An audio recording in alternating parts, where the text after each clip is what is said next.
And there's Big Clue. Hey, buddy, how are you? How are you? How are you? How are you? How are you? Oh, yeah, I just had to grab something to eat and everything. So, yeah. No, hell no. I'm not going to watch that shit. Oh, my God. You know me better. There's Bernie. You definitely know better. There you go. So, Bernie's going to hopefully be doing a game tonight, and Buckshot. And I'll be doing something. I'm going to do a game right now, but it's not a. Hey, there's Philip Reynolds. How you doing, Philip? And there's Dwayne Martz. My goodness gracious. Look at that. Everybody flooding in the gates here. So I hope you guys enjoyed the that Chicago White Sox Mets thing that we did earlier today. So yeah, I'm back. I'm back, Buckshot. I'm back. I'm back. There's Clee Baseball Fan 879, otherwise known as Tim, otherwise known as the Pavarotti now of the community. Carlos Yaz. Hey man. So yeah, that was fun. Those two teams, just the way they wait, nice, good games, and hey, congrats to the White Sox. And Philip is watching a TV blooper marathon. Cool, that's good. That is absolutely a good way to spend some time. Love it, love it, love it, love it. So we figure out what we're doing here tonight and all that. So I know there was well, no, not at all. It was epic. You're going to be at La Scala.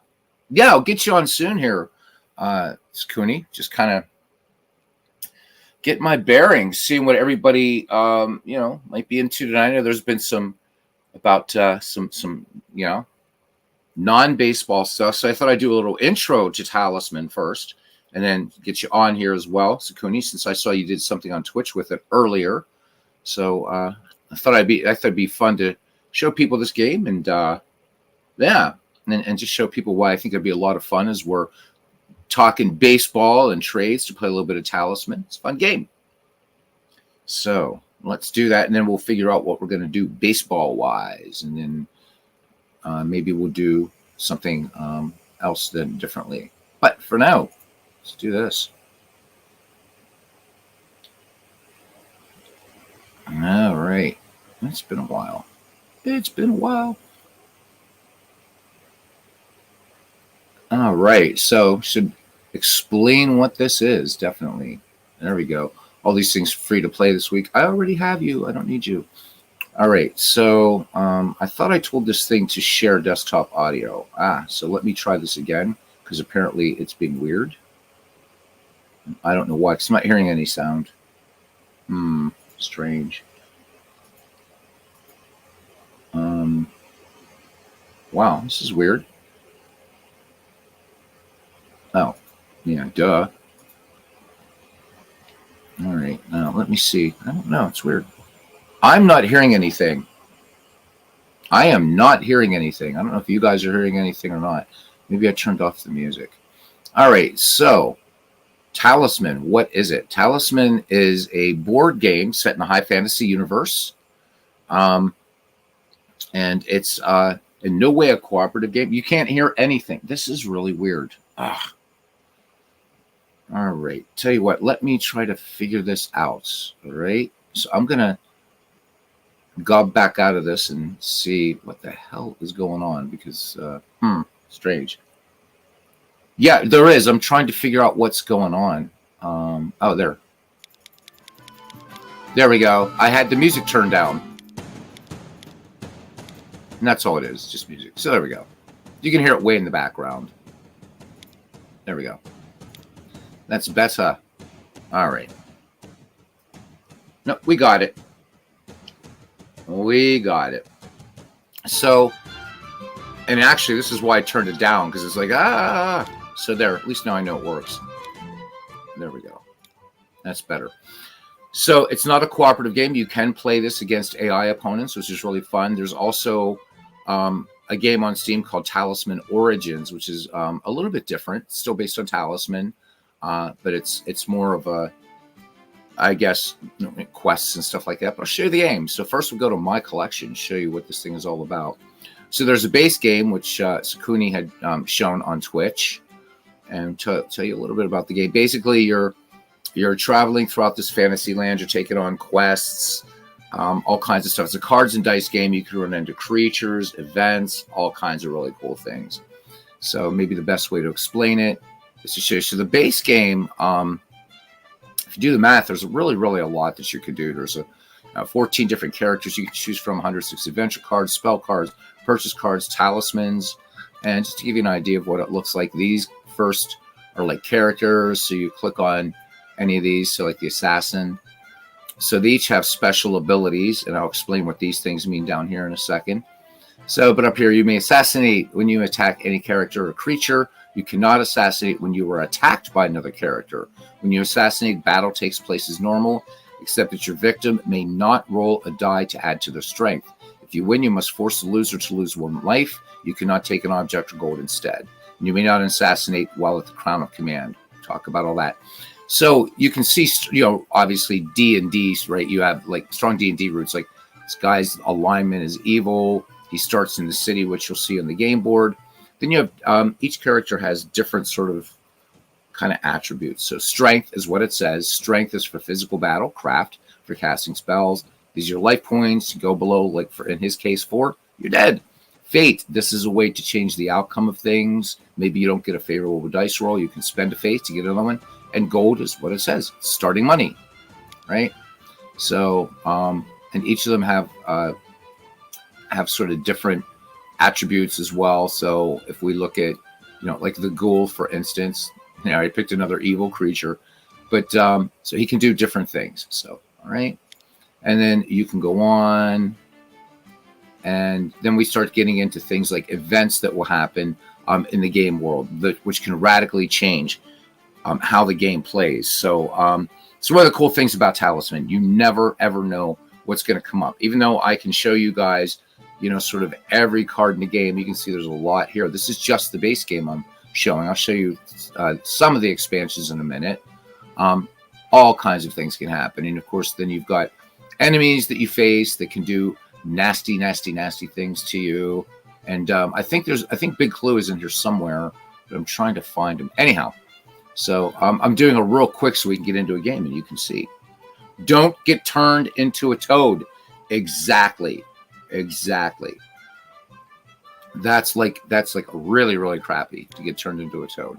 But then there's other sort of themed expansions to this game. You can see there's quite a few. So the Reaper adds a little bit of fun to the game. So death actually stalks the land in this. So it adds a ton of additional adventure cards, spell cards, everything like that. But then death also can move around and kill you. It's pretty cool. You get some additional characters. And then, again, I think the best way to explain this is just to play games. So there's a Lord of the Pit, for instance. So like a Balrog, I guess you might want to say. He's the ruler of the Pit Fiends, has emerged from the inner region and claimed this area. If you kill the Lord of the Pit, you may teleport to the plane of peril. And you love it. You must choose whether to attack the Lord of the Pit using strength or craft. And also, along with all the expansions, there are ways to make the game even harder. But this game can really put a smacking on you. All right. A couple other ones. This one's fun if you're a fan of dragons. Just dragons. Like dragons until like forever. There's all kinds of dragons in this. So I think what I'll do is maybe we'll start with the base game plus 1 or 2 expansions, and I'll just show you guys how to play it. And if there's interest, maybe we could start doing, playing some Talisman and stuff like that. I think, it's fun. It's just one of those things that you can kind of, it's not overly, there's nothing really overly complex about this game. In fact, probably the most complex would be this expansion, the dragon, which we won't do tonight. We'll still run into dragons maybe. But you can see there's just so much, and it's fun. It's really, really fun. All right, Count and Sakuni. Also, never start a land war in Asia. Risk. Gotta love it. Death only moves on a 1. Exactly. All right. Never split the party. Never split the party. Okay, so from here we can click play, and we'll just start a new game. All right. So what you can do here then is you can first define what expansions you want to use. So you can see the last game I was playing was just the base game. All right. So we'll go ahead and leave the base game on. I think we'll also turn on the Reaper with the characters. Legendary decks, what this does is it makes the game incredibly a lot harder. We're going to turn that on right now. Let me see. We'll turn on one of the big expansions. Let me see. Where's the dungeon? Maybe we'll turn on the dungeon, just so you can get an idea. It's a very, very big game, but you can, the nice thing about this is if one person owns all the expansions, if anybody joins and plays, as long as you own the base game, you don't need the other expansions. So kind of cool, kind of fun. We'll play with the dungeon. Okay. All right. Kind of cool. Now we can go back here and we can, let me see. So if we click here, no, here, there we go. And then we can select characters. Now, any characters that are grayed out, that just means they're not included because we're not using the expansion. But you can see in the middle, there's a lot of characters not available, but there's a lot that are. So since I was showing the assassin, will be the assassin. All right. And again, we can just go down here, click, look at him. So any character that you want to look at, you can see what he does. Okay. So we can have up to as many AI players as we want. Just to show you the game, I'm just going to be myself and another AI player. Okay. We can go to alternative endings. Okay. So the Crown of Command is like classic, and all of these are turned off right now. I can enable them all.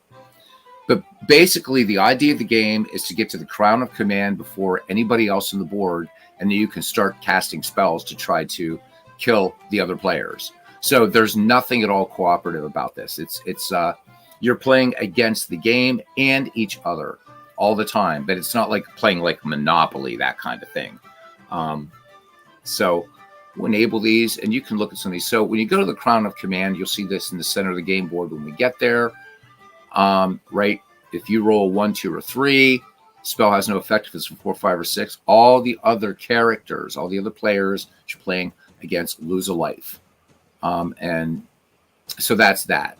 Let's enable, try to enable them all here. Okay. Let's go to rules, actually. So here's where you can have, like, you can set this up between random endings. You can see what the ending is going to be before the start of the game, or have it hidden. So let's do a hidden ending. So I don't know what it's going to be. I have no idea, even if we get that far. A talisman is something that you need to get to the Crown of Command. We'll just leave. We're going to leave all this as default. You can choose characters, which is what we'll do. You can set what you want for trophy rating to increase strength and craft. It defaults at 7. So you can. There's so much more you can do with this game. All right. So, but we're just going to go with just here. With the dungeon, we can choose whether we're going to have random treasures or treasure rewards, or neither. Okay. So let's just leave it as it is so that it doesn't get too crazy. So let's go and start the game. All right. So if you play Talisman with all of the expansions, so everything around here is just it's filled up. It's really huge. So we're going to zoom out so you can get an idea. So imagine four boards right going all around this, plus expansion, like things inside and in the middle and all that. It gets to be a big game. Zoom in a little bit so you get an idea. So there's your character, and then like any of these squares that I click on, it will tell you like what to do. So you have to draw a card, and when you're drawing a card, you're drawing an adventure card. All right. So let's do this. We're going to go ahead, and I'm playing against whoever this guy is, the troll. Okay. So I'm going to go ahead, roll the dice. All right. So I can move one. So I can either move there or there. So we just move to the fields, just double click, move there. Okay. And then we draw an adventure card. Let's see what happens. Okay. Oh, look, we got a Crypt Keeper already. So I'm in trouble. So if you kill the Crypt Keeper, you may search his tomb for treasure, draw the top 5 adventure cards, and take one object of your choice. Discard the remaining cards. It will remain here until it is killed. So we do continue, an encounter. And now I've got to fight him. Now, the problem with the assassin is he doesn't have a lot of craft. So I've got to try to outroll this guy, get a higher roll than he does. So he starts with 5. I start with 3. Roll the dice. Okay, and I've rolled a 4. And ouch. So yeah, that hurt. So I'm not going to re-roll the dice. That costs a fate. I'm going to take a hit, as a matter of fact. So just click continue. And I've lost a life. So you can see down here, now it's 3.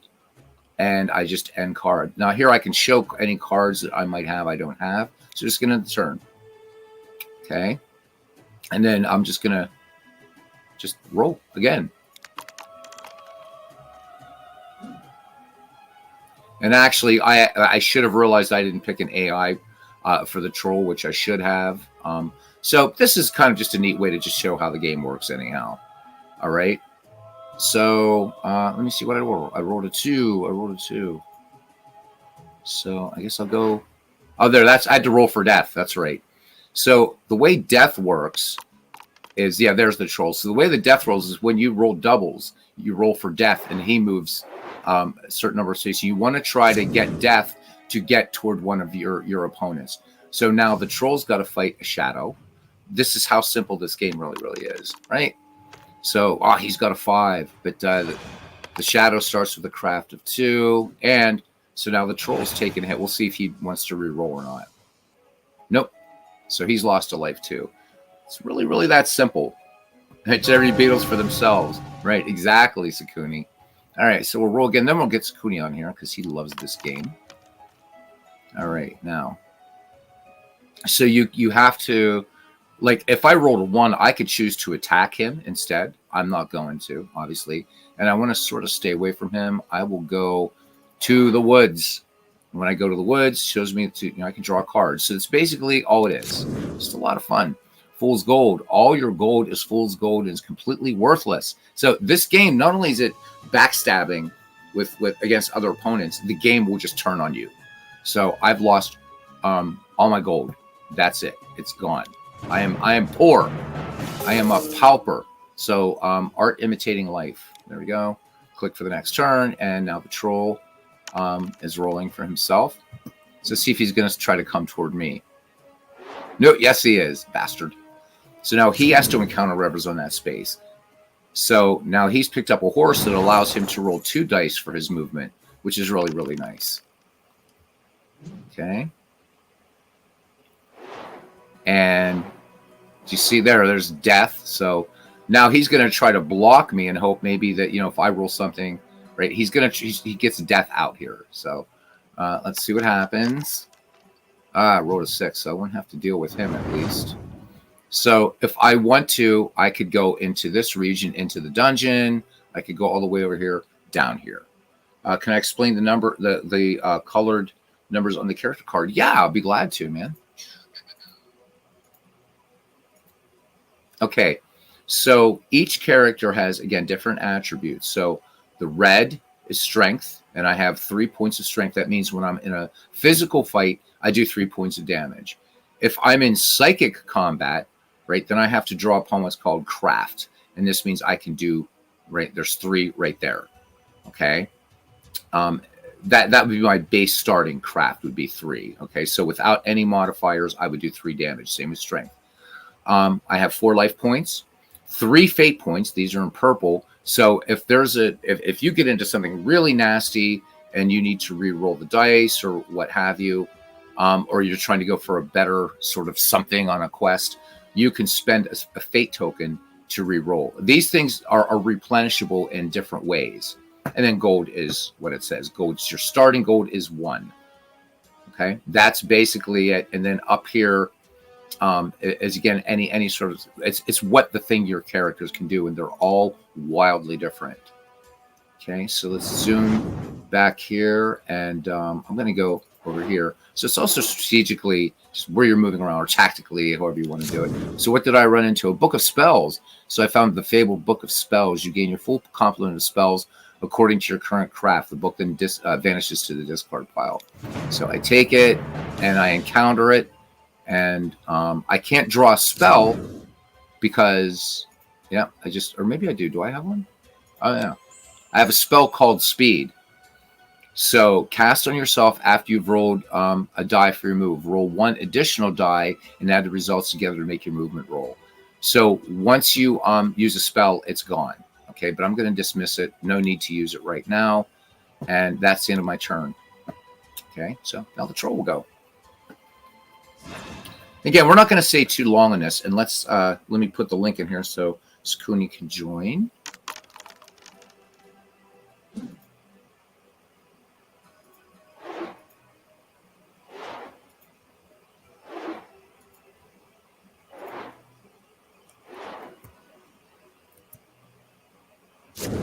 Yeah, better than a troll in the Discord. How about it? Okay, so now he has to deal with a giant worm first. So he should be able to, I don't know, pretty close fight. So he has a strength of 6 and he rolled a 3, so he attacks with 9. That worm has 5 plus 5. Oh, so I'm very happy about that. And he's not going to re-roll the die. So the troll has lost another life point. So he's down to 4. Okay, and let's get Sakuni on here. Hey, buddy. Hello. How you doing? Doing all right. I have to mute the YouTube channel because otherwise you'd be coming in double. Oh, well, there you go. Yeah, I didn't want to show the whole game because it would get super, super confusing. The thing is big, as you know. Yeah, absolutely.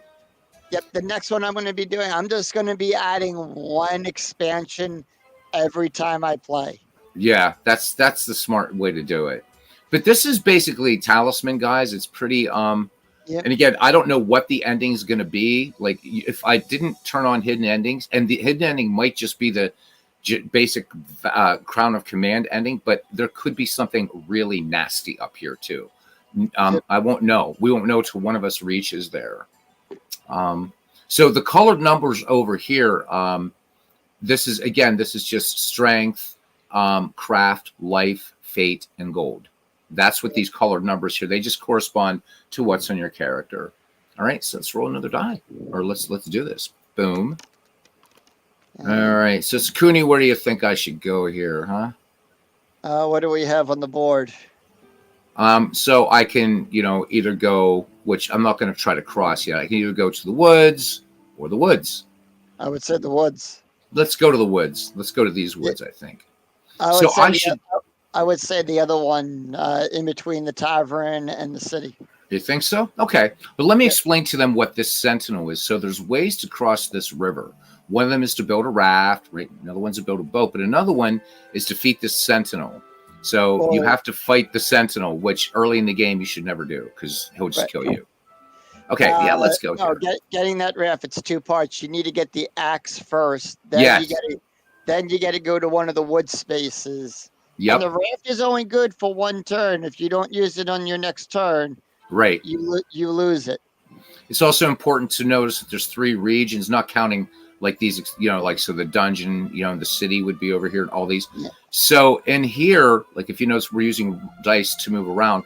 Once you get into this inner circle, you can only move 1 space at a time. And there's just nasty things here, like dicing with death, the vampire's tower.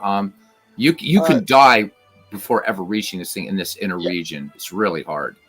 Especially with the Reaper, because if you look at the Reaper's card, he also has the dice with death. Yeah, he does. Let's actually come on. Oh my goodness, it's not gonna let me show it right now. Let's draw an adventure card. It's gonna be on the bottom there. Oh yeah. Okay, so I've run into a trap door. Move your character to the dungeon entrance or any face-up dungeon door. The trap door has been discarded, so you have to encounter it.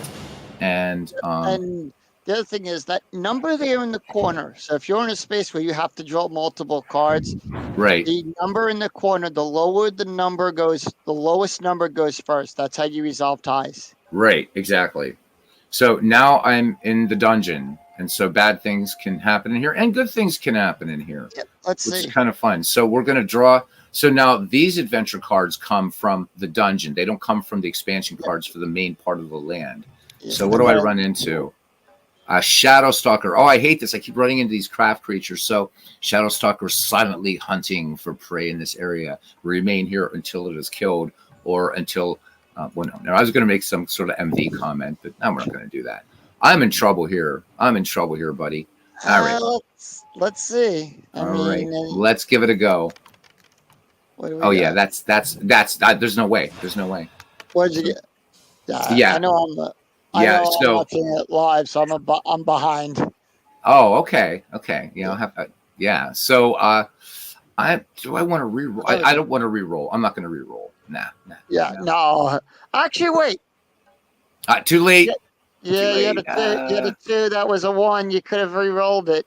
Yeah, that's all right. We're gonna push it. We're gonna push it. All right, so we're gonna end our turn, and then we're gonna let the troll go. So no, I haven't had the chance to use the assassinate skill at all. Yeah. All right, so he's gonna use a follower. So now he can again use 2 dice. So now he can move 3 spaces. Let's see if he's going to come toward me. Nope, he's going to go deeper in the dungeon because he wants to try to defeat this dungeon lord to get all kinds of gold. Oh, a dire tomb warden. Oh, okay. So, why is he fighting him? Auto lose. Yep. Yep. Because his number is less than. Yep. The max number is 6. His max number. Oh yeah, it was just 1, but I was just wondering. It's like run away. 1 and 6 is 7. So so it'd be 7 would be his highest. Right. It's an automatic loss. Okay, so I can choose to go back out here, go in. Let's go further into the dungeon. Huh? Yeah. We have to ask ourselves, what would MV do? All right. So let's draw an adventure card. Oh, a vampire prince. Man, what? Oh my God, I'm running into all this nasty stuff. An imperious vampire prince dominates this area. If you're defeated, in addition to losing 1 life, he will kill one of your followers at random. If you have none, you lose 1 additional life instead. He'll remain here until he's killed. So this game is not friendly at all. This talisman, it just hates. It's filled with hatred. We have no choice here. We're just going to auto lose. There's no way I can take him on. So I'm going to lose another life. This may be very short lived. We're gonna. Yep. Oh man. That's gonna be a double loss. Oh man, and I'm dead. So we're gonna at least move the Grim Reaper. So. Yep.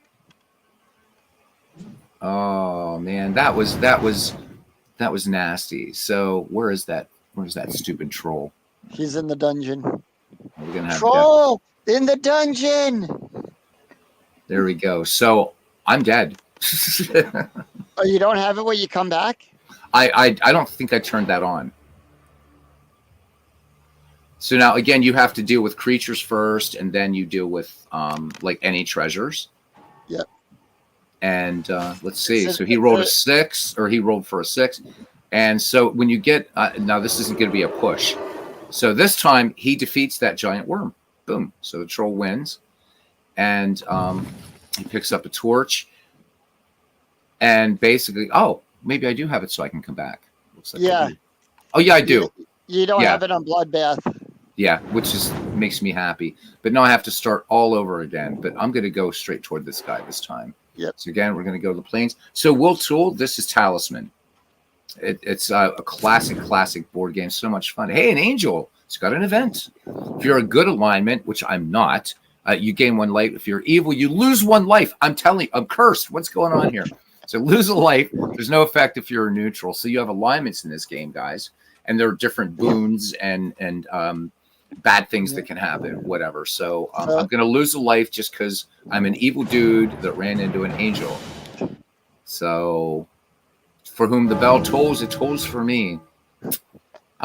So there's not a lot of depth to the game. It's very much a beer and pretzels thing, but it's a blast. And the game can go on for a long time. And if you have all the expansions set up, it's insane. And no 2 games of Talisman ever, I know, right, Buckshot, ever play the same twice, ever. It's just mathematically, like the universe would reset itself like 5 times before you would play an exact game. There's so much randomness, so much going on in it, and it's fantastic. And again, if you've ever seen the board game, they've really done a fantastic job here. Oh You know, I yeah, mean, yeah. Nomad Games, I think it is. Yes, it is. Yep. Yeah. Sign up for So the newsletter. So we should play some night on the Discord too. Yeah, it's similar to Dungeons and Dragons, but there's no depth like to it. But it's just a lot of fun.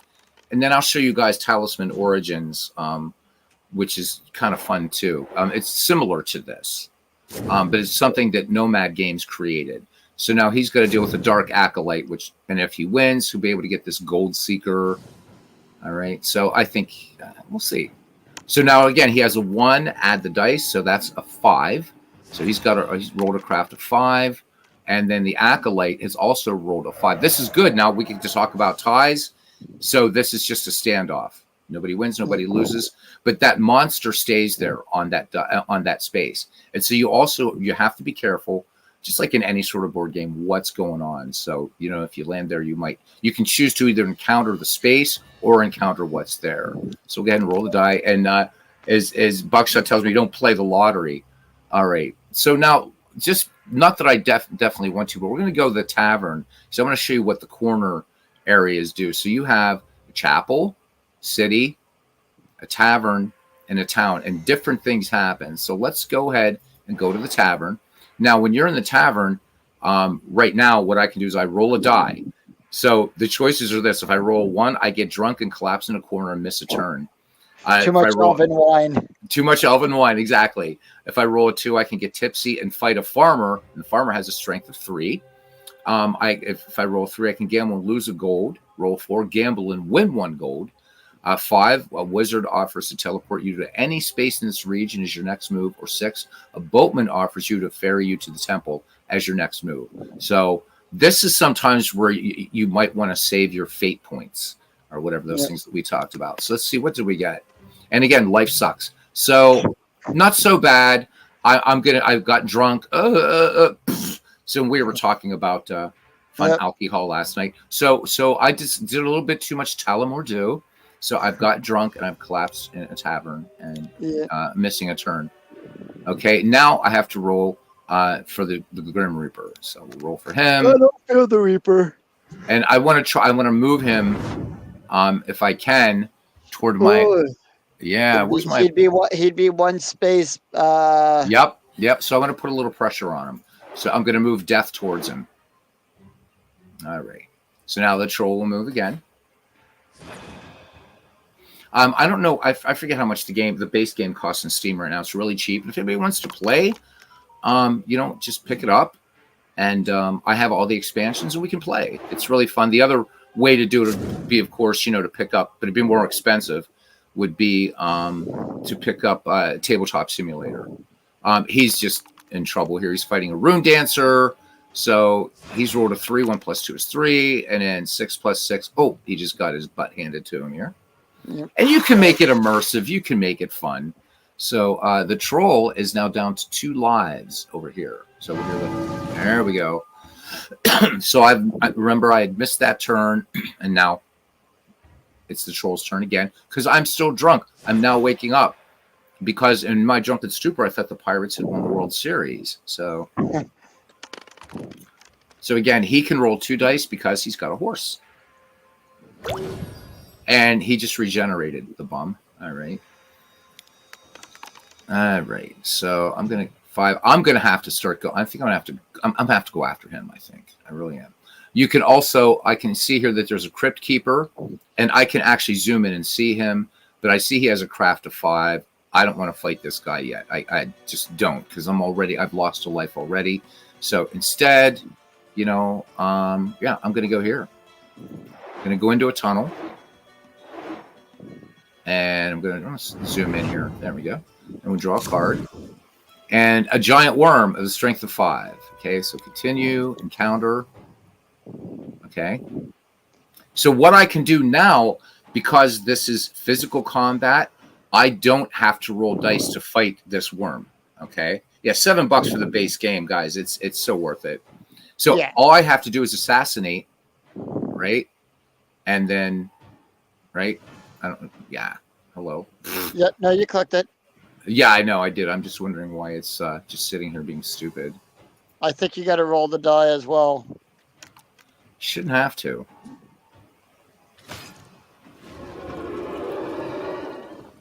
And continue, and there we go. Yeah, you got to roll because when you tell it to assassinate, it won't roll for the enemy. Right.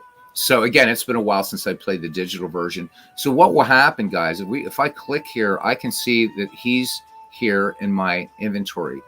So he has a strength trophy value of 5. Now I've set this that I need to have at least 7. So once I do on your turn, I could trade in as long as the creatures that I've killed or monsters I've killed, as long as their trophy values, like cumulatively, would add up to 7, then I would actually gain a strength. That's how you quote unquote level your character up in this game.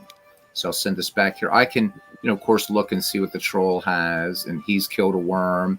He has the horse, of course, and a torch, and you can't see each other's spells. That's the only thing. So, which makes sense. So now the troll will go. And he's again using 2 dice, and so he can use 2 dice to roll in the dungeon, which he's doing. There's only a certain number of objects you can carry unless you have like a pack mule or a horse. Right, it's 4, and then it's 8 if you have a horse. Now he's gonna, I think, is he gonna attack me? Nope.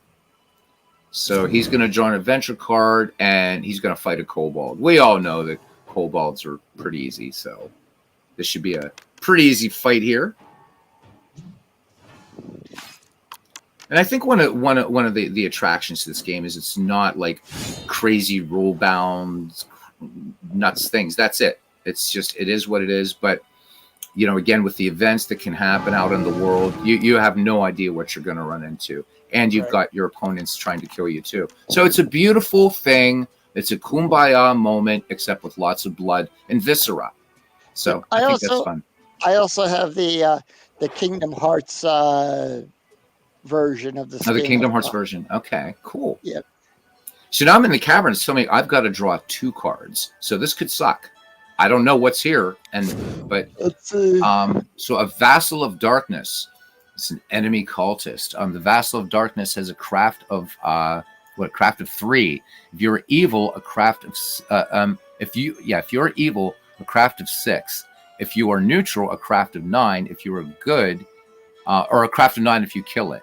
Okay, so he's got a 3. So I'm sorry. So has a craft of 3 if you're evil, and I am. Okay. So anyhow, if you kill it, gain 1 craft, but you must discard it instead of taking it as a trophy. It will remain here until it's killed. So if I can kill him, I gain a craft already. So I want to try to kill him, but I have to face something else in here. And as it so happens, I've got to face vampire bats, and I have to face them combined. So he has a craft of 3 because I'm evil, and they have a craft of 2. So a swarm of vampire bats swoops down on you. If you defeat them, the attack counts as a standoff. Unless your attack score wins by 2 or more points, the swarm will remain here until it's killed. So I have to deal with both of these. All right, it's a 5 or higher. Yeah. So again, because his craft is a 2 or a 3, because I'm evil. So here we go. Oh, this is I was adding them both up. Oh man. Oh God. Life sucks. A crit 1. Oh man, that's so awful. Well, that's so awful. I would re-roll that. All right. So Cooney says re-roll it.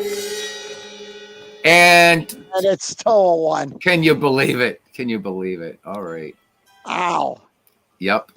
Because it's a 3. Yeah. If you get the 4, 5, or 6, you were good. Absolutely. So I think you guys get a good idea of what this game is like. It's just piles and piles of fun. Let's go ahead and we'll just do one more turn, and then I'll show you guys Talisman Origins. Maybe show you a few more things here. Like there's other like expansions that change the game dramatically. So I'll show you that. No, I haven't played the Cataclysm version. Oh, the Cataclysm is cool. Yeah. So we have a Blight Hunt. So there's different things that can happen based on a dice roll, passageway, and then there's a Goblin Slayer weapon. But you have to always encounter bad stuff first. So he rolled a 5, and he's going to be he's going to end up in the demon pit, I think it was. And then the passageway, he rolls and will end up in the forest. So I was gonna say the Goblin Slayer. That was a good anime series. All right, let's see what we can do now. Oh man, I'm rolling all these ones all over the place. What is the deal? I'm calling rigged. Right, Cullen rigged. Okay, I don't. Now we know I don't want to go this way because Right. there's this room dancer, and he would just kill me. So I have to go here. All right, so I'm in the library. Okay, I can roll one die to see what knowledge the ancient book contains. So let's hope for a 1 or 2 this time to have a good read. Okay, there's nothing bad's going to happen here, at least. Thank I'm God. open for a 5 or a 6. So it's a 3. I discover a secret passage and immediately take an extra turn. Hell yeah. Okay.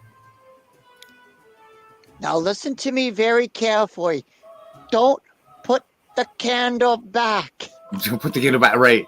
Okay, so let's roll for the Grim Reaper. And yeah. So I'm going to this time make the Reaper go. Yeah, let's go this way. So I just got to hope he doesn't roll a 1. Okay, so I get to go again. You get another turn, yeah. Right. So I don't have. So I can. So you can go on a space where death is, and nothing will happen. Right. But if he comes on a space where you are, then you've got to fight him. So I'll go ahead and go here. Draw a card here in the tunnel. And a lesser demon. What I'm telling you, this is just not my night in this, am I? Yeah. So once again, you compare your craft against his. I have 3, he has 7. And then of course, and because right, and I can't assassinate him because it's not physical combat. I was going to say whatever other craft modifiers you get will get added to that. So David Lando says they have the MLB add-on. You roll a 3 in the prison at the vet. Now you have to battle Larry Boa wielding a bat. Okay, boy, I had no chance there. I rolled a 6, and yeah. So I'm going to lose another life. So there we go. All right, so that is basic. That's basically Talisman. So again, this would show you what the ending would be. If I click over here, it's just showing what NPCs. And if I had Blood Moon, then there'd be a tab for that. Blood Moon is a werewolf that kind of does the same thing. Yeah, but you can turn your with the Blood Moon. That brings in night and day mechanics into the game. Which are really, really kind of bizarre. So we're going to go out of here, which I like because then that brings a whole new element to the game, having the night and day mechanic. Exactly. So now the Cataclysm, what happens with this that Kuni had talked about is explore the remnants of a shattered world. It's been countless ages since the great Cataclysm left the world of Talisman, the brink of destruction, and now from the ashes civilization rises once again. The Cataclysm expansion introduces entirely new game board to replace the one found in the base game. Explore the broken lands and meet its many new and varied denizens. Best your opponents, secure the crown, and seize your destiny. And it adds just tons of stuff. I own that expansion in IRL as well, but I've never played it yet. It's really, really, really, really cool. I'll show you some of the stuff that you can run into in it. So, of course, you get a bunch of new characters, which none shall pass. None shall pass. So let's see what kind of what kind of fuckery you run into. So there we go. There's another dragon. And again, this dragon has survived the Cataclysm. You will not fall so easily. It will not fall so easily with your sword. Defeat the dragon. Roll 1 die for it. If you roll a 4, 5, or 6, the attack counts as a standoff. If you roll 1, 2, or 3, you may take an armor from the purchase deck. So there's just bad things that happen. And again, remember that there's legendary decks that can replace these that make it even harder. So it's pretty nasty, but it's fun. Look, here's an ancient lich. This is like insta death dude here, right? So you can, this guy can turn you into a toad, just kill you. There's demons, all kinds of stuff. So to go through everything in this game would take just hours and hours and hours. but these are some of the things. Like, I don't know how else to explain it. I mean, it's just there's so much to do in the game, and like ancient beasts. This is cool. So there are like nasty big bad beasts here, and so these are kind of like mini bosses. And if you run into these guys, they're not fun. Anything with big portraits like this is never fun. So I think I see the monster from the new Ghostbusters movie. You see the monster from the new Ghostbusters movie, right? Exactly. So, I invite you guys. I mean, if you got the extra, whatever it is, $7 lying around, buy it. I've got all the expansions. You don't have to. Same here. I have all the expansions, and I have the season. I bought the season pass. The season pass, right? So, unlike the Firelands, that's kind of like more of a Arabian Nights kind of theme to it, stuff like that. And a lot of the spaces can end up burned and everything because you have fire tokens to. The Netherrealm realms is one that I have it on there, and I always keep it turned on, but I'm not familiar with how that one works or how that one affects the game.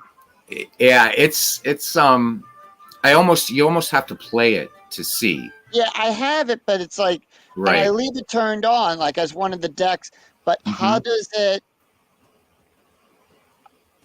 it play? Like, what do you?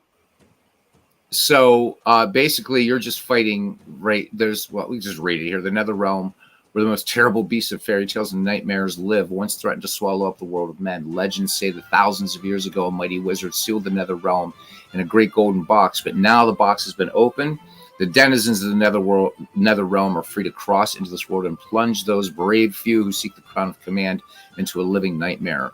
So it has, some more adventures to it, more alternate endings. And these Nether cards, these are like some really, really, again, nasty creatures.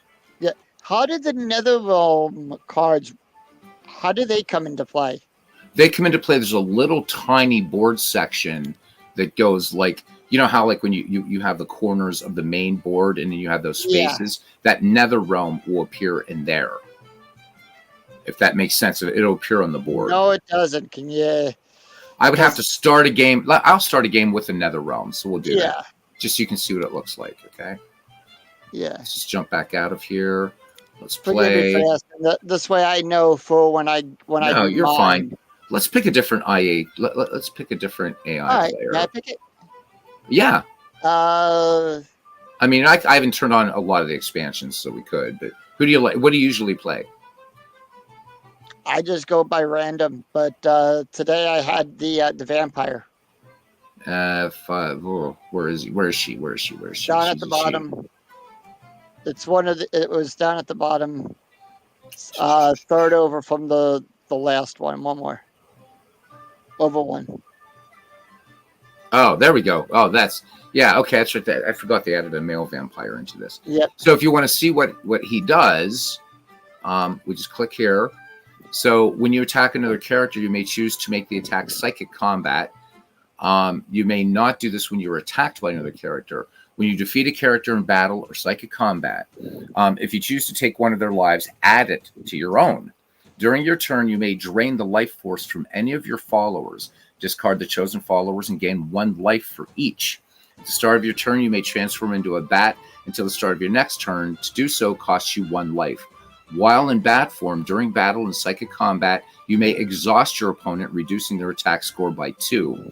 You may roll 2 dice for your movement, choosing one of the results to use for your move, or adding them together to determine how far you can move.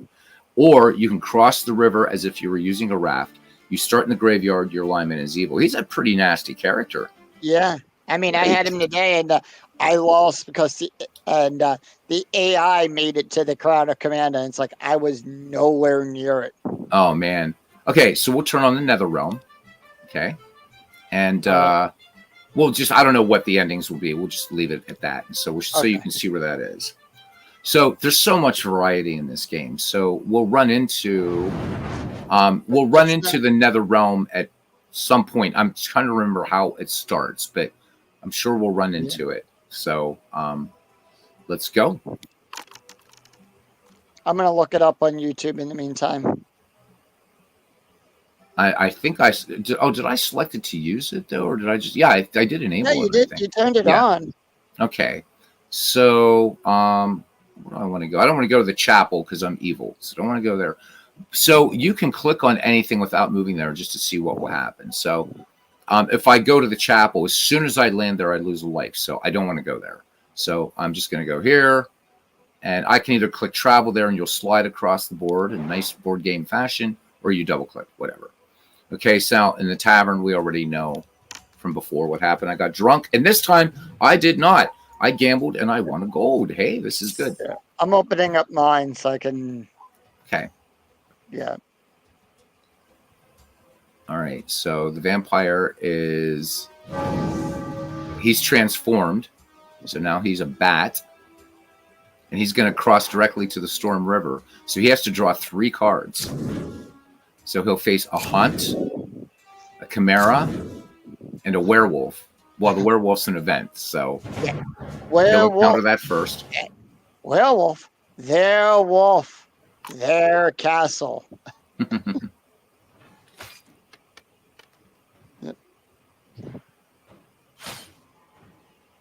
Far cry from baseball, but a lot of fun. So it's a standoff again because they rolled a tie. And a turn. Yes, Piccolo. I actually have seen the anime Goblin Slayer. All right. Look at this. I'm getting all these rolls. I'm going to go into the dungeon.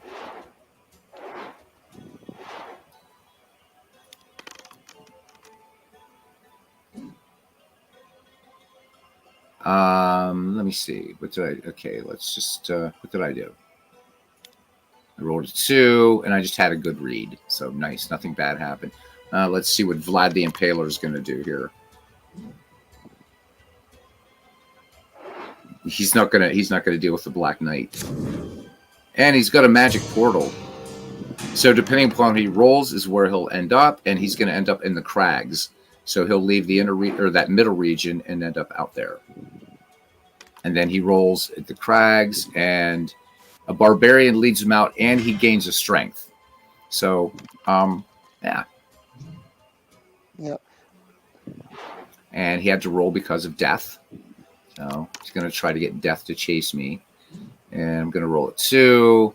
And I know this is crazy. You know what? I think we're going to get out of the dungeon. It's nasty enough, right? And not before I have to fight this guy again. All right. So let's do it. All right, not a bad roll. Now if he rolls, but he's going to roll. Oh, standoff. Nice. And no, I'm not re-rolling. Impossible, because I rolled a 6. So just continue. It's a standoff. Bad things are not happening. You are you're good luck here so far. Let's see what this vampire is going to do. So he's just going to move 1, and then once again, it's just encountering what's there. And he has to fight a wraith. Oh, yes. And what was... Nomadic Games did a really nice job with all the graphics and everything with this game. Yes, they did. Yes, they did.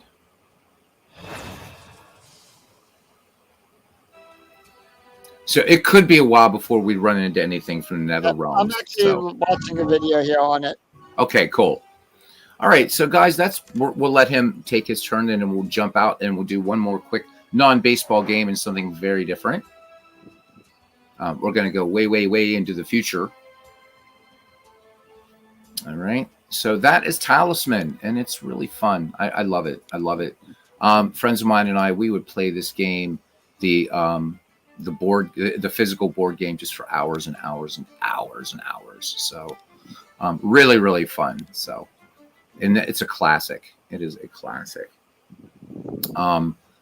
Let's look at the store page really quickly for this, and you can see very positive reviews. It really, really is fun. This is all, just to give you an idea, this is all the DLC for the game, if you so choose. But you don't need to if you just want to play. No. And you know what? The base game, just the base game, you don't need all this stuff if you don't want. But it frequently goes on sale. But the base game will just give you, just forever. There's one expansion that's missing from all of this. Which one's that? I believe there is a board that connects. Looking at the way that board is, not where the city expansion is. It's the one that's right below where the city, that other corner where the city, on the lower left hand side, would connect to the one that's on the lower right. I believe there's a board that connects that, because there's a board that connects the city to the dungeon. Yeah, I'm not sure if that might be. Can't remember if that's in there or not. Wow. It is. That one is. Okay. The one that little mini board that connects the city and. As a matter of fact, forget going into the future. There's another cool game here I want to show you guys. This is one it's probably never heard of. That expansion. Sorry to cut you off. No, you're fine. You're fine. That one that requires the city and dungeon is the Deep Realms. That one connects the city and the dungeon together. Right. Exactly. There's one that connects the woodland and. So this one is Tainted Grail. So this is a card battler, but this thing is stylistic. It's beautiful, and it's a very, very dark take on sort of the Arthurian legend, but afterwards. So I'll show you this one, and then we'll hopefully get a baseball game going with somebody. Have you ever played trying to think of that card game? The one that was done by the two guys that were professional Magic the Gathering champions? Yes, I'm trying to remember the name of the game. Is it Ascension? Ascension, yes. Yeah, I have it. Yep. Same here. Ascension is really, really fun. Yeah. This game is really, really cool. This game is also really hard, but it's a lot of fun. Have you ever tried this one, Sakuni? Tainted Grail? No. So yeah, this is like after Arthur's death, and he's on. So we're on the Isle of Avalon, but Avalon is not this idyllic place, as you can see. The only Avalon I know is Avalon Hill. Oh, so you're not familiar with the Arthurian legend, then? I know the legend of Arthur. Okay. I am Arthur, King of the Brits. Oh, right. Oh, gotta love Monty Python. Have you ever played a game called 1830? I have not. So we're gonna do an empty slot to start this game from the beginning. 1830 is a train game. I've seen it. Let's cut this music down a little bit.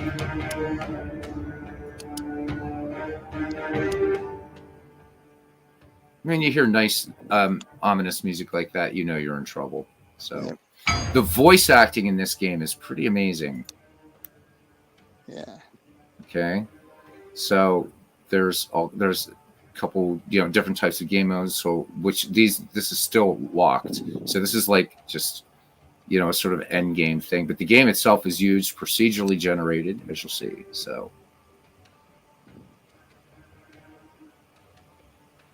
Can create a character, male, female. Let's create a Sakuni character here. All right. So, yeah. Let me see, man. Make it more like a fox. Well, I don't. Yeah, I think you can only do humanoid. But let's see. Do you want to be like a hippie, long-haired hippie dude? Let's see here. Yeah. Okay. Yeah. Actually, the one with the bun. Oh, the one with the what? The man bun guy. Right. Down one and this guy. One more to the one in the center. This guy. Yeah. All right. Okay. There he goes. He's pretty ripped. You gotta have some facial hair, man. There you go. Let's see. Yeah. There. Hey, look at you. What do you think? Yeah. No. Not a beard type person. All right. Let's do. You gotta have some tattoos, man. Come on. Let's get some tattoos because you look badass, right? And I don't know, man. Just messing around here. Just I want to get in and show the game. Okay. Oh, let's give him a name. Well, of course, it's. Give me a good name. Should we just go with Sakuni? What do you want to call yourself here? I don't know. Yeah. I was going to say let's name him after one of the Beatles songs. Let's name him Big Clue. All right. Big Clue. Big Clue. Here we go. So it's a roguelike game. It means it's meant to be infinitely replayable, which it is. Journey consists of short runs. The more you play, the more content you unlock. Good luck, which means you're going to die, usually. And in fact, you do. You'll see.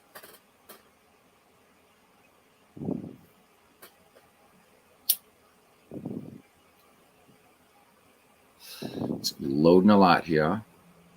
Okay. King Arthur promised us safety on these shores.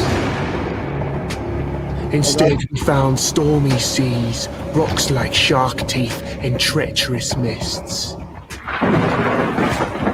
Those few who manage to land will be set by hunger, cold, and nightmares born of weirdness.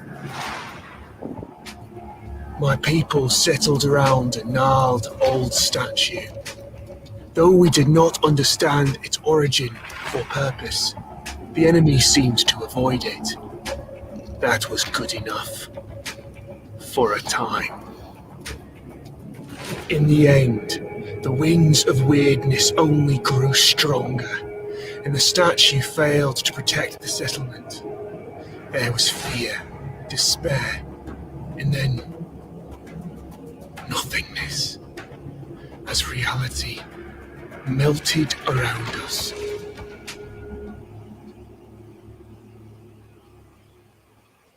You awake to nothingness. All you can sense is darkness. A dense mass of emptiness so total that even your thoughts disintegrate. Then you hear whistling. An eternity seems to pass before something materializes in the darkness with you. Something angry. Damn it, you weren't supposed to land here. Damn it all to hell. It's MV! Now, listen, there's a lot to do and no time to waste. It does sound like MV. Perfect. You can speak, and yes, these are really great questions. No easy answers, though. Sorry to disappoint. Now, listen closely. Are you ready? Brace yourself, because what I'm going to tell you is rather important. You're gone. Your village is gone. Everything you've ever known is gone. Yes, everything and everyone, including your very own self, as I mentioned already. However, the creature taps two hooves together, marking a this woman's pause. Acting is great. There is a small chance, an infinitesimally tiny chance, really, to bring it all back.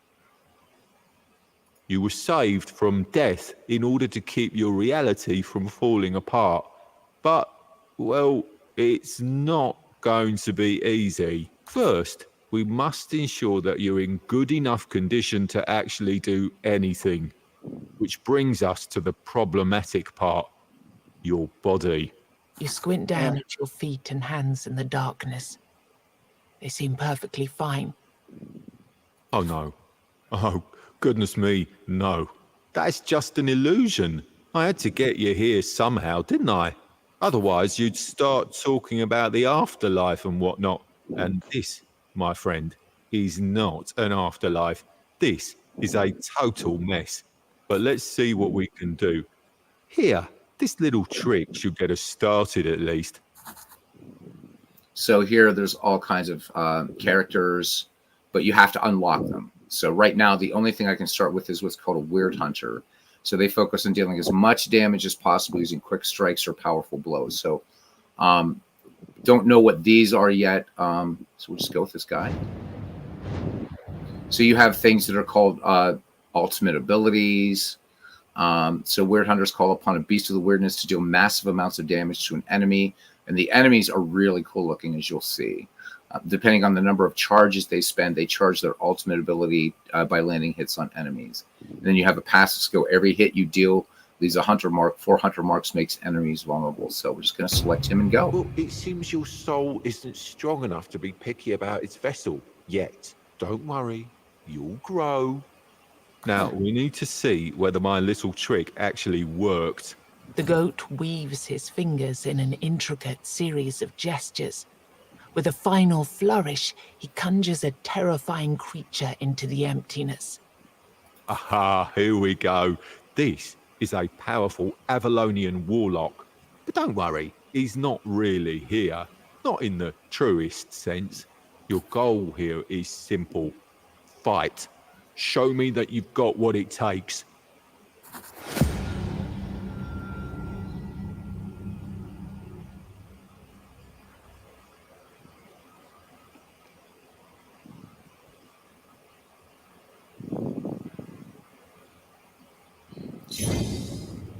So this is the main game screen, and this is a card battler. The thing's fully 3D, so you know, I can zoom out, right? Zoom in. There you go. So, and this is one of the more conventional looking enemies, believe me. Now, there's a reason why his health points are this high. I'm going to die. That's part of the beginning of the game, the part of the tutorial. So I'm going to attack him, and I'm going to put up a block. And now it's going to be his turn. So you have action points here, like energy, that you can spend. So I was able to block him. You want to put up blocks. So pay close attention to enemy intents. Hovering on them will tell you what they want to do during their turn. Or during their turn, okay? This enemy will attack with 2 hits. 1 block will protect you from only 1 hit. Maybe you have a better card to use in this situation. So what I'm going to do is I'm going to spend... So I have 3 points of energy right now. So I'm going to stun him. All right. And I can hit him. And I'm not going to really worry about using a block. So my turn again. So this time he's going to hit for 10. So I'm going to block, and then I'm going to attack him and attack him again. So again, it's a card battler, and you move around the world and stuff. It's pretty crazy. So right here, I can do 3 hits for 4 to 6 random enemies. So I'll go ahead and hit him, and hit him again. And so he's going to use a special attack. I'm going to see if I can block that. I don't think I can. But we'll try. Okay. Oh, cool. All right. So now I'm going to just hit him again with these small strikes. Now I'm getting closer where I can use an ultimate ability. So I could hit him for, and I'm going to die. So let me just show you. Let's let it build up first, and I'll show you what this does. Okay, again, out of... so if you've ever played Slay the Spire, this is very, very much inspired by that sort of mechanic. Stock up on combat items, use them often. Healing's very, very hard to get in this game. He's going to hit me twice, so I'm going to throw up 2 blocks, and I'm going to hit him for an attack. Hit end. He missed. There we go. So he's going to buff up here, so I could just go ahead and just hit him.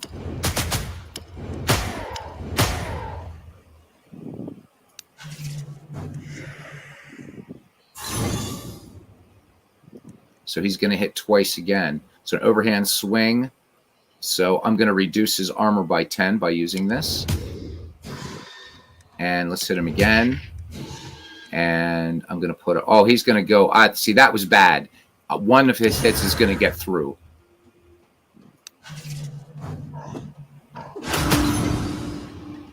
All right, let's do this ultimate ability. So your items can help you in tough situations. Remember to use them and heal yourself now. So I can heal myself, and that'll restore 25 hit points if I wanted to. I'm just going to do this. There we go. We put the smackdown on him, didn't we, Sakuni? Yep. Let's do an overhand swing on him. And what's he going to do here? He's going to use a strong attack. So I'm going to stun him. And that's all I can do. So there's a lot of tactics involved in this, which is really fun. Make sure you hover your enemies to learn more about their behavior. Absolutely crucial if you want to be surprised in a bad way. All right. And you can see over here, I'm Let's smooth this out of the way. And what's he going to do? He's going to summon an ally. So that sucks. So I'm going to just try to hit him with this, and with this. I'm not gonna live through this again, and you're not supposed to.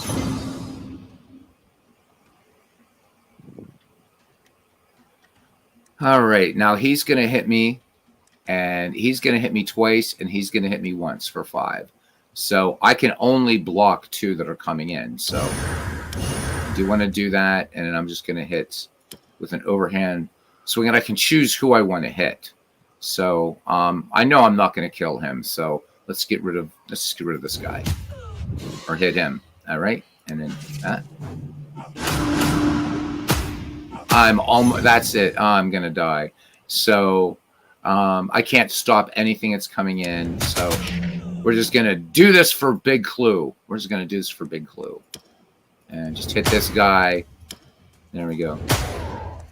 And then now I'll die, but that's again part of it. Very, very stylized. Really like it. I should have seen that coming. It was optimistic of me to expect you to thank you, it Sean. On your first try, but don't worry. Like I said, you'll grow. Sean, I think you'd like this game. To a very special place now. It's a mirror of your reality, located in an endless loop between life and death. You won't die there.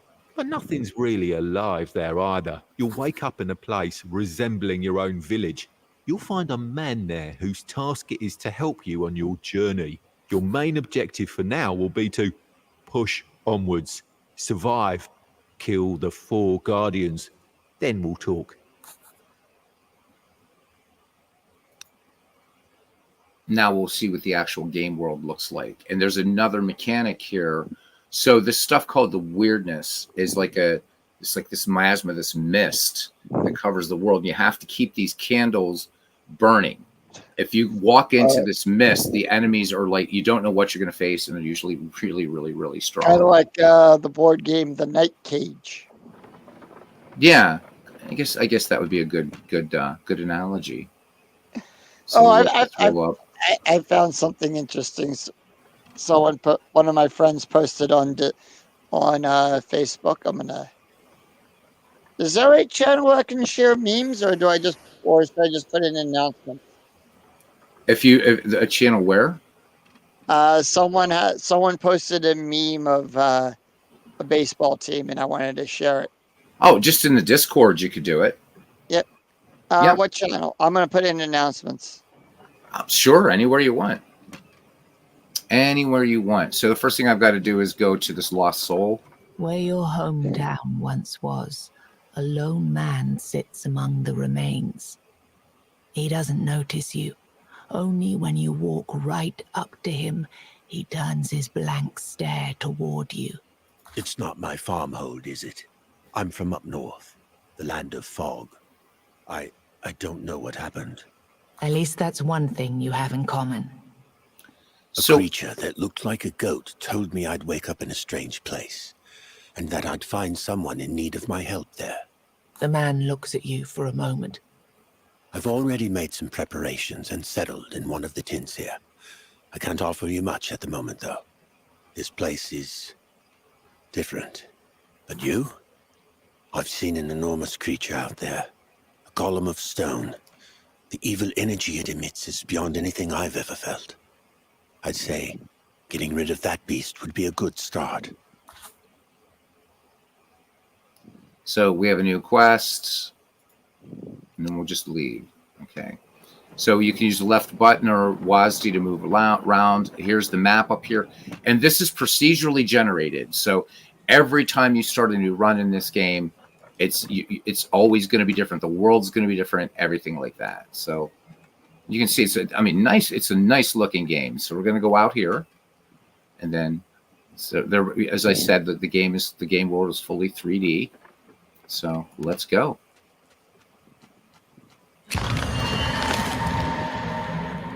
Good. I caught you before you went out, all on your lonesome.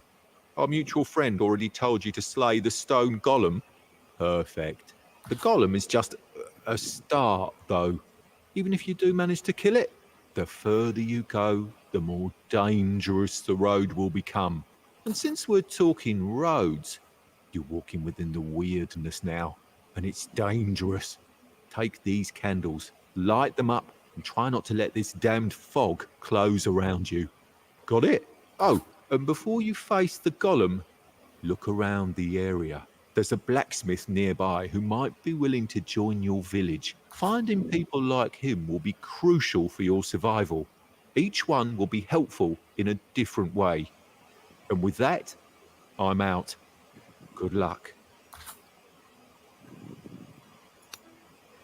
So yeah, well, it is kind of like a Planescape Torment type aesthetic, I guess. Yeah. So you want to try to sort of just be careful where you go. So this is bad. It says you're surrounded by weirdness. Better to avoid being in for too long. You can use a weird candle to repel it. So if I do that, I can light this. And see, now more of the world opens up, and it's burning bright. So there we go. We're just going to go there, and we're going to fight this stray creature. So it won't always appear. And now you can see this is a much more imaginative looking enemy. Give you a better look at him there. He's not very nice, not very nice. So he's going to do a special attack. So I have broad reach. My next hit does 100 damage. So I'm going to do this and hit him hard and block him. Okay. So see what he's going to do. Nothing. That was good. So now I've got a weird card. So forces of weirdness, insert them into your hand. Their effects depend upon your weird candle's burn level. Use it or be ready for the consequences of not playing it this turn. So reduce all armor of all enemies by 25 for 3 turns. Okay. So there, I've done that. Again, it seems like he's going to use a special attack. So I'm going to do a swing on him. Some small strikes, and that's it. So see what he's going to do. Nothing. Good. So attack everyone on the battlefield and buff. So no, we're not going to let you do that. We're just gonna hit him, and we should have him, and we got him. And so there we go. Then what you do is you start building your deck. So like in any sort of roguelike deck builder, I can choose one card. So, and I can see, what they are. So for this, I can do one hit for 300% damage. That seems like it's pretty fun. I can reduce damage dealt by all enemies by 30% for 3 turns. So again, with anything, right? So even though this does a lot of damage, this is going to cost 2 of 3 energy. So as you're playing this game, you've got to try to figure out, all right, how best to not only optimize your deck, because if you play these types of games, you don't want, it's not the amount of cards you have, but the types of cards you have, and you want to try to keep it as lean as possible. And so I think I'm going to take this one instead, Protection from Evil. So now the other one here would be Meditation. Next turn, increase your damage by 150%. But I think we're going to go for this one. And I can select a new passive skill. So start every combat with 10 ultimate charges. Not too bad. Opening strike, first attack type card played in each combat costs no energy. And then Blood and Fire, increase the maximum damage you deal by 6. What do you think, Sakuni? Let's pick one here. Ooh. And you can also skip, but maximum damage by 6. Maximum damage by 6? All right. Yep. All right.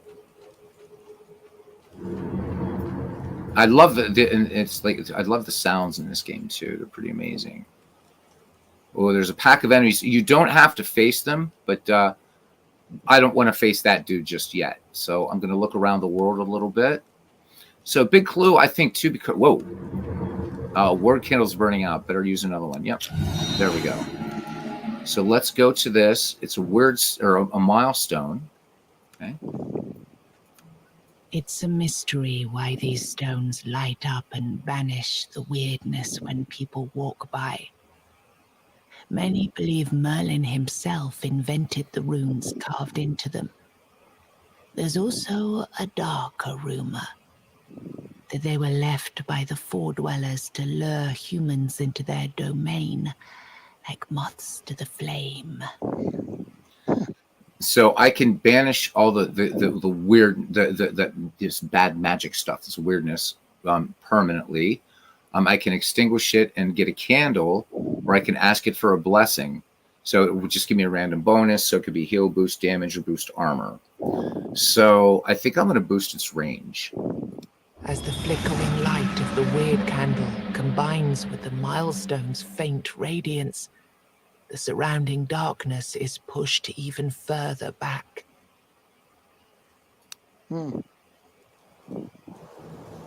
So let's move onward. Not sure what this is here. It's another pack of enemies. But let's go to this elderly archer, maybe? I think. Oh, I'm going to have to fight the enemies. Yikes. Yeah. Hopefully he'll help. So again, really cool looking. So I mean, the Arthur legend's kind of dark anyhow, but this is like really, I don't know. I just like how it takes it and you know, this idyllic land of Avalon that's absolutely just utterly destroyed. So this guy's going to hit this enemy will suffer more hits each turn unless it's stunned, or deliver more hits.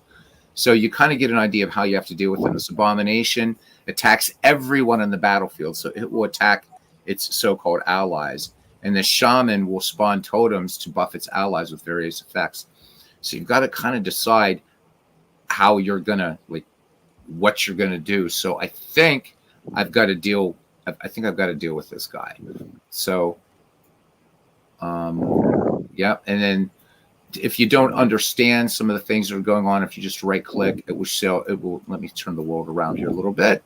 So it tells you what a hit is, what stun does, and armor. Okay, this is a tough choice. So he's not going to do anything right now. He's going to attack them, so I probably am not going to worry about him. I think I'm going to go after this guy first. And let's put a smack on him here. What do you think? Let's see. Broad reach. Next hit does 100% damage. All right. That was a good kind of crack on his head, right? And reduce damage. Let's do this. All right. So I'm out of energy. Now it's up to whatever's going to happen. That hurt. I'm not going to heal up yet, though. So let me see. This guy's going to hit twice, and each hit is going to be anywhere from 3 to 4 points damage. He's going to buff up, and he's going to attack again. So I'm going to do this again. I'm going to hit this guy. I got to try to kill one of these guys. And I think it's going to be him. Oh, man, he's not dead. He's not dead. He's got 5 points left. Bring it, you're dead. And what's this thing? Totem of the Wolf. This totem increases the damage of all allies at the start of each turn. So I think this guy's got to go next, yeah? Yeah. Yeah. So we're going to do this. Let me see if I can get with a bunch of small strikes. Okay, got both of them. And let's... No, I don't want this. I want to block. There we go. So this is kind of like Dominion in a way. How would be like Dominion? Well, you're drawing card in Dominion. Oh yeah, in that way, right? Except in Dominion, there's not like combat. But yes, you're right. You're absolutely right. So let's do this, and let's see if we can dispose of this guy or get close. Neither are going to do damage, so I can do straight up attacks on this. Now, do you get to increase the amount of energy that you use? Eventually, there are cards that would do that as well. Yes. All Okay. right. Yeah, absolutely. So this broad reach is great. So he's there's no. I don't need to. He's going to attack everyone on the battlefield. So I probably will stun him. So now he can't do anything. My turn again. And he's just going to keep doing what he's doing. So let me see. I definitely want to use broad reach again, overhead swing. And let's attack him. And that's it.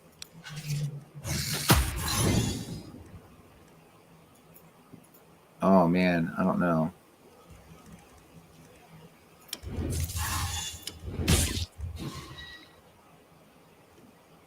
I think we use that. There we go. Still got hit. Ah, this sucks. Think we can do it this time, though. I think. Nice. Phew. So as you can see, healing is really, really, really hard. So, yeah, he says, yeah, I looked it up on Steam, and it's on sale for $8. Yeah, this is a great game. So with the camera, you can move it and have it stick to a different view. Just better to, like, when you're moving through the world and stuff like that and in battle. Let me see. Do we want to draw 4 cards? This is a trap. This turn, gain 50 armor and stun every enemy that hits you. Kind of like that. And then we have this Calm Breeze. Reduce the energy cost of 3 cards in hand by 1.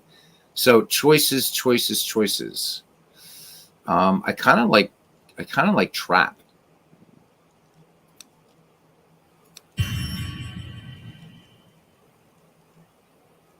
All right. So I've still got to find this blacksmith wherever he may be. And we can zoom in and what have you. So, wow. Let's go to this elderly archer. You find an elderly archer sitting near a small fire. He tends the flames with care and tenderness. Oh, a visitor. I haven't seen a friendly human face for a long time. It's getting lonely out here. With a gesture, he invites you to sit with him. Beautiful, isn't it? So yes, this is yeah, like Merlin. Well, yeah, because this is based, Joe, on the on a telling of the Arthurian legend after the fact. The question shouldn't be who I am, my friend. The question should be who I was, because right now I'd say I'm pretty much nobody. Not much. I tend to the fire and watch over this place. Since I failed to fulfill my task, I need to sit here and watch the fire. I don't want to, but I have to. I'm certain something terrible will happen if I stop.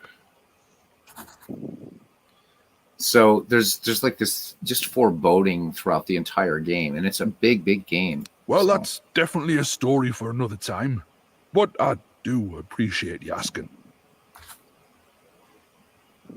As you sit by the archer, you notice that this fire doesn't behave like a regular fire. It has the power to push weirdness away, just like a menhir or a weird candle. Moreover, you suddenly notice that the man's legs are rooted into the ground with blue veins. The veins stretch from his feet into the fire pit. You form a question in your mind, but when you look into the man's eyes, you realize there's no point in asking it. His gaze is absent, and his movements are barely noticeable. You decide to leave it for another time and turn your eyes towards the fire. The flames flicker with a weird, magical rhythm. So then you can choose here. I can wish for experience, wish for a new spell, but everything comes at a cost in this world. So if I can lose 10% of my hit points to recover 1 card from the deck. I'm not going to worry about that. I can lose 10% of my hit points and gain a level, and I can wish for a new skill. So I think we're going to do this because I can get a random legendary card. I don't have to do any of these. So Demon Strength. So I can raise my damage by 500% this turn. I think this turn I'll take it and then leave.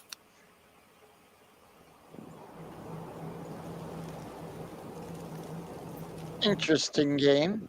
It is. It's oh no, I don't know that we want to fight yet. We want to sort of look around, or at least try to like. So stray creatures probably not as bad to deal with.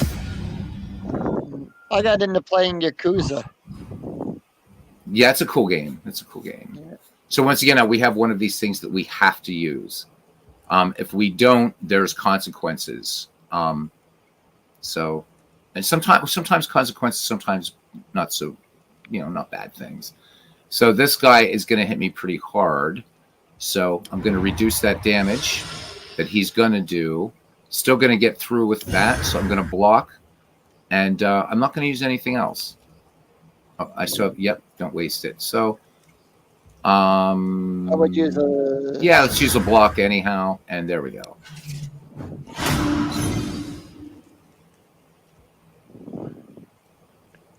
I don't know that I want to do this. So this is really nice. So there's 3 charges in this card, and for no energy cost, I can increase strength. So let's do that.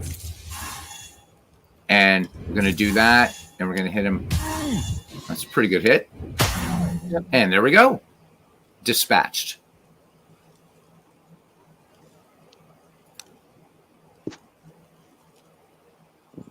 You don't always get to pick cards. So, but I'm not going to keep going with this. I just wanted to show you guys this game. It's big, and it's one of these things that you should expect to die, because you will. But with each progression, even with each failure, your character, you'll unlock more characters, more skills, more things, and it's really, really fun game. And if you buy this game, there's another game called Conquest of Avalon. It's kind of like a first-person kind of like adventure type thing. So anyhow, I just wanted to show you guys a couple, and this was Conquest of Avalon, and then we had Talisman earlier. Next time we do one of these or something, maybe we'll do Diablo 4 or something. I don't know, man. So many, you guys can decide, and if you see it in my Steam library, we'll give it a go. But for now, we are going to go ahead and save and quit.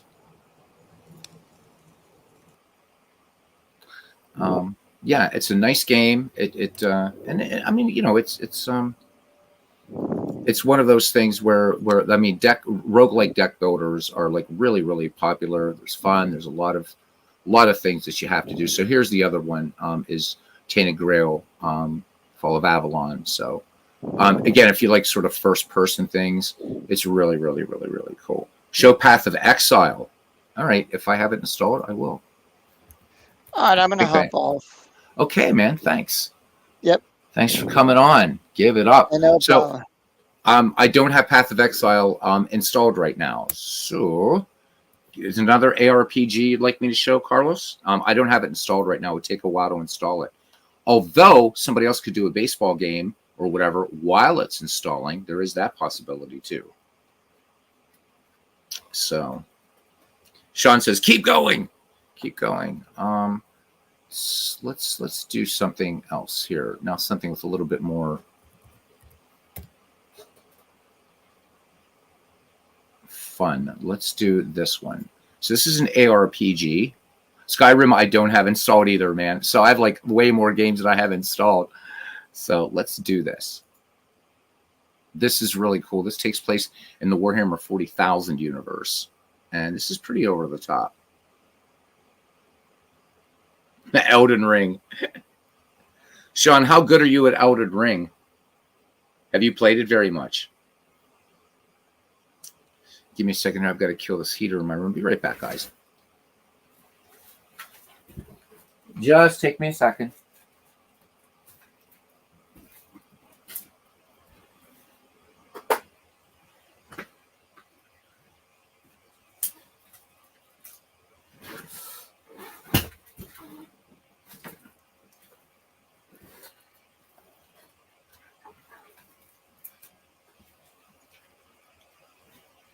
So yeah, Carlos. So Warhammer, there's War. It used to be called Warhammer Fantasy. Now it's called Warhammer Age of Sigmar. And then there's this Warhammer 40,000.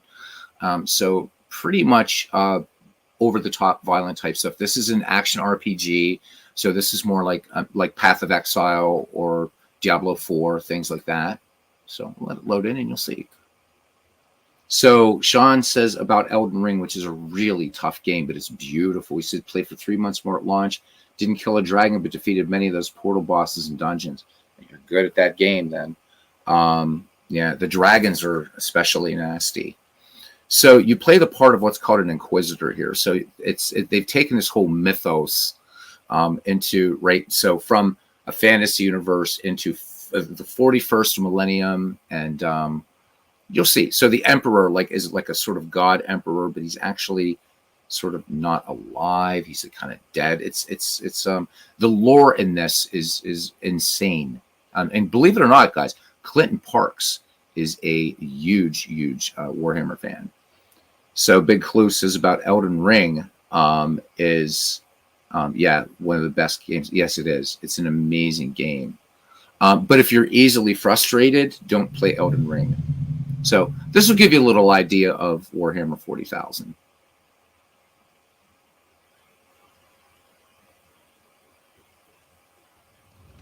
For 10,000 years, the Emperor's Inquisition have fought a secret war to defend humanity. We keep vigil in the darkness. We hunt among the shadows. We pass judgment upon the mutant, the traitor, and the heretic. We purge the world of the taint lurking among the stars. We are Inquisitors. We shall fear nothing. For we are what you fear.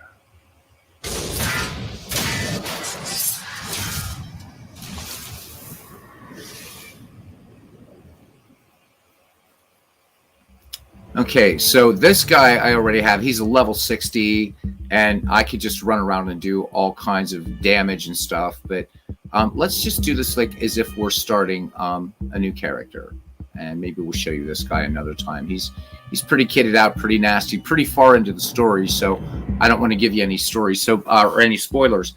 So there's a main campaign in this with. But there's also tons of side quests. There's different seasonal. So there's a thing called a seasonal journey. So it's every season it's been released for this game. There's a lot of content in this game. So, and from here I can choose which from the seasonal journey, which one I want to go to, and what have you. So let's switch characters, and let's create a character.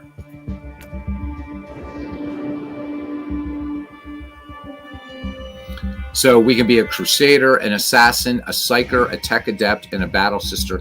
And the battle sisters are badass, and they're coming out with a new class for this. And then we can choose our expertise. So let's see what about assassins? So Death Cult assassins are experts in hit and run tactics, exotic weapons, and combat. They rely on their acrobatic skills and speed, thus preferring lighter armor and weapons. So, and it can show you different things you can do. Psychers are kind of like magic users. So I've never tried to play a psyker. So let's do this. And I don't know. Let's just do this. Let's give him a name. We need a good. There's John DFW. How you doing? So we can call him MV the Faithless. Why not? Or the Gormless. He would understand that, being a Brit. Well, we have a Faithless with just one S. That's okay. Let's do this. And let's play.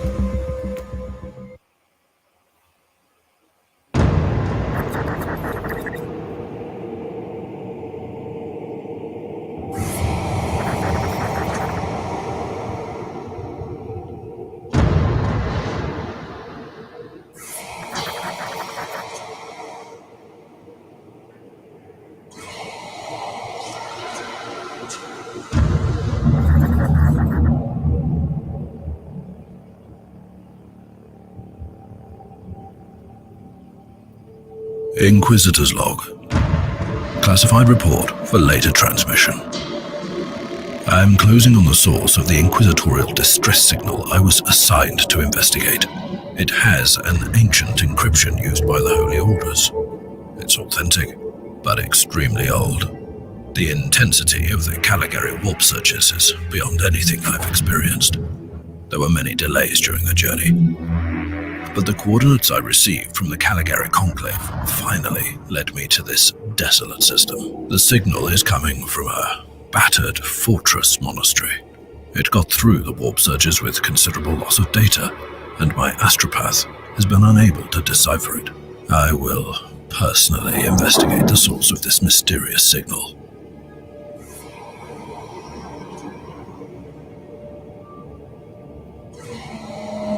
Inquisitor, this is your captain speaking. I'm still trying to hail the monastery, but I get no response. The hull looks intact, though. I think it was simply abandoned a very long time ago. Then what do you expect to find over there? Something that once belonged to the Inquisition. And lots of empty halls. Sounds exciting. I've instructed your pilots to land on the hangar deck. Stand by and wait for my signal.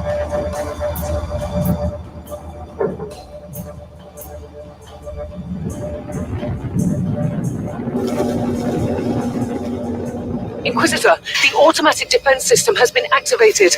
The turrets are attacking you. Do you...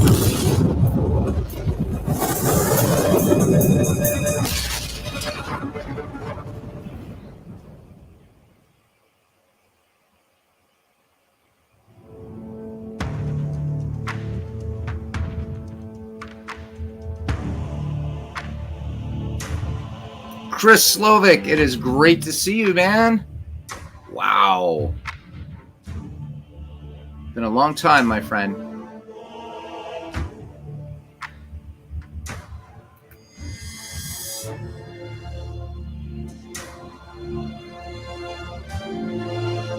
So this game pretty much is again, it's like a Diablo type thing. It's mouse controlled.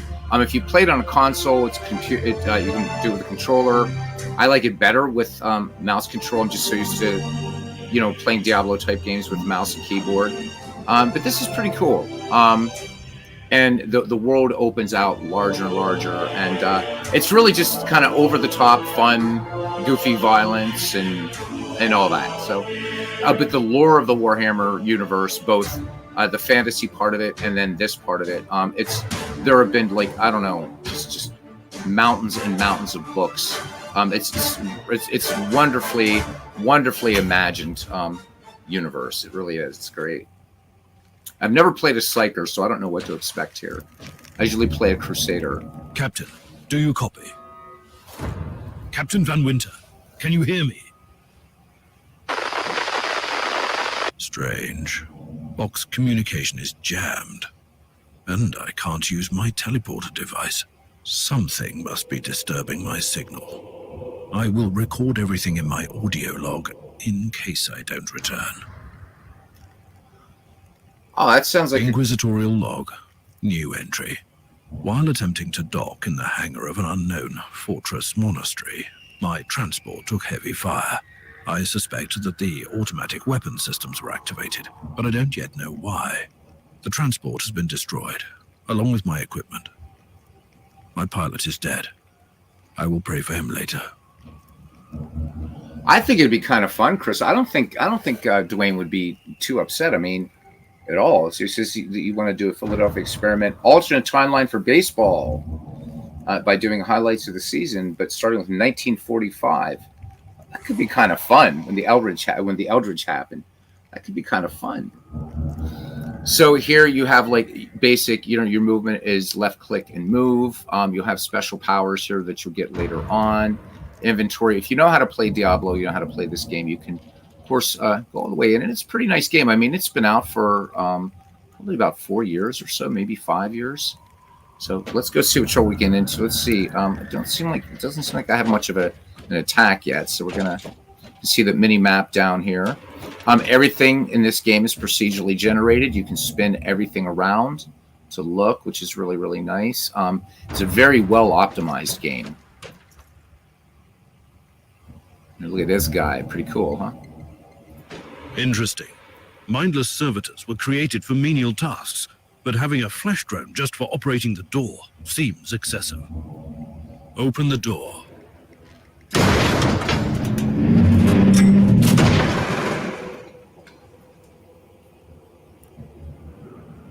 when humans were abnormal. I think they still are. I think we're all abnormal. So this is a little bit slower paced than Diablo, but it's you can get really hurt in this game too, and do a lot of hurting. It's fun. Cogitator. Let's see if the tech prayers still hold. It might have information about this place. So this is a futuristic world, but it's also it's very, very deeply infused with superstition, and of course a lot of their source material they've adapted to this, but like taken from the Inquisition, and just good stuff. I'm not going to read all of this to you. It's really fun. I think that this is one of the main strengths of this game is that you kind of can get into the lore and just get involved in it. But if you just want to just smack things around, that's fine too, right? Of rust. Well, at least I found some interesting diagnostics. I should check all the cogitators on the ship for other details.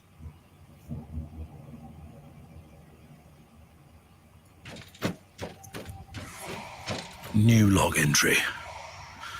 Bodies everywhere. The putrid stench of death. Horrible wounds still ooze blood. What unholy beast stalks these halls, I wonder?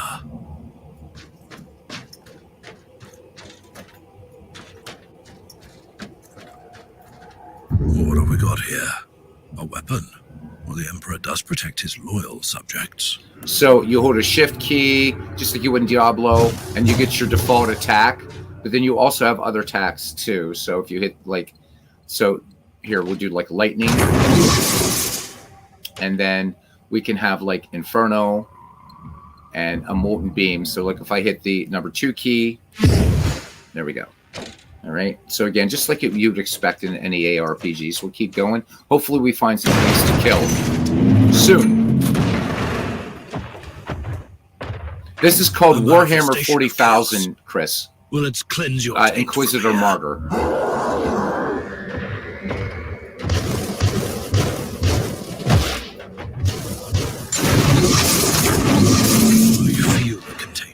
Seeping into the walls.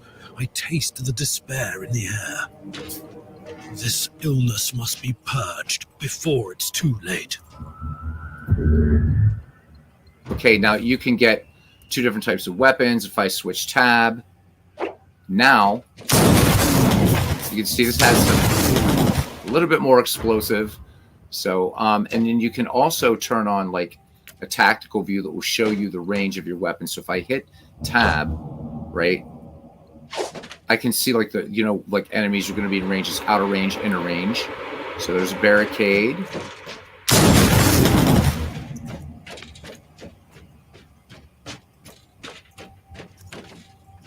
New log entry. I've found a room tainted by the filth of chaos. There is also a tech priest maintenance shrine with a functioning cogitator.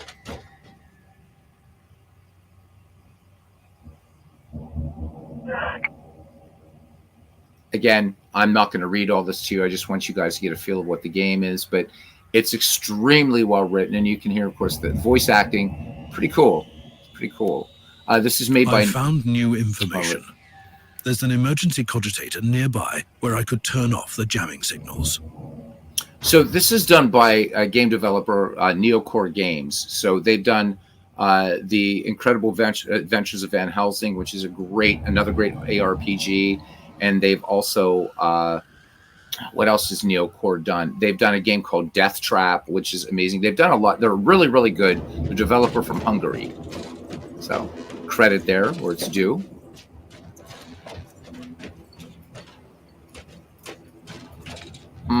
There we go. Open the door. It is in the walls now. Everywhere. Taint. In the machines. By the Emperor. What foul abomination is this? Mindless servitor sputtering gibberish. I smell corruption. Exciting. Mind the door, please.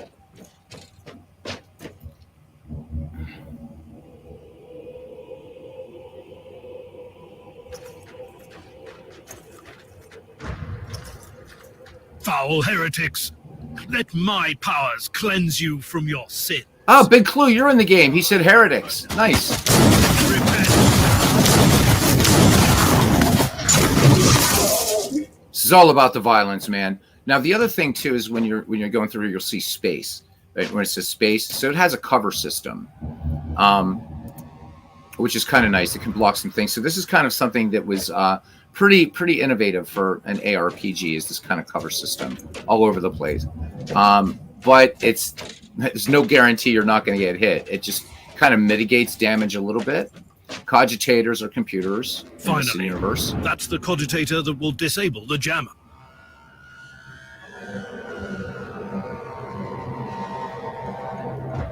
I couldn't turn off the teleportation jammer, but the Vox should be fine now. Captain Van Winter, can you hear me? Inquisitor, finally. I thought we'd lost you. It would have been Big Clue, he must be. I He must be in Manchester. It smells Trust me, corruption. I'm on your side. I'm not saying I don't want my ship back, but who would clear my name if you died in battle? Your loyalty is quite admirable, Captain.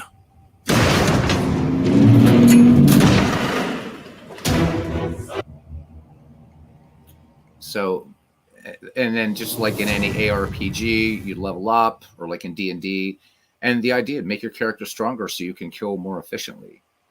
Yeah, it's a fun game. It's immense. It is really, really, really immense. I've been playing this game since 2019, mostly on PlayStation, but also on here. And it's just, there's an incredible amount of content in this thing, and they're still supporting it, still adding to it. If you like action RPGs, and it just gets more explosive later. It's pretty crazy. So I'll show you how the level up system works for MV, the Faithless, with 1S. So we picked up a psychic focus, a type of psychic power, and then passive skill points. So we'll click continue. So let's go here. This is our character screen. And then we can go to passive skills. And then we can there's all these things here. So like for those of you that have played Path of Exile and commented about the huge skill tree, this is not anywhere near as large as Path of Exile. I don't think anything is. But that being said, there's a lot. So for ranged combat, it looks like we'll go to ranged, and then these things is where these are where you start, and you can choose to move around the tree. But you can see each one has its own type of skill tree, and these differ for each character. So the Crusader skill tree is not going to look at this, or look like this. So for range combat, we're just going to pick up let's see, plus 5% range damage bonus against slowed, shocked, or stunned targets. We can just gain a 1% crit chance, or let's just do the 5% range damage bonus. Looks good to me. So we'll take that. And then we can go here to our character, just have a look. We have some available points here for force. And so let's add a point to force, and maybe one to side focus, and a couple more. And it will tell you what sort of what each thing does. Let's do this, and that, and that. There we go. Okay. And then you have like different perks, and these come with relics. These aren't unlocked yet. So you can see there's a lot going on here. Okay. So these things too, again, everything over the top. These are like immense ships. Like the Starship Enterprise would be like, or like a Star Wars Imperial Star Destroyer would be like maybe a little bit. So everything is over the top. So again, there's this linear campaign at first, but once you get on the ship, then the thing opens out into, you can kind of go where you want and follow the main quest, or just do side quests to level up your character. There's, again, these seasonal events and all kinds of crazy stuff. All right, so we've already done that. Let's just take this next, because we're still working through a tutorial, and I'll just show this bit, and then we'll go ahead and go. So Clue got his name from his team name from Warhammer. So there's all kinds of races in this. There's Chaos. There's the Eldar, which are kind of like, if you imagine Tolkien's elves, but really, really powerful and all that kind of stuff. It's fun. It's just fun stuff. Our Argos have picked up a Vox signal not far from your location. It is transmitting on an Imperial channel. It could be important. I'm on my way there. So you can see over here, there's on this corner of the map, there's an objective there that I've got to look at or reach. So let's go, and we'll probably end up killing bunches of stuff on the way. So what's nice about this tactically is these enemies don't see that I'm here yet. Once this blue bit here crosses, they'll know I'm here. So you can kind of use that to your advantage, but let's just kill them.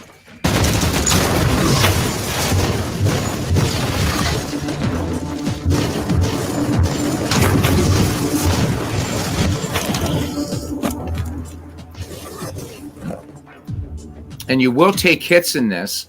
There are no health potions in this game per se. You have to find your health will regenerate over time, but you also can find inoculators, things like this. You also pick up stuff that will, if we go into our inventory, we picked up this purity seal and also this like this pyrokinetic staff.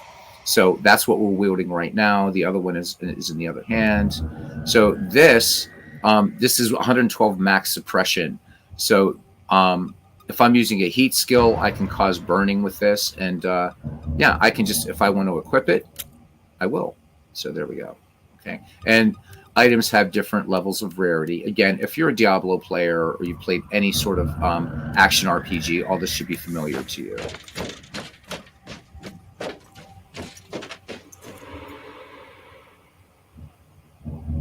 I, the Emperor. What have you found down there, Inquisitor? A vile display of cruelty and madness. A sacrifice to the dark gods and their acolytes prowling these decks.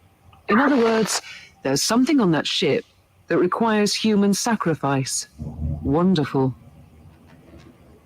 So, Mike, this is called Warhammer Inquisitor, or Warhammer 40,000 Inquisitor Martyr.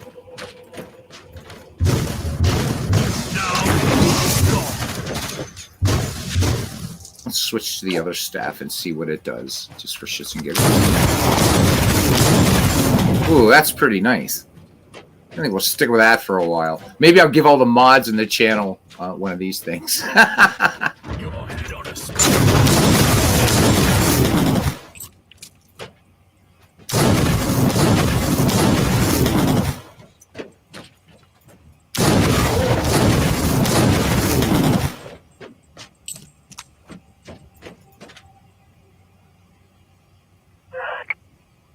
Again, lots of great reading. So it's here it's talking about a machine spirit slowly becoming insane, started to override the defense system. So, I mean, again, the writing in this is excellent. The lore is excellent.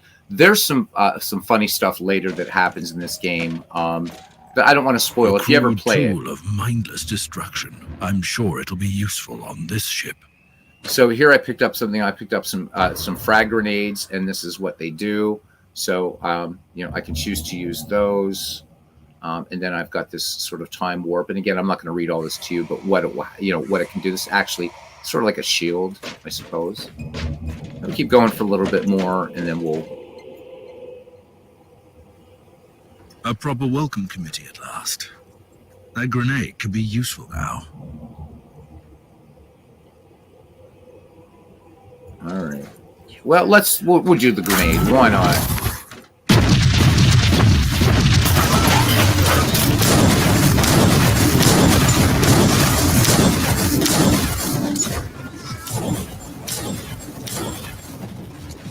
All right.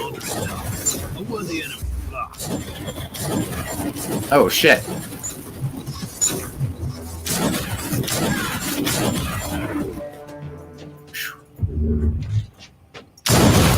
And there's a better staff. So, and here you can, now I didn't get to this in time, but you can also interact with guns. So man them and stuff like that, which is pretty fun to kill enemies. And we'll just resume, and then we'll just leave that. So let's go to our inventory here, and let's see what this thing does. Yeah, I think it's a little bit better. So we'll go ahead and equip it.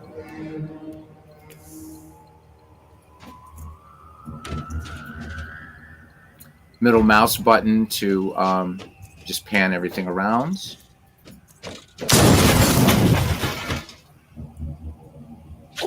And again, tab to so you have a heat that will build up in certain weapons too, especially if you're playing like a Crusader or what have you.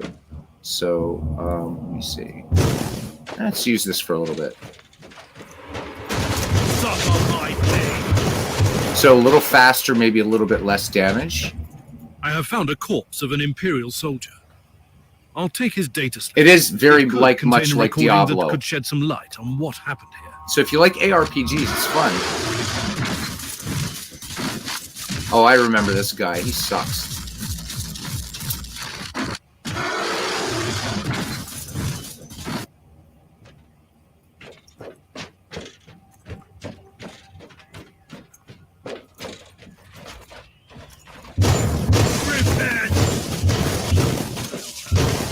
You hear that, big clue? Repent.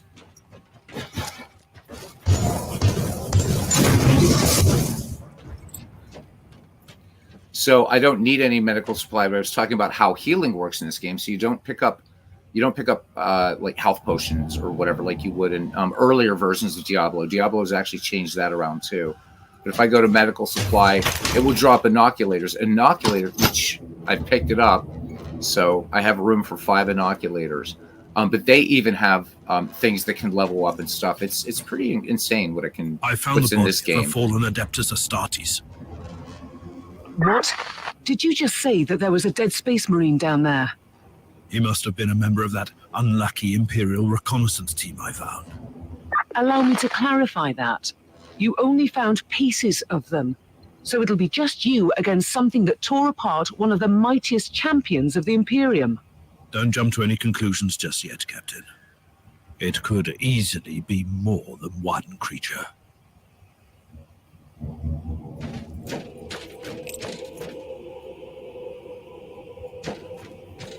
So it gives you a nicely slow start, but it doesn't stay that way. I slay in time.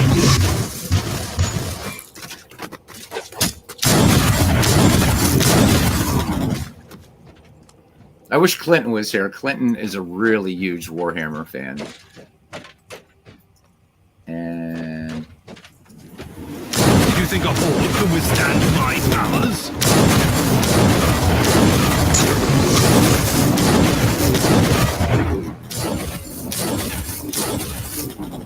And usually early on in the game, you really don't need to do use a lot of these powers. So if you notice, I'm just switching between these, between this Pyroblast and Bio Lightning. So, but you do have to pay attention to synergies and stuff like that. Team Sigma, this is Chaos Thorn speaking. Team Sigma, come in. I'm afraid Team Sigma won't be responding anytime soon. What? Who are you, and what are you doing there? Taking a stroll on the decks? By the Emperor! Mind your manners. I'm an Inquisitor, and I don't tolerate... An Inquisitor? About bloody time. I thought your lot had followed Lord Klosterheim into the Dark Zone. Listen, we're under heavy attack in the control room, so I'd appreciate it if you could join us while we deliver the Emperor's will until our most triumphant death. Thorn out. So it's just so over the top. It's over the top. No It's camp. It's I fun. established connection with someone from an Imperial expedition on the ship, but he is clearly confusing me with someone else.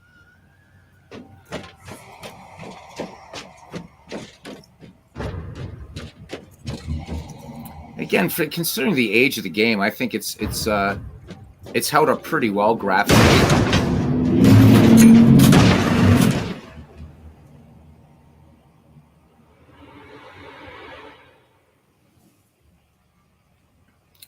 All right, so I mean that's a little bit of Warhammer Inquisitor Martyr.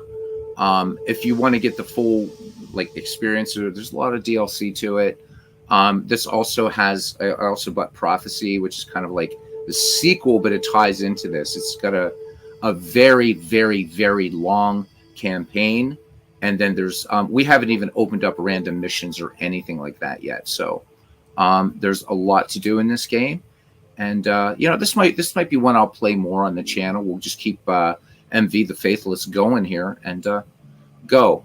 So go ahead and jump out of this, and let's go to quit.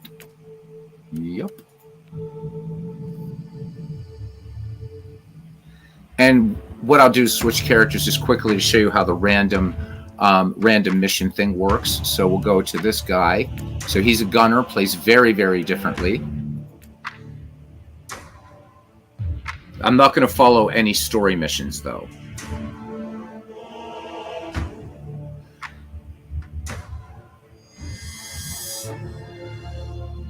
It's really, really, really fun, Sean. If you like ARPGs, and again, so it's not so a game like Elden Ring, which you're really jumping, dodging, whatever. But if you just want something, you just want to have a fun story to go through, and a really large game universe to explore. This one's excellent. So as you can see, I'm really, really far into the story, but nowhere near the end yet. But I can go to a star map to find things. I can go to the ship's captain, who also, there's a store here. There's the storage thing is really cool. So watch this little dude up here. You'll see this weird holographic image of this guy. Pretty weird. Look at that. That is cool. So that's pure, just wonderful Warhammer. And he's in a stasis casket. It's pretty nice. It's pretty generous. Right now, I've got to sell some stuff. But it's pretty generous with inventory slots, which is really nice. Let me see. You can go here to crafting. There's this whole Void Crusade, which is a whole nother game on its own. I can click here to get some random missions. I can go. I don't want some of these. I don't want to go to because they would spoil the story for you. But for instance, we could go to a star map and we can kind of just sort of fly around to where we want to go to find missions. So we'll just pick one. I don't want to do this because that's again, a story mission. So let's go back to the command bridge and we'll just pick a random mission that way. But I could have zoomed out. It's really, really a very, very big game. So here's all kinds of random mission. Red or way above your level, a yellow, somewhat green, or within your level. So I don't know. Let's go hunt some Eldari, for instance. Let's see what do we have to do here. I want to actually know. I want to get something that's going to be on, just to show you that it's not all on a ship or something. So I can go to urban ruins. Let's go there.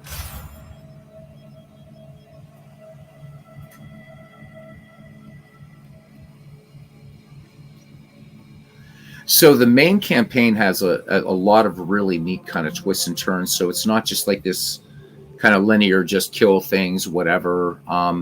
There's also, you can pilot some big kind of mech vehicles in the game and stuff. There's so much to show in this game. So again, on sale. It does go on sale quite a bit if you don't want to pay full price. Fanatical, as Mike says, does have it on sale as well. So the other one I was going to show you, but not tonight, is Grim Dawn, which I think is an incredible ARPG, and it's dark. It's not over the top, but it's sort of disturbing. Identified in teleportarium range. Decoded Vox transmissions and Augur scans indicate high importance and limited combat capabilities. Neutralizing the targets offers significant long-term benefits. So there's a boss there you can see, as Legends is telling us that the game is going into overtime with a ghost runner at the 20-yard line. That's strange. Is that a thing? I didn't know that was a thing.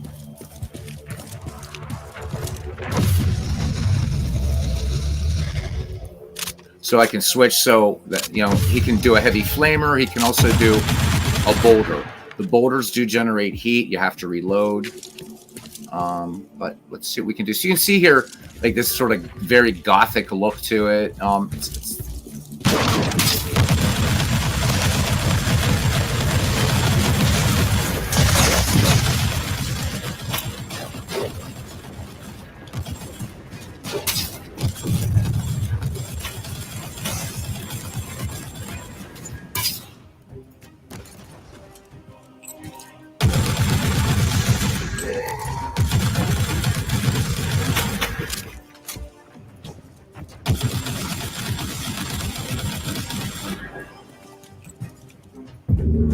So you pick up blueprints also for crafting, things like that. So, and you can see the game significantly speeds up too. Lots more enemies and stuff. Destructible environments, which I think is just so much fun.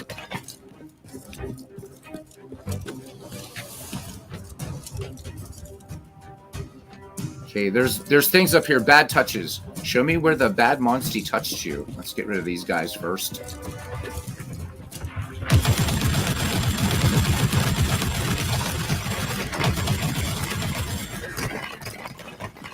Boy, if only Ripley and everybody had this weapon in Aliens, right?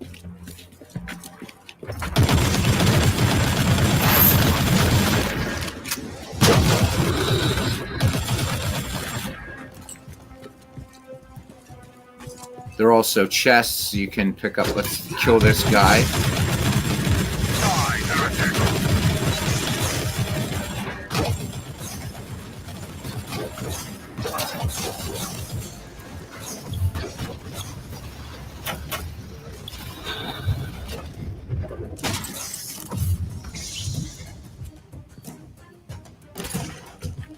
So when you're suppressed, right, that means you're in a bit more danger, but there's also things you can develop in your character to increase damage when you are suppressed.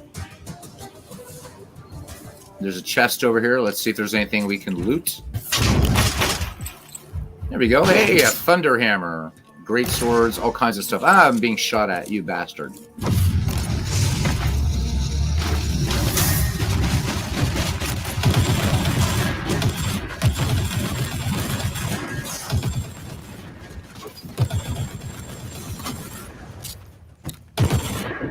And yet, he reloaded. Target deletion complete.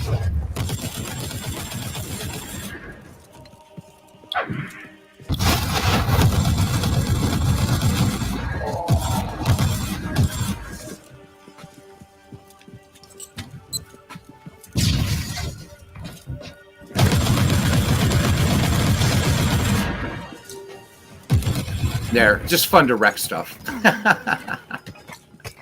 Anyhow, so there's a lot more. So we're just going to go ahead and abort this. And yeah, I don't want to surrender, but I'm going to. So there we go.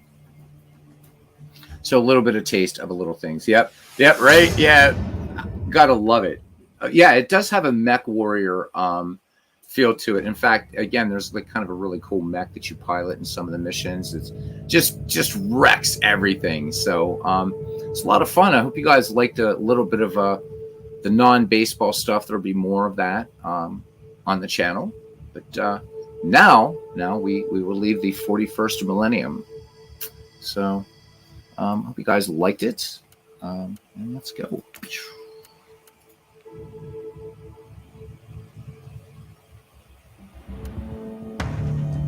And I'm going to switch back to MV just so the next time I play this, we'll be able to follow the adventures of MV the Faithless.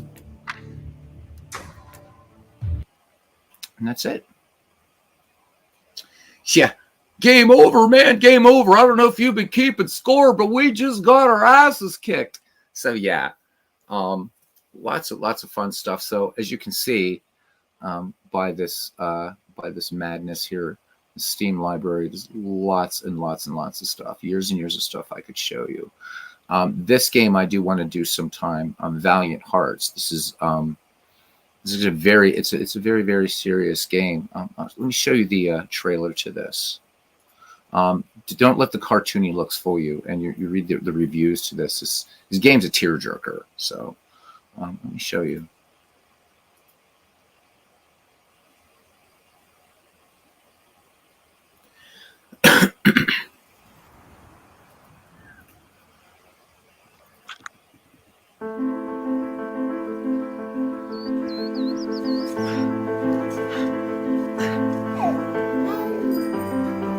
Lives shattered. Love lost. One day, a farmer. The next, a soldier. sent far from home and torn from their loved ones. These unexpected heroes are swept away into the great war that rages on, always hungry for more. War makes men mad. But humanity can shine from even the darkest hours.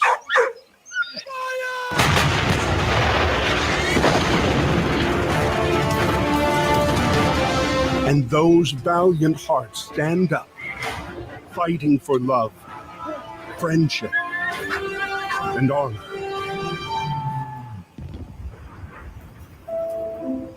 To the point of sacrificing everything, even their own life.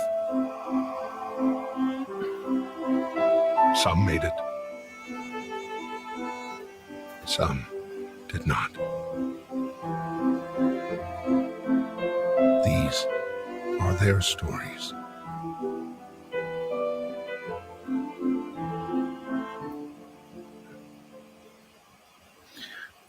It's a very stylized game. You can see here overwhelmingly positive. It's an incredible game. This is an incredible game. But I want to save this one. I don't want to rush through this. It's incredible. So it's called Valiant Hearts: The Great War. If you're interested, the story is it's unforgettable. This is like one of the, I don't know. This is like one of those things where it blurs the line between just a game and like a superb novel. It's that good. So, all right, enough of that madness. So, I don't know if Bernie's around or if Buckshot's around or if we're done with our festivities for the night. So, wait and see what folks want to do here. I know that earlier you guys were kind of spoiling for Field of Dreams game. I was hoping maybe Buckshot would be wanting to do that.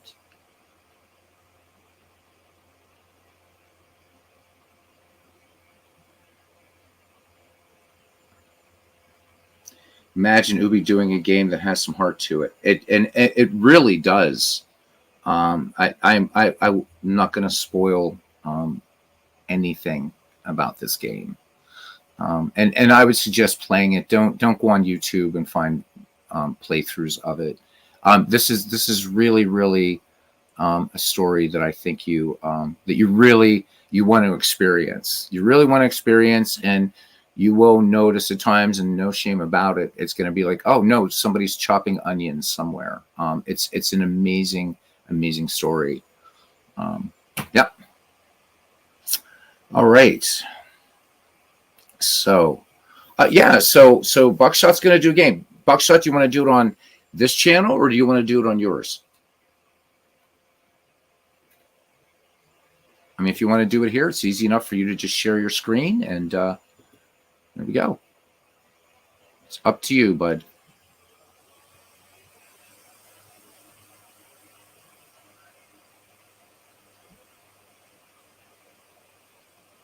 So thanks, guys. I know that, many of you have been encouraging me to do more non-baseball games on here, and there's going to be more and there's down the line more non-gaming stuff. So some music stuff, things like that as well. So in time.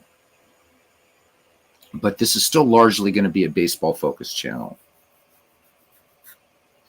So yeah, I mean, Buckshot, if you want to do it here, we're already set. You would just share your screen and go from there, and you do the broadcast, or we can all go to your house. You've got 11 people. So Bernie's out. Okay.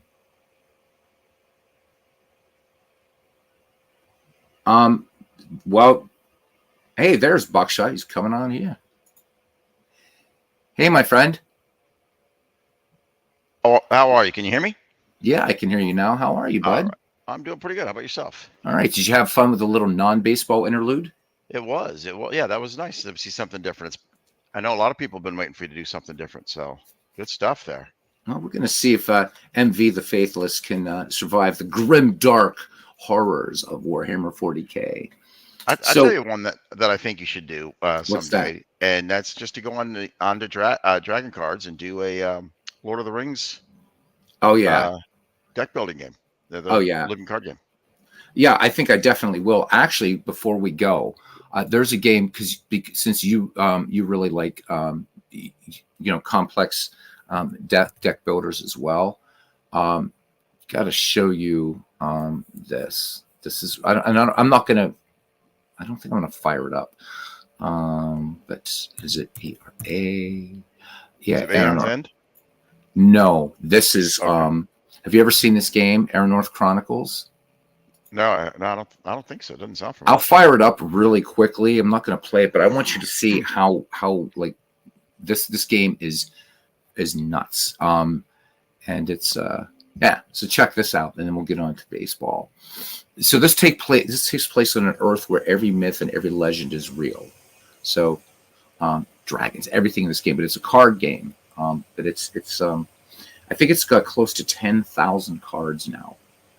So it combines roguelike deck battler with a kind of, sort of like this huge narrative.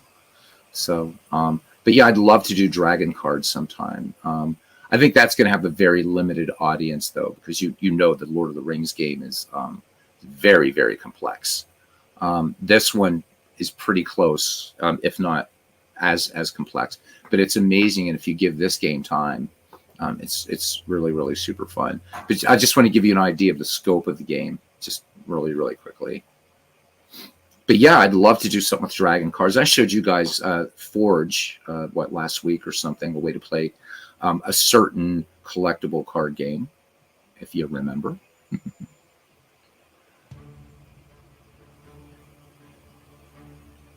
So this is done by a lone developer too. Once it just waiting for it to load in and everything like that. Even has nice sort of medieval music. Oh, no, we're going to wait for it to respond. Hopefully. So you're going to do a Field of Dreams game? I can if you like. Well, I mean, it's up to you, buddy. Just like you wrote, as you wrote "you up" to me. So, all right. So here we are. So we're in the main screen. So I just want to show you, just for instance, like the enemies compendium, right? Just so you get this idea of how, like, so everything. These are all just enemy factions, and look how long this list goes, right? So, and then when you actually go in there, these are like enemies that you can face in this game. Pretty wild. And some of them you can't, like I could click on these guys, but because I haven't faced them yet, I don't know what kind of powers they have. But I think you would really, really like this game. Why does that one guy look like a bartender? Oh, I'm already past him now. I'm sorry. So she's kind of cute. She's kind of cute. But yeah, so this is called Aeronorth Chronicles, and it's you said this is a card game? It's a card game with a huge overworld map that you have to travel, and it's pretty incredible. Pretty incredible, big game. So there's a player's handbook here. You can play a quick challenge. It's big. It's a very, very big game. So this will be one that I'm going to show sometime. I think it's really fun. It's just one of these games that once you get used to the synergies, it's incredible, and the amount of cards and characters in the world that you travel. And it was done by a lone developer in Greece. And it's just this is his second game. The first one's called Aeronorth Reborn. This one is clearly superior. So, but it's just this massive game. It's got an in-game codex, which is really cool. Here's the rule book, so you can get an idea. Each of these are it's pretty immense. But what's neat about it, though, is if you find yourself getting a bit confused, there's a codex in game that you would just type. So maybe I would type in vengeance, and it will tell me what that means. Because I'll see that on a card. There's the interactions between skills and cards, because it's not only just cards, it's also your character. It's got a deep level up system. It's almost like somebody took like Magic the Gathering, the best of Magic the Gathering, the best of like Pathfinder or Dungeons and Dragons, and put them together into one massive game. And that would be this. So yeah, this also has full mod support, which is really cool. So but it's not for the faint of heart. You've got to give this game time. You're going to get your butt kicked. There's again all kinds of ways to play this game, and yeah. So remind me, and I will show this sometime. Absolutely. All right. Cool stuff. Yeah, you should do at least at least one day a week. Pick a day of the week or something that you can stream and do non baseball. Oh yeah, that you can. Those viewers can come in and watch that. They're interested in that and come in and know you're going to do something. Absolutely. Big Clues has so many games, so little time. Yeah, if it wasn't for bloody work, yeah, I used to do right. This. So right. Oh my God. I think you'd have a lot of followers that would enjoy watching that type of content as well. So. Yeah, I think so too. I mean, I think for some of the guys, like, nah, I don't want to. But I wanted to kind of mix it up a little bit. I noticed that I know that the games tonight I showed were all kind of like gloomy, but they're fun. And I play some things that aren't, of course, but I just thought it'd be nice to have a sort of little mix there. And I really like Conquest of Avalon. I think that was the one that people maybe weren't too sure of. Like, I don't know, but it's definitely worth a play. It's really, really good. So that last one that you showed, the Valiant, Valiant Hearts. Yeah. I started playing that one, and I was like, okay, you know what? This is a little dark. So not dark, but deep. It's deep. It's sad. Emotional. Yeah, exactly. There's some humor in it, but that makes all the So there's a similar game like that that's centered around Nazi Germany in World War II. That's like I can't remember. I have it in my collection, but I can't remember the name of it right now. But yeah, Valiant Hearts, I think, is one that you don't want to watch videos on. Just got to experience it, and it's not that expensive, and it's powerful.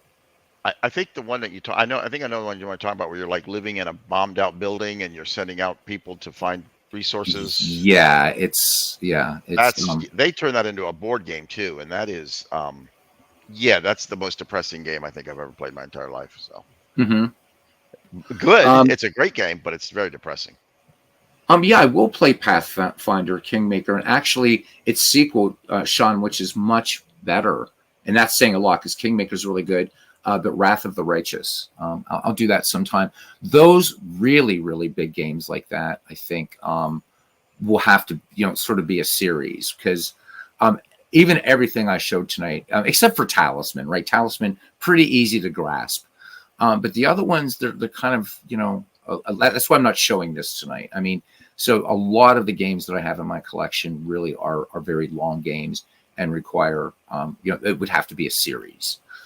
And definitely Pathfinder, or as you know, like Baldur's Gate 3, which I'm buying tomorrow. You can't just like play it once and say, well, that's Baldur's Gate 3. It's, some of these games you really have to just go through and play it. And, something like that, like Warhammer, I didn't want to do any of the story missions because spoilers, but some games, so like Baldur's Gate 3, you could play the same character but not see the same thing. So those things, it's a little bit safer to play those, because they're just so big, or you don't have to worry about spoilers. Couple quick things. Are you definitely buying Baldur's Gate tomorrow? Buying it tomorrow on PS5. On PS5. Okay. Yeah. Are you off tomorrow? I am off tomorrow, my friend. So I suggest you buy it tonight so you can download it. That way, the first thing in the morning you get up and you can start playing it. Look at your game list over here on the left, and just say goodbye to all of those games for a long time, because you're going to be playing Baldur's Gate nonstop. Does that include Out of the Park baseball as well? Oh no. I'm wondering if we'll see you in the stream in Discord for the next week. Oh my God. Oh man, you're scaring me. It's addictive. If you like, obviously you like those type of games. Tainted Grail and Pathfinder, Path of the Righteous, and stuff like that. So you're going to be. We may not see you this week or 2 weeks. We'll see how wrapped up you get into it. Man, that could make many people happy. That'd be all right. No, I doubt that. So Sean says Tainted Grail Conquest he's going to be getting and playing. Just deciding where to buy it from now. Yeah, it's really fun, Sean, and I've hardly seen any of it, but I love the dark aesthetic to it. When I was doing my master's degree, I did some seminars, and I've done a lot of my whole life, like studying the Arthurian legend, and I love legends, I love myths and things like that, and I just love the take that they take on the Arthurian legend. There's another one here, King Arthur. Oh, we will get to baseball. Just give me a minute here. But I want to show you something else since we're talking about darkness and King Arthur. I'm going to show you the trailer to something else that I'm pretty excited to start. So nothing wrong with getting away from baseball for a really good time. Elden Ring and nothing else for months was so much fun, Sean says. Oh, absolutely. I get it, Sean. I'll go on Jags, like where I'll fire up, Diablo 4 or Grim Dawn, which I was going to show tonight and forgot about it, but it's a little too late now. And you're right, and you just play these things. I was just talking about a game. Oh yeah, King Arthur: Knight's Tale. I want to show you guys. Sean, I don't know if you saw earlier, but if you have, I don't know if you use Steam or not, but Tainted Grail Conquest is on sale right now for $8 on Steam. So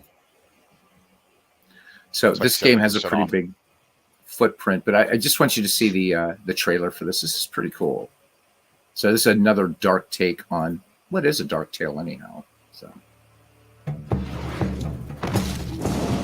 it's a big RPG also, Buckshot.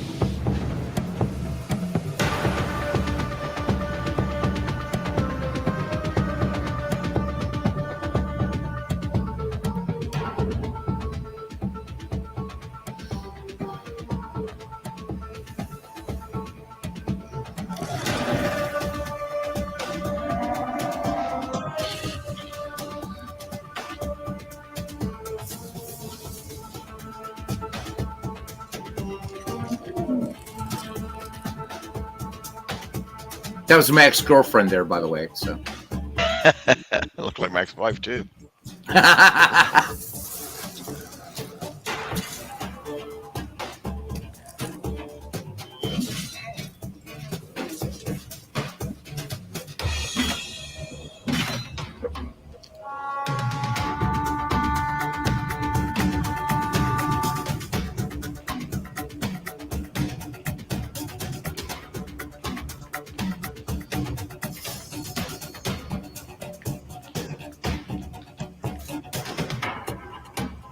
Trying to find, there's a better, is this the trailer I'm looking for? This is a really cool trailer. It gives you a better sense of the atmosphere of this game.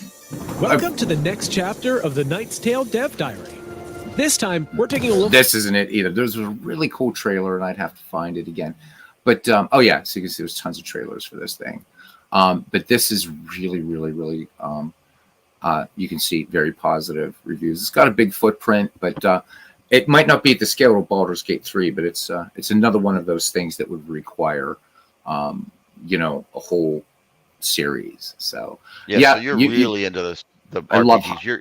I love RPGs. I love high fantasy. Age of Wonders 4. I want to show some night, and of course, I know disappointment. I did not show Stellaris. I should have, but again, how do you show Stellaris in 10 minutes? How do you even do that? Right? Yeah. Right. This is also by Neocore Games, by the way, the same people that did that Warhammer 40K game that I was showing. So these guys are excellent developers. I really like them. So I said 2 weeks. I might have because you're so heavy into RPGs. That might be 2 months before we see you back on Discord. No, baseball's always my first love. So okay. You'll still see me. But yeah, so you're saying I should buy it tonight because it's going to take that long to download, huh? It's a big game. It's like 100 and something gigabytes, I'm sure. And so right. Well, then I know they patched it a couple times and added even more. It's big. So let it download that way. When first thing in the morning you get up and spend your time playing it. So Sean, if you like games like Tainted Grail that I just showed you, there's like tons and tons of those games that are really, really fun that you can check out. Maybe I'll do maybe start a series on this channel. I'm showing a bunch of different of those types of games because they're really fun. And I remember you telling me a few weeks ago in the Discord that you like games that were sort of because I mean, if you think about it, like the strategy, there's a kind of puzzle to it and working out synergies and stuff like that. And these roguelike deck builders are just fantastic games. Probably the one that most people would know Slay the Spire, which is really, really fun, very stylized looking thing. But there's lots of them, and they're fun, and they all play differently enough. There's even one, it's called Poker Quest. That's really hard, and you're like playing with poker hands, but it's in a high fantasy setting. And I should show it to Yoko sometime, since he's a professional poker dealer, and say, here, try this. It's really, really fun. Anyhow, man, do you want to share your screen, or what do you, or just want to absolutely. talk? I'll tell you another one. One other one you can do one time maybe is the Gloomhaven, the computer version of it, and teach everybody just how to get through that the very first encounter, because they start you off with a pretty tough quest on that very first one. So for those of you that don't know about Gloomhaven, this is a massive board game. Setup time for this, if you work quickly, is about a half hour just to set it up, and to tear it down. Just to set it up, if you're fast. So this digital adaptation of Gloomhaven has the entire game on it, plus a whole nother mode. So maybe we could look at a trailer really quickly so you guys can see what it looks like. I didn't buy the mercenary challenges because right? I mean, but I did pick up Jaws of the Lion for it. So the way this game works is it's not just a dungeon crawl. You work with cards, right, in your hand, but you can't just play the cards. You have to pick the top of one card, like the bottom of another card, to put them together. So even moving, right? And you know this, right, Buckshot? Like there'll be like piles of gold, and you just can't get to it. You can't pick up treasures or whatever. Don't have time to do it all, for sure. Yeah, you can't. And this game is just, it's disgustingly, stupidly huge. Peggy 12. I like the Peggy guy. This game's great. Sean, I think you would love this game.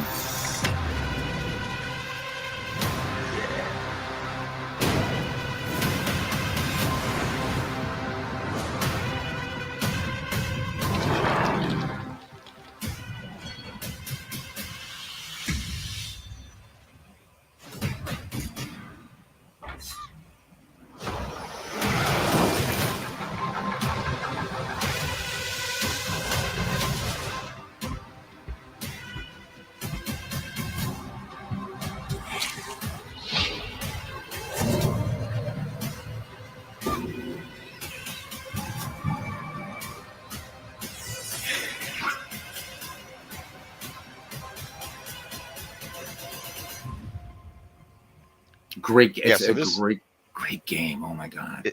It was originally a board game. Comes in a huge box. One of the I know. I have it. I thought I was going to have a hernia lifting it. It's massive.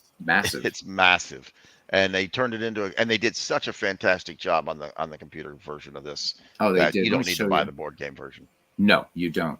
So this is what the in-game graphics look like, and it's just amazing. It's just an amazing game. But again, if you buy the physical game, it takes up a lot of real estate, and they did a masterful job. It's a perfect adaptation of the board game. Yes, and then a whole extra thing that it's like, I forget what it's called in game now, but it's like as long as the main game, and this is not something you're going to beat in a night or a week or a month. But Sean, you were talking about it is. This game itself is kind of a puzzle. And the thing is as you go along and you progress, you retire characters and unlock new characters. It's, boy, this one would be, there's people that have devoted their entire channels just to this game, to this game and nothing else. This is just a little tiny part of the world map, and random things will pop up all over the place. Extremely challenging. Very tactical, very strategic. If you're really into something that's strategic, tactical, I mean, like you said, the card based of it, it's a difficult, it's puzzly, it's great. It's random too, so your story will kind of change. It'll different encounters and stuff as you go. So can we iterate unforgiving? It really is. Yeah, it really is. Like I said, just getting through the very first mission is. Oh, I've died in the first mission. Oh my god! And it's the tutorial mission. So yeah, that's what I'm saying. Yeah, exactly. If you have a low frustration level, but if you stay with it, Gloomhaven is a great game, and I am waiting for really waiting for Frosthaven to come out digitally. So I don't know how long that's going to take, but Frosthaven's even bigger. Yeah.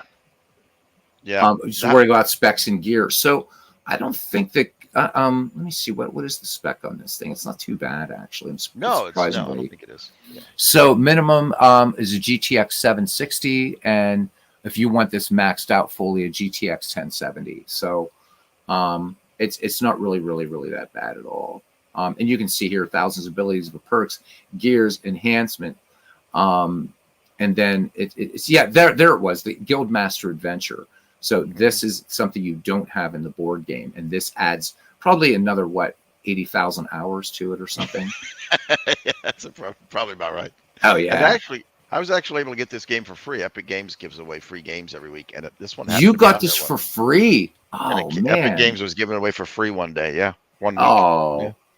Let's get your screen on here, man. If you're ready to do this. I mean, we can. Again, it's your stream. I don't want to, steal your thunder. It's about friends here, man. It's about community. No, Mike. Buckshot is doing a Field of Dreams game right now, so I'm just gonna add his right here. Here we go. Let me do something. Well, I guess I don't need my second screen for this. I don't think. Yay! I get to watch. Maybe somebody can just pop into the Discord real quick and just announce that we're going to do a quick game. I'll do that for you right now. And that way, if anybody else wants to pop on that's not on already, I will do that for you. I'm doing that even as we speak. How's that? Right. Right. I'll put it in both of them. So go ahead, man. This is the first day after the what we called Super Saturday yesterday, the trade deadline. So a lot of different teams. I'm sure a lot of people are excited to see how the new manager files are going to work with their new players on the team. So let's get started up until we play the featured game, and we'll see what that is in just a second.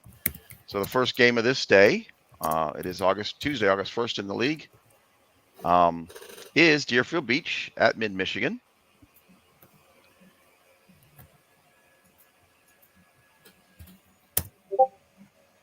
And Deerfield Beach takes that one 7-4 over Mid-Michigan.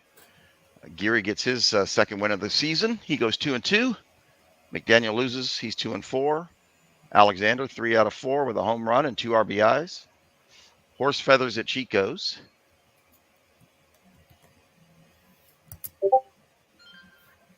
Horse Feathers squeaks by Chico's 4-3. Matlack gets his 10. He goes an even 10-10 for the season. Littell goes 2-2 with the loss. Snuffy went 3 for 5 with a stolen base, and that didn't seem to matter.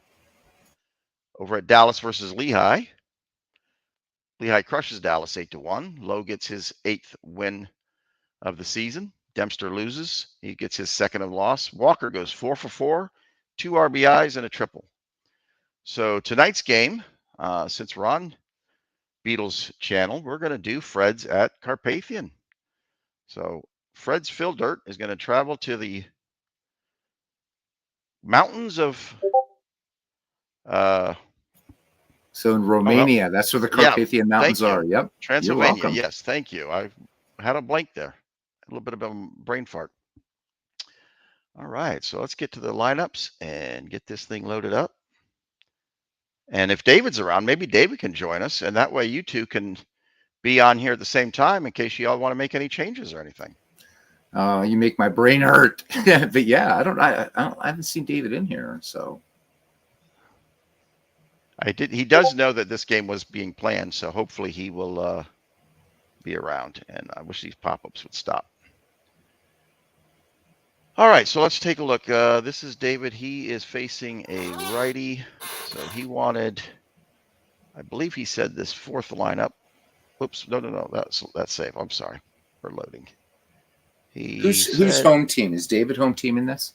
You are. I am. Ooh. That means I can manage. Okay. Right. That's what I'm saying. So, let's see. You're going to be facing a. You know what? Wait a minute. Yeah. You're both. Who's my starting pitcher tonight? It's saying Ewing, right-handed pitcher Ewing. Is that right? Can we look at my pitchers? I want to. Yeah, they're right here. please. What's Candelaria looking like right now? See, I mean McGinnity, but McGinnity, I don't want to. Oh, he'd be going on short rest. Let's start John Candelaria. Absolutely. Just for giggles.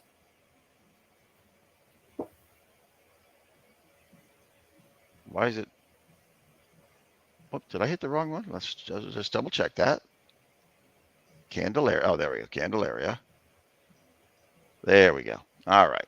He's a left-handed pitcher, so we need to go back over to David's and load his left-handed lineup. All right. I don't know if David's around. Have you heard from him yet?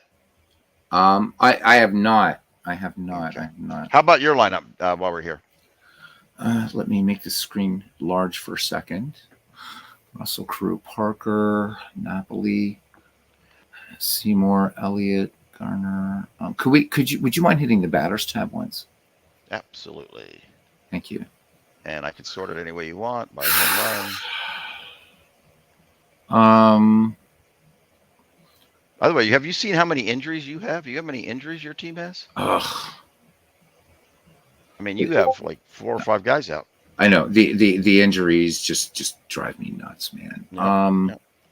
I kind of want to put Willie Stargell in. He's getting some limited. What's the deal with his limit? He's only been in 23 games.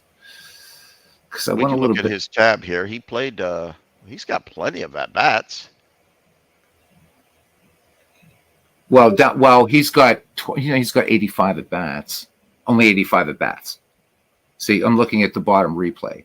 Right, I'm saying, but I mean, he had a full season here, so he could have 5 home runs, and he should be on pace for 50. Oh my goodness! Yeah. So let's put Willie Stargell in and take Carew out. So you want Willie Stargell in for Carew? Yeah, and let me see. I've got to shuffle this lineup a little bit, though. I don't want Stargell batting second. Absolutely. For sure. If I should move Scrap Iron up to Phil Garner up to batting. Oh, damn it. I hate doing lineups. Trying to look at batting averages. Man, I'm just let's put let's move Cy Seymour up to just batting second. I just want Stargell down lower in the order. Please. Let's just go with this. I'll tell you what. Let's switch Stargell and Napoli. So we'll put Stargell batting cleanup, and put Mike Napoli 5th. Let's go with this and see what happens. That's fine. That's fine. I mean, hey, I'm in last place anyhow, so let's go for it. We good? We're good. All right. Anybody? Has David anything from David yet? I don't want to. I mean, if he's around and we can get him. Let me double check Discord because I put this in both the Baseball Geek Squad and Ned McGreevy. Okay. So let me see if David is anywhere to be found. I don't if not, see maybe him. he'll pop in while we're playing and we can make adjustments. Hopefully. I don't see him on here right now. So, but I'll leave Discord up. All right. So let's get started here.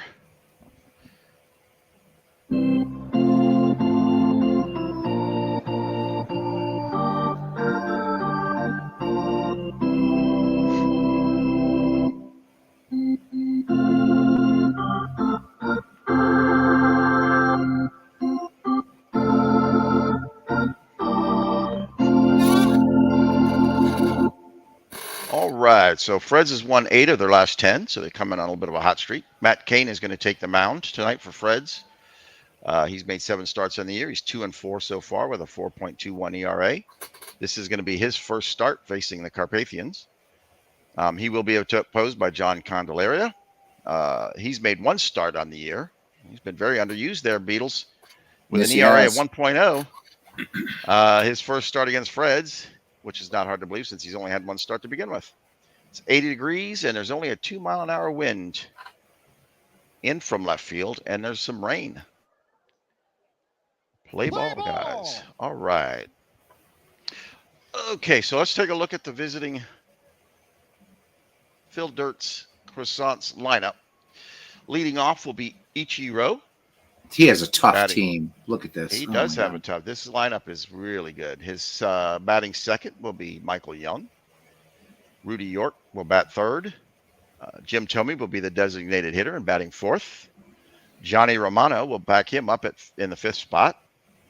Ken Griffey, recently acquired, is going to be batting sixth. Sherry McGee will be batting in the seventh spot. In the eighth spot, we'll see Whitey Karowski. And the recently acquired Paul Molitor will take the ninth spot in the lineup. For the Carpathian defense, we will have in left field Jim Russell. Center field is Cy Seymour. Right field is Dave Parker. Willie Stargell will be playing first tonight. Phil Garner at second. Frank Tavares at shortstop. On third base will be Bob Elliott. Behind the plate catching will be Mike Napoli. And on the mound, John Candelaria. One game. He's pitched a full game. It was a one complete game. He allowed 7 hits, 1 home run, 1 earned run, and 1 walk with 6 strikeouts. So pretty good appearance there on his one and only. All right, so you're the home team. I will click computer unless you want to do something specific, and you can stop me before it happens. How's that sound? I'll let you know. Sounds great, man. Let's do this. All righty. And here we go. First pitch of the game. Suzuki strides to the plate. Here's the pitch. Suzuki with a high pop-up. This is going to be a high fly ball to center field. Seymour moves to his right, makes the grab for the first out. In steps Young. Waiting for the pitch from Candelaria. Here's a shot to left field. Russell moves to his left, back towards the wall. Off the wall. It's over his head. Young rounds first, makes it to second, and he'll have to hold up on second. So Michael Young gets his 22nd double of the season. That'll bring York up to plate. York comes in batting .261, 4 home runs on the season, 22 RBIs. Runner on second. Young takes a little bit of a lead. York waits for the pitch from Candelaria. Here's a hit into left field. It's a liner to Russell. He comes up, makes the grab. Young will tag up. Nope, that got down. He must have got under his glove. It hit. Umpire saying it hit the ground, and he did not make the catch. So that'll be York will get a single off of that. We have runners on the corners with designated hitter Jim Thome up to bat. He's batting .231 on the season. Thome's scary. He is scary, isn't he? He's got 20 home runs already this season, 56 RBIs, and 54 runs. So with only 1 out, Carpathian's facing a little bit of a challenge here to begin the game. I think Mr. Silva wants to come on, so I'm gonna. He's asking if there's a link for this shiznit. So there's a link for this shiznit there, pal. Come on aboard, Mike. Candelaria will deliver. Thome with a hit to right field. This is a high fly ball. Parker under it. That'll Young looking to tag up, and Young will come home for the first run of the game. York has to hold at 1. 2 outs. Fred's Filbert scores the first run of the game here in the first inning, and that'll bring up Johnny Romano. Johnny Romano is batting a .321 on the season. 8 home runs, 37 RBIs, 72 hits so far this season. So with York on first, taking a small lead, doesn't appear like he's going to be doing any stealing.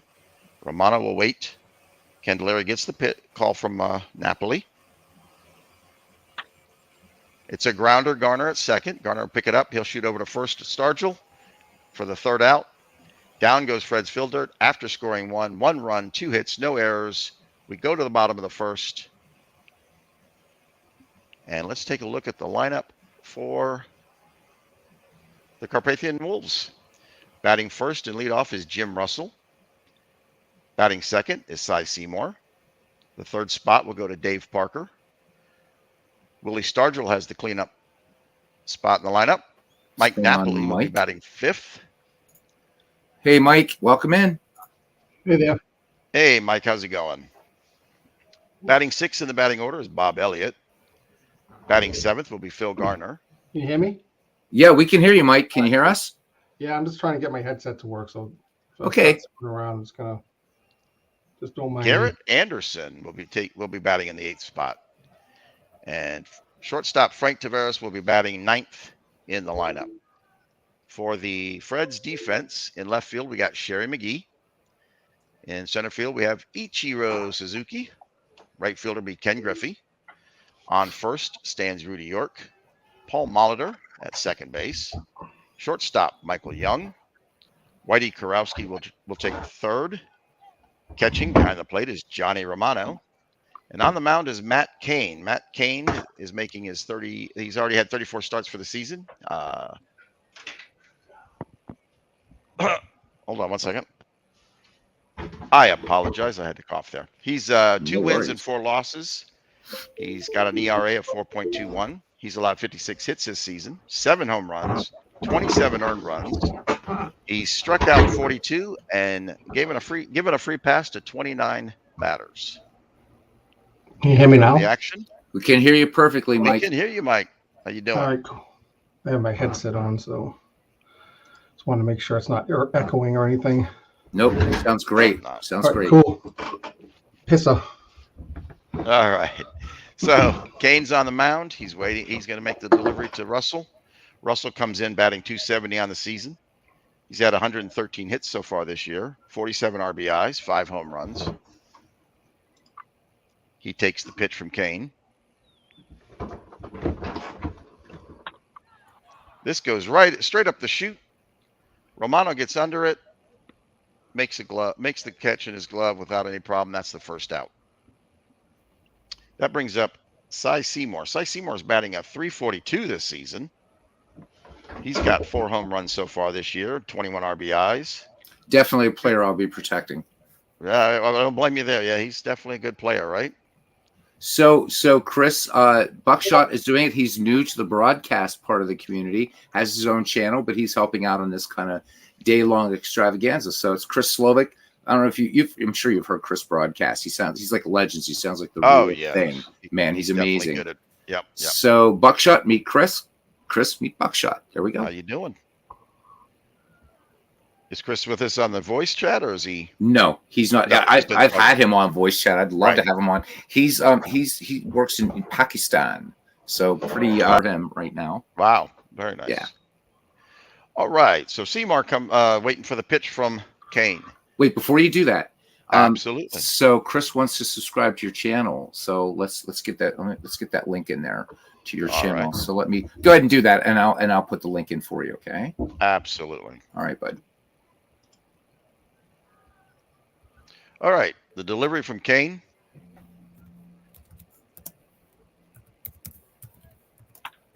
Oh, there it is. And Cain, Seymour will get that shot down into right field. It'll land in the grass. So he gets a single after 1 out. So we have Seymour on first.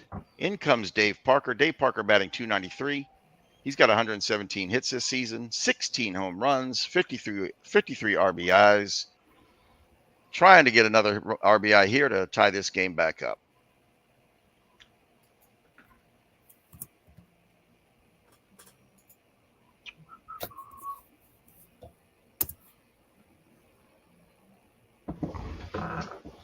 And into right field.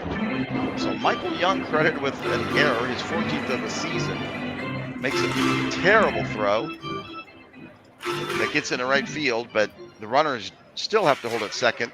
Cannot Chris, advance. there you go. So There's the link to Buckshot's channel. Thank you, Chris. I like being a mod tonight. This is fun. So with 1 out, the Wolves have runners on first and second. And in steps Willie Stargell. Willie Stargell batting 392 this season. 6 home runs, 14 RBIs, 31 hits on the season. Strides to the plate, digs in. There's the pitch. This is going to be down first base. York will pick that up. He shoots it over to second for 1. Back to York at first for 2. Double play. Down go the Wolves. No runs, 1 hit, 1 error. And after 1 complete inning, we've got a score of 1-0 Freds over the Wolves. Starting off with the second inning will be Griffey, followed by McGee, and then Kurowski. Griffey steps up to the plate. Griffey came over from my Chico's team, traded to Fred's Phil Dirt. I wonder if he passed through Big Clues. He did. No, he did not go through that revolving door. He's one of the unwashed. One of the unwashed. And this was somebody that I really was not in a hurry to get rid of. He was doing very well for me in my lineup, but we did pick up a couple of better guys, I think, in the long run. But Ken Griffey comes in with a 270 average. He's got 2 home runs, 35 RBIs, 79 hits this season. And he's waiting for here comes the pitch from Candelaria. Griffey with a swing. This is going to go towards left field. It's going to go towards the foul line. Taveras from shortstop decides to chase after that one. Wow, in the crowd. But that one gets into the crowd, and they're going to charge Frank Taveras with an error. Oh, he dropped it. Wow. He dropped it right into the lap of somebody who's going to take home a souvenir ball tonight. Interesting. So Griffey gets another shot at it. He's facing a full count from Candelaria. Here's the pitch. Oh, Griffey bunts and makes it to first. He beats out a bunt to first. So that was an interesting decision. Bunted it on the ground, turns around side, and Stargell was able to get that to first. So with a full count, Griffey lays down the bunt. So that'll bring up McGee, who's batting .288 this season, 19 RBIs, 1 home run. So with a runner on 1 and no outs, here's the pitch. McGee with a shot down past the shortstop. That'll get into left field. Russell will come up and field it. Griffey will stride to second. McGee will take first with a single. No outs. Runners on first and second. Sherry. What's that? I said a boy named Sherry. A boy named Sherry. Candelaria is not looking sharp at all here. Not at all. This is not like his S. He's already given up 4 hits this game. Whitey Kurowski will come in at batting .284. He's got 61 hits, 7 home runs, 36 RBIs. The runners on bases, first and second, will take their leads. Here's the delivery. This is a high fly ball to center field. Seymour coming up. He'll make the grab. The runners will retreat back to first and second, and they will have to hold. So 1 down. Runners remain on first and second. In steps Paul Molitor. Let's bring Dwayne Martz onto the broadcast, guys. All right. Dwayne. Hey, what's up, guys? Hey, buddy. How are you? Good. Buckshot's calling a game here, man. Love it. Paul Molitor comes up. He's got a 255 RBI, 13 hits, 5 RBIs. This is another newly acquired player that Dave picked up for the Croissants. He's chasing Clue for a number of trades in the league. Yes, I told him. I already told Clue that I blame him for all these trades because I think he was trying to copy the master. Yeah. He thought there was some kind of like award for the most trades, like a statistical achievement. The umpire's going to call an infield fly on that. That's a high fly ball. Taveras will reach under that, get under that one, and for the catch, that's 2 outs, 2 down for the Croissants. Up comes Ichiro. Ichiro went down the first inning, flied to deep left center. He does come in with a 277 batting average. The delivery from Candelaria. This is going to go straight to Stargell at first. He'll pick it up, touch the bag unassisted for the 3rd out. Down goes the Fred's Phil Dirts and Croissants. They're going to change their name to the Croissants, so that's what we're going to call them the rest of this game because the rest is a mouthful. We go to the bottom of 2 with the Wolves coming up. We've got Napoli, Elliott, followed by Garner. Mike, you want to call this one? No. They don't call me the best color man for nothing. There you go. How about you, Dwayne? No, you're good. Go ahead, man. I'm sorry. I got to get this is driving me nuts here, and I apologize for this. Normally, I don't get all this from that channel. All right, Napoli. Because everybody loves you, man. Everybody loves you. Now it's the damn Super Bowl. I don't want to hear about it. All right. So Napoli steps up to the plate. He's batting .242 this season. He's got 13 home runs, 37 RBIs. The crowd comes alive because they want to get this game back on the road here, and we keep getting interruptions. Mute. Footballus interruptus. There we go. All right, here we go. The delivery from Kane. He goes down swinging. So Kane gets him swinging on a slider to the outside. The plate. Elliott's batting Elliott's batting a .222 this season with 7 home runs, 45 RBIs. He digs in. Kane pitches. Eventually. Dribbler down to first. York will come up, pick that up, carried it to the bag himself. 2 down. That brings in Phil Garner, second baseman. He's batting .185 this season. He's got 43 hits, 5 home runs.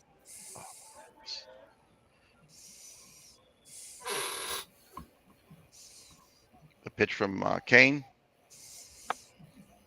This is going foul, into foul territory. Korowski's chasing after it, trying to get to it before it gets into the crowd, but that goes foul.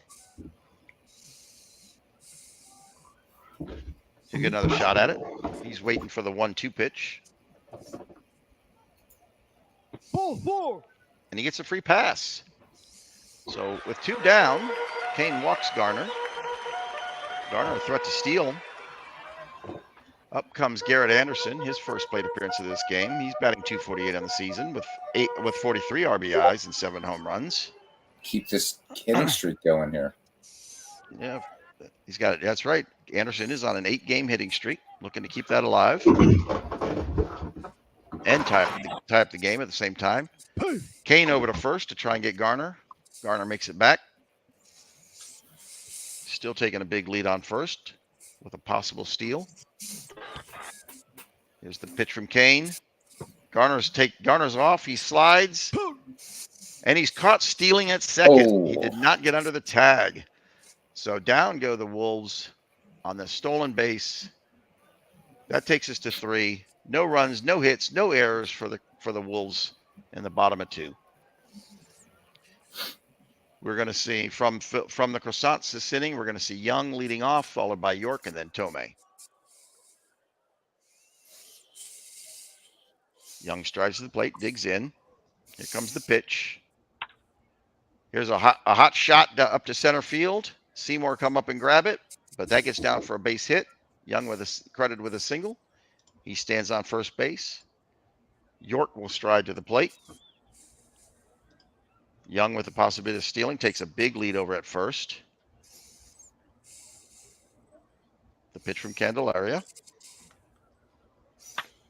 York hits this one over Garner's head at second into right field for another single, putting men on first and second. So York coming in with a big hit, no outs, getting 2 runners on, and in comes the dangerous designated hitter, Jim Tomei. Again, Beatles, if you want to do anything specific, let me know. Hint, hint. Just play. I'm just playing at this point. All right. Candelaria is struggling on the mound a little bit today against Fred's Phil Dirt. Here's the pitch. He takes Tomei out with a strike. Tomei goes down looking on that one. Candelaria heard the broadcaster there. He's like, completely locked up on the 2-2 count. Oh, this thing. All right, here we go. All right. Here's the pitch to Romano. Romano with a shot to left field. Russell comes up. He's able to snag that before it hits the ground. Nope, he did not. Another one in Russell at left field where he looked like he caught the ball and it hit the ground first. So I don't know what's going on with Russell out in that field, Beatles, but he keeps missing those balls. All right, that's going to load the bases with only 1 out. And in steps Griffey. Griffey's already 1 for 1 in this game. He hit he bunted for a single on a full count back in the second. How do I turn that shit off? All right. From Candelaria. This will go to Taveras at second.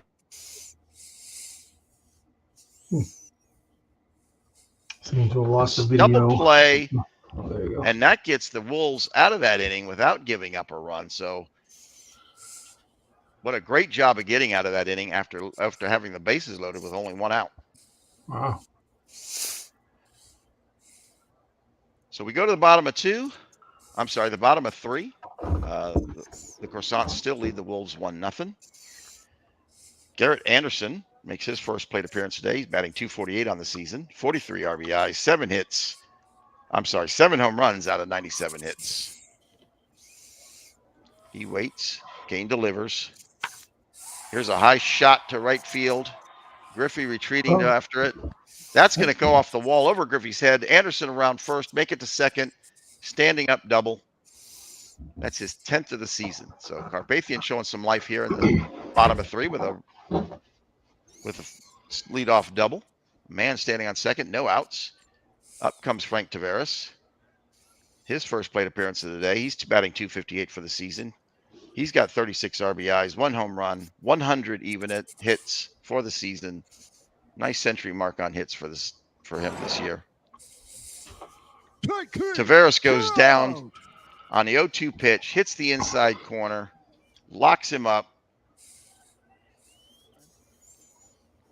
First out. So Anderson's still standing on second, waiting to get moved around. Jim Russell will come up. Jim Russell's 0 for 1 so far today. Pitch from Kane. Russell puts one right up the chute.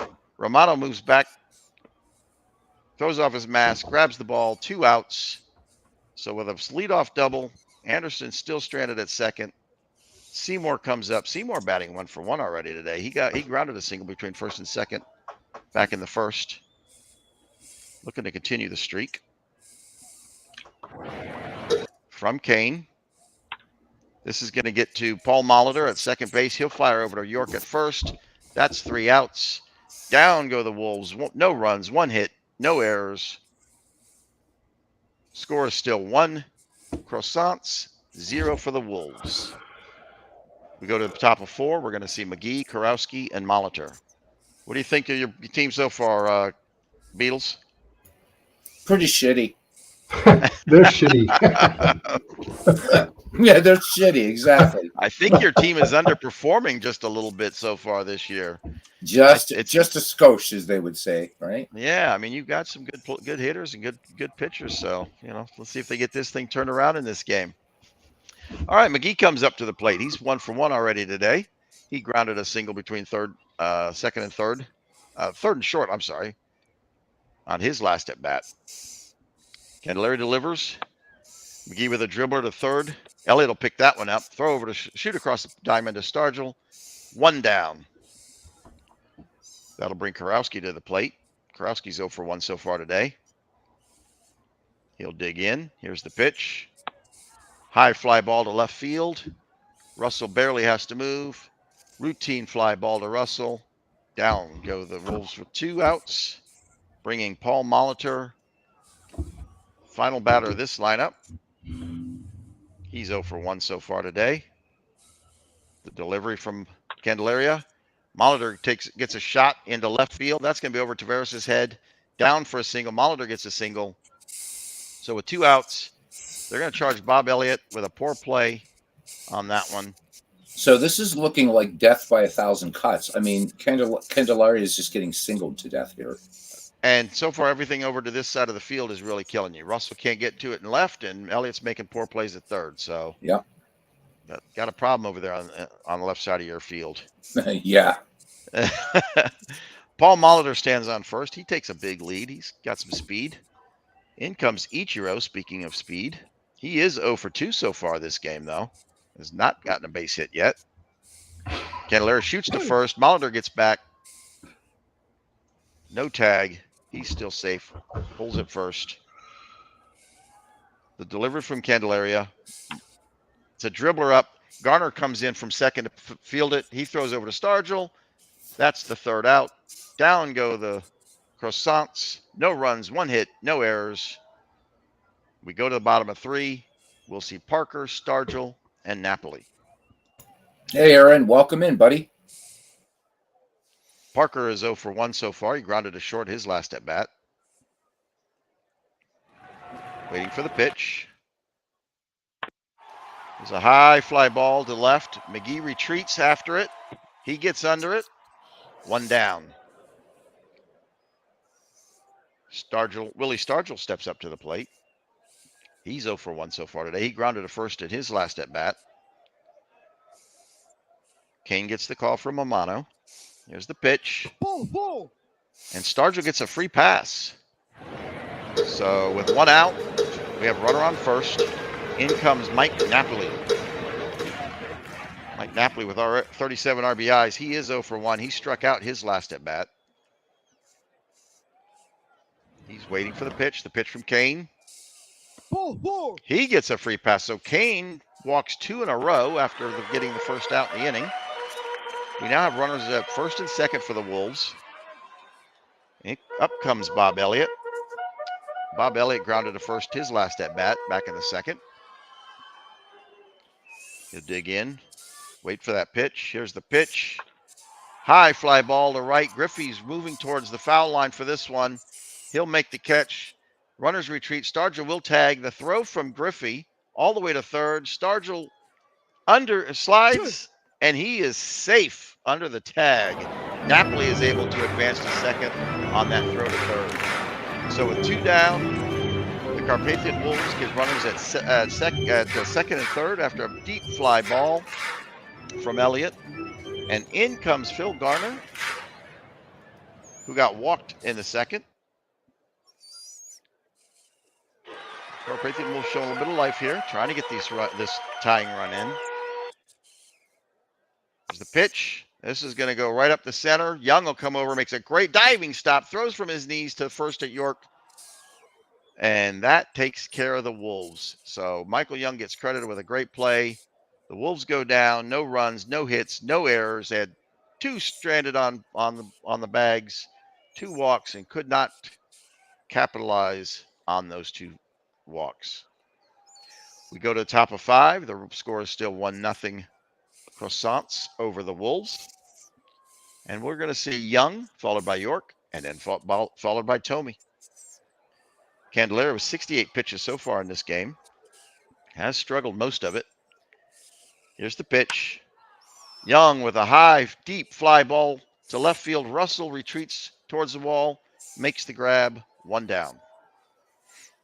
York comes in. York's 2 for 2 today already. Lined a single back in the first and then lined a single in the third. He digs in. Here's the pitch. This is a hot shot down left field. This is going to get to the wall. Down the left field line. York rounds first. Russell gives chase after the ball. York into second with an easy stand-up double.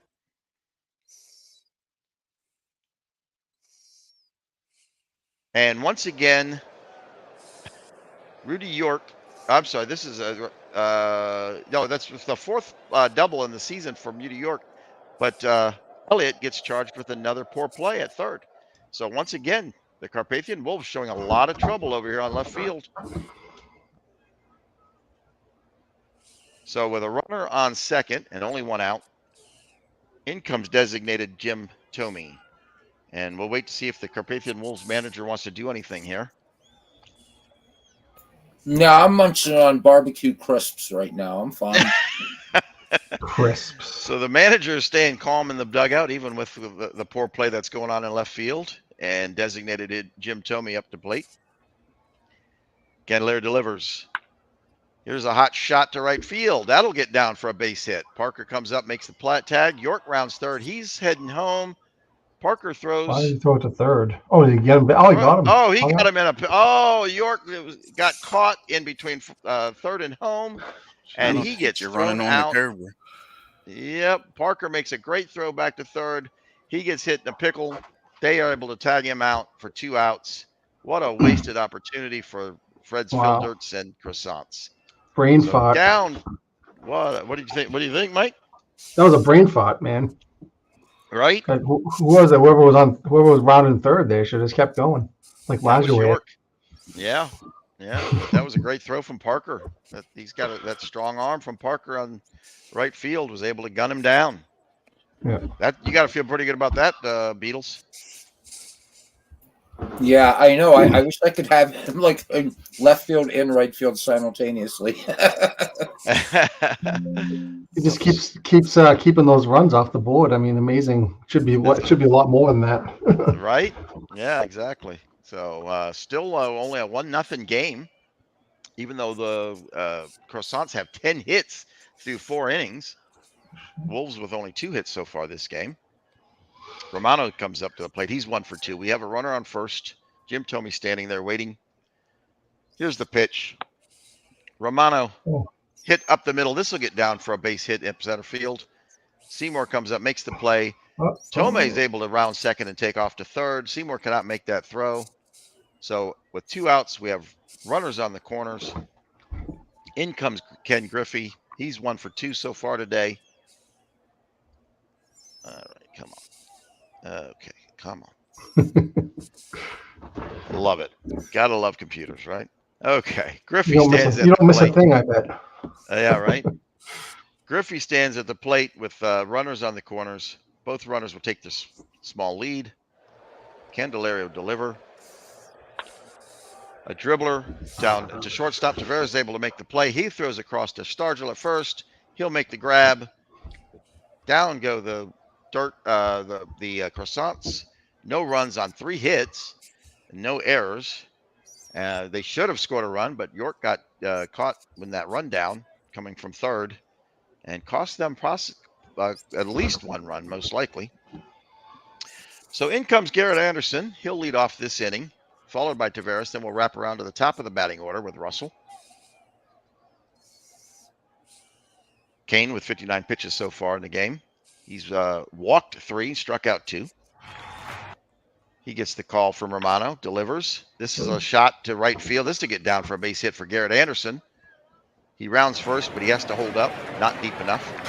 So Garrett Anderson standing on first. In comes Frank Tavares. He's 0 for 1 so far today. Struck out back in the third.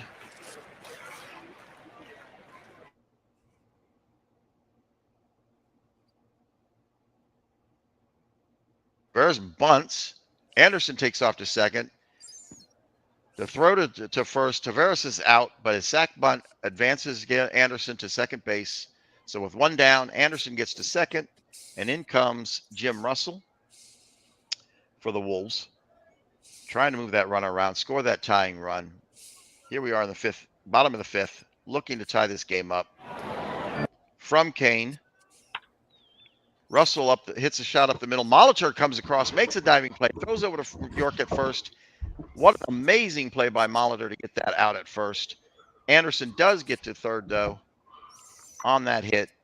But what a fantastic play by Molitor to save that, to get that out and keep that runner off of first base. So the Wolves have a runner on third with 2 outs. Cy Seymour, batting .344 this season. He is 1 for 2 today. He grounded a single between first and second, way back in the first. Let's see what he can do here. Here comes the delivery from Kane. Anderson takes off. Here's a shot. This is going towards foul line, right field foul line, into the stands near first base. York after it. Can't get to it, into the stands. He'll get another try at this one. So Seymour facing an 0-2 count now. That runner still on third. Looking to tie this game up. Here's the pitch. It's a shot to this will get down into left center field. So Seymour with an RBI single gets that run in. The Wolves tie the game here in the bottom of the 5th with 2 outs, and Seymour standing on first. All right, nice. Got some offense. Got a little something going there, right? Yeah. Beatles still staying calm and eating his barbecue chips in the dugout. Yeah, we're going to strive in the next season to be even more offensive. All right, up comes Dave Parker. Dave Parker's 0 for 2.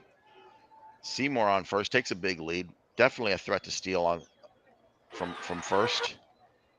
Seymour takes off. The throw from the catcher To second. Seymour under the tag. He gets stolen base number 4 for the season.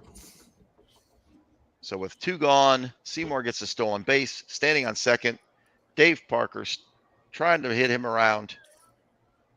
0 for 2 so far. Kane gets the call from Romano. Here's the pitch, and down he goes. He takes him down and gets out of that inning with striking out for the 3rd out. But not before the Wolves can tie up the game. 1 run, 2 hits, no errors. Game is all tied up after 5 complete innings, 1-1. We're going to see for the Croissants, McGee, Kurowski, and then Paul Molitor to finish off the lineup. McGee strides up to the plate. He's 1 for 2. Here's the pitch. McGee with a shot. Back up to the mound. Candelario will field that cleanly, but over to Stargell at first for the 1st out. That was a hard shot back to the mound, but Candelario was able to field that no problem. Kurowski comes up from Candelario. This will get to Garner at second. A liner to Garner at second for the 2nd out. Paul Molitor comes up. He's 1 for 2. He lined a single back in the 4th. Welcome back, Mike. Yep, we're still here. Paul Molitor digs in. Here's the delivery. Paul Molitor, this is a high pop up. Just Garner at second. Garner moves over, makes an easy catch for the 3rd out. Down go the Croissants. No runs, no hits, no errors. We go to the bottom of 6. We're going to see Willie Stargell, followed by Napoli, and then Elliott in the lineup. So, guys, I'm just going to pop in here really quick. Again, Buckshot calling this game. And again, he has a channel. I've put the link in there. I'm going to put it in again. Please subscribe to his channel. He's our newest broadcasting maven. So there's the link to his channel. Buckshot, good guy, and been encouraging him to do this, and he's doing a great job. So please take a moment and subscribe. Thanks. You guys can see, follow along and see when I finally start getting better at this.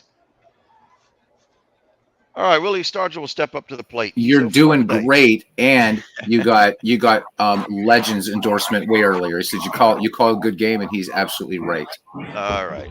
Well, all right. Kane's still on the mound. He's got 74 pitches already today. He's allowed 3 free passes, but he's also struck out 3. Willie Stargell looking for his first hit of the game. Here's the pitch from Kane. Stargell will hit this. So this one goes towards 3rd base foul line. Kurowski gives chase. This is going to get into the stands. So Willie Stargell, who the hell farted there? What? It sounded like somebody farted there. I think my chair's a little squeaky. Oh yeah, blame the chair, Mike. I'm serious. So Willie Stargell with a full count. Here's the pitch. And he goes down. He goes down. He's swinging. Kane punches him out for the 1st out. Willie Stargell with a count could not capitalize on that. Napoli comes up. He's 0 for 1 today. Here's the pitch from Kane.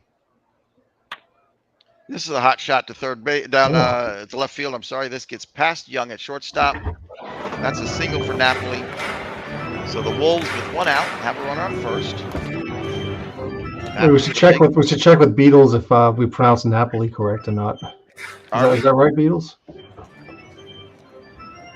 All right. Yeah, I was just busted him. Yeah, I think you might have fallen asleep in the dugout. Possibly. He's been calm. Well, now he's having mic issues. Napoli with is definitely a threat to steal second base. No. So we'll see how Kane handles this one. Elliott 0 for 2. He comes up to the plate. 1 out. That runner on first. Here's the pitch. Napoli takes off. The throw from Romano to second. See ya. And Napoli's caught stealing. So the Wolves have 2 runners caught stealing today. And gets that one here for the 2nd out at the bottom of 6. So now with 2 outs, Elliott's still at the plate. And no base runners thanks to being caught stealing. Here's the pitch. Elliott with a dribbler to the shortstop. Young picks it up. He'll throw to York at first. He'll make the grab for the third out. We go to the top of 7. For the Croissants, we're going to see Suzuki, followed by Young, and then York. Suzuki's 0 for 3 today. What's Candelaria's pitch count right now, Buckshot, please? He's at 94. And how much is he good for? On 110. Okay. Yeah, he should have a ways to go. Okay. It's on the card, yeah. Thank you. Oh, was it on the card? Yeah, it says pitch is 94 out of 110, right where it's above fastball. Oh, right, I got you. Yeah, I see it now. Okay. All right, you want to leave him in there then? Yeah, we're going to leave him there for this inning. All right. Hopefully. Here's the 2-1 pitch to Suzuki. This is going to be a dribble up to Garner at second. Garner will pick it up, fire over to Stargell first. 1 down. That'll bring Young up to bat. He's 2 for 3 today. He's got a hot bat in this game from Candelaria. There's a big hit from Young. This is going to get down into center field for a first base hit. Seymour comes up, grabs it. Young credited with his 3rd hit of the day. All right, time to go to the pen. We're going, and the manager is on his way to the mound to replace the pitcher. Yeah, let me see what we got here. Take your time looking, because I'm going to do an early 7th inning stretch. Yeah, no worries, man. God, what an abysmal. Just terrible. What abysmal what? Man, my pitching staff is just abysmal. Oh, you didn't improve it at all. You weren't active all season. That's all right. I know. And no, you're right. No, you're absolutely right. Man. Gotta go to Cody. Yeah, that's obviously. This isn't a situation for Rodriguez. If I can get to Colby, I'm just, Candelaria is just getting, they're seeing him too well, right? I mean, yeah, it's a 1-1 tie, but I'm not liking the looks of, I just tried to move Buckshots. I'm like, I'm trying to look at the score. Shit. Oh, wait, are you back, Buckshot? Not yet. He's taking a 7th inning. Not yet. Not yet. All right. He's doing his calisthenics. Mm-hmm. Arredondo. All right, I'm all stretched out. Yeah, let's do a mound trip here. Let's see what we got here. What do you want me to do? Oh, you mound trip? Sure. Yeah, absolutely. Please. What does that do? It kind of just gives you a sense of how your pitcher's doing. Says he's strong. I'm gonna let's let him see this batter. Let's let him see this batter. All right. Happens.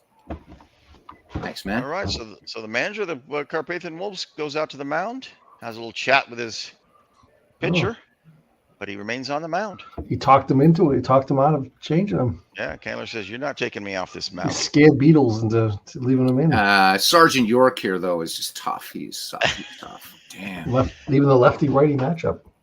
Candelaria with 102 pitches so far in this game, 1 strikeout, has not given a free walk, even though he has struggled with some hitters. York 3 for 3, so this is going to be a good challenge here for Candelaria. Owns pitch around. You want to pitch around? I'm going to pitch around. Yeah. And then we'll have to hit the computer for him. You pitch me right there we round, go. Baby, right round. And that's a shot down first base. Stargell picks up, throws to Tavares at second, back to Stargell at first. Oh, what a call. 3-6-3 double play. Wow. What a great play by the Wolves to get out of that inning. No runs, 1 hit, no errors. Beatles showing his managerial prowess. Yeah, right? Now I'm going to go back to sleep. No. That's it. That was my moment of glory. We're going to pull Candelaria. We're going to pull Candelaria in the 8th then. That was good, man. I left him in there. Thought against a guy with 3 for 3, and right. What a fantastic call. All right. Well, we go to bottom of 7. We're going to see Garner, Anderson, and then Tavares at the bottom of the lineup. In steps Garner. Kane's thrown 86 pitches so far in this game. He's pitching really effectively. He's pitching and he effectively. is pitching effectively. He looks really strong so far. Here's the pitch from Kane. Garner with a hit. Deep hit to center field. Suzuki runs after that one. He makes the grab. 1 down. So 1 out. Up comes Garrett Anderson. He's 2 for 2 today. He doubled off the wall in the 3rd and then lined a single in the 5th. So see if he can keep his streak alive this game. He digs in and watches for the pitch. Here's the delivery. Anderson with a hot shot to down first base, but York's able to field that one and carry it to the base himself for the 2nd out.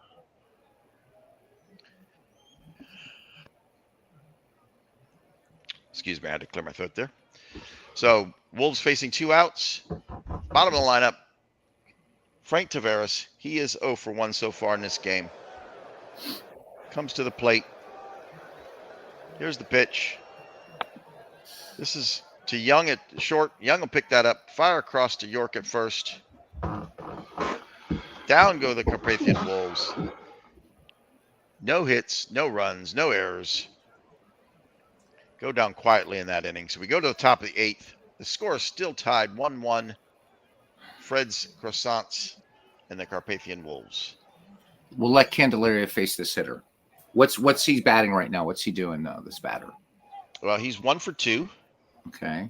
He had he singled to right back in the 5th. He struck out in the 3rd, and then the 1st inning he flied to deep right on a sac fly. Yeah, let's let Candelaria pitch to this one. Manager going to let Candelaria stay in there to pitch to Tomei. So we're not going to let. No, let's let. I want to keep Candelaria in there just for Tomei. Yep. Here's the pitch. Rain delay. Oh no! Rain delay. Man. We got a rain delay. Check your pitchers. All right, got to make a mound trip. Oh, smart! You knew the rain was coming. No, oh, Candelaria is tired. Now I have to go to the pen. Damn it! Candelaria is very tired. Smart move. He's looking at the radar in the dugout. All right. You don't have much of it. You don't have many lefties. Let's just. Yeah, I know that's the problem. Damn it. That's why I wanted him. I don't want to use Noodles Han. I mean, so my lefties, right? I mean, so Han's in my lineup or my rotation, and I mean Darren Oliver would be pitching on short rest. I'm gonna have to go against conventional wisdom here, I think, and I'm gonna have to go with Teak. So let's go with Tekulve. Because I just don't have the lefties, man. So go for Kent Tekulve to come in and relieve, please. Yep. I'm sorry. I broke out. You broke up there. I don't know if I lost connection for a second or not. Kent Tekulve. Yeah, bring in Tekulve. I just don't. The lefties. Well, because Darren Oliver's in short rest and Noodles Han's in my starting rotation, I really don't want to use a starter. He's not that he's doing that great, but is that what the S means next to the number of pitchers there? Yeah, that means short rest. Oh, okay. Rest. Yeah. Right, so bring in Kent Tekulve, please. All right, Kent Tekulve. Glasses and all. Yep. He given time to warm up. All right, so let's take a look at Tekulve. Look at those glasses. I know, man. 13 games this season, 19 and 2/3 innings pitched, 22 hits, 2 home runs, 8 earned runs, 6 walks, 11 strikeouts. He's got a 3.66 ERA and a batting average against him of a 2.93. He'll take those the mound. Glasses have the Opti grab on him or what? Nice.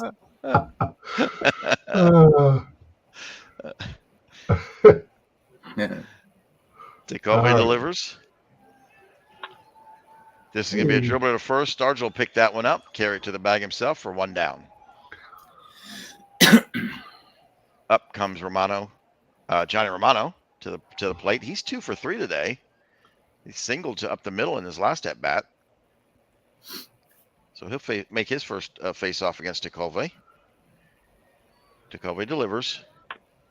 This is a high fly ball to left field. Russell retreats towards the corner. Makes a fantastic play at the wall for the second out of the inning. What a great play out there by Russell. So all those balls that he missed earlier, he made up for it in that grab there, because that would have been danger. That was almost in danger of going out. Feast or famine with that guy. Oof. Yeah, right. Yeah, exactly. Exactly. So 2 down. Up comes Ken Griffey. He's 1 for 3. Tecove with the pitch. Griffey hit this one. This gets down into right field. Parker comes up, makes the play, throws to Garner to hold Griffey at first. So with 2 down, Griffey gets a single. He's standing on first, and in comes Sherry McGee, who's 1 for 3. He grounded to the pitcher his last at bat. Griffey takes his lead at first. Here's the pitch. And it looks like they're going to a pinch hitter for the Croissants. Gene Woodling will step in. He gets a hit. This is going to get down into right field. Parker comes up and makes that. Feels that. Griffey rounds second and makes it to third.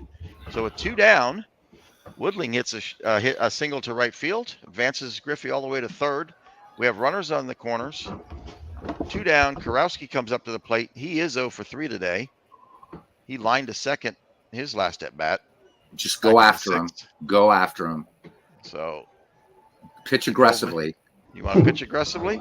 Yep. You can do that. Okay. And then that'll be that, and that'll be that. Thank you.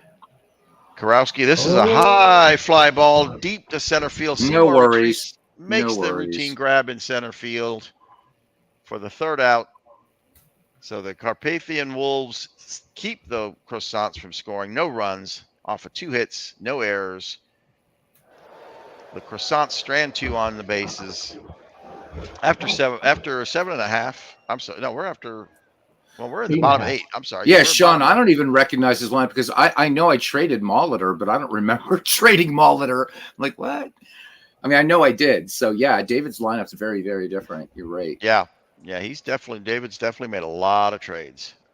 You're one of the few teams that have not made a lot of trades. No, and I don't think you made any trades yesterday. Right. No, I didn't. None at all. All right. So bottom 8th, we're going to see Russell at the top of the lineup, followed by Seymour, and then Parker. Kane's probably coming out, I bet. Kane may be coming out. He appears tired. Let's see what the Wolves decide to do with him.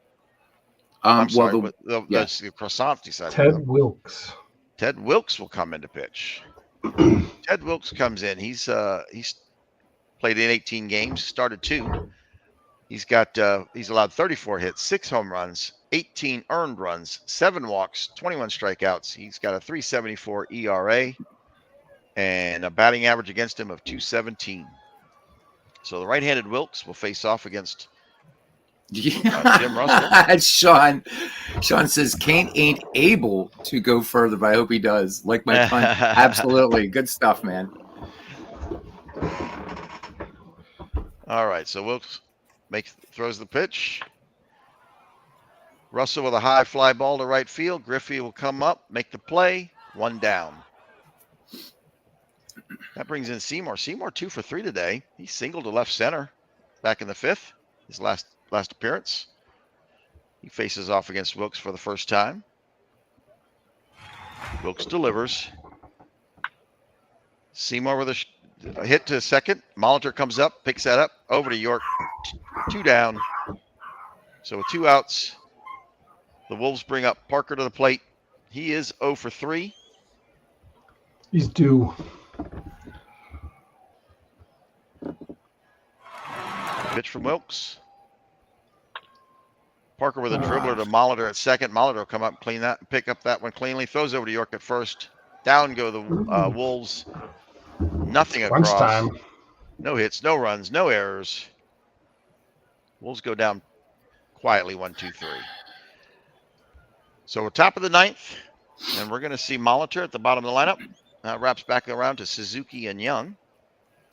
Takulve still on the mound. He's thrown 23 pitches so far. He gets the call from Napoli, delivers. Molitor hits a Oh. hard shot down line, left field line. That's going to get to the wall. Russell giving chase. Molitor rounds first.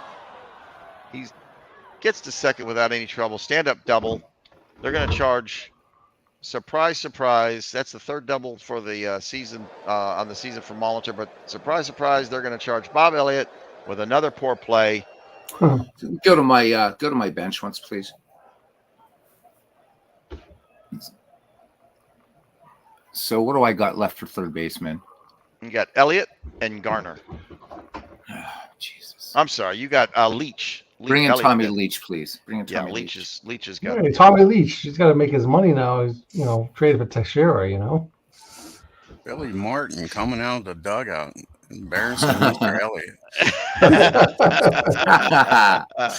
Man. All right. Beatles is ruthless. All right.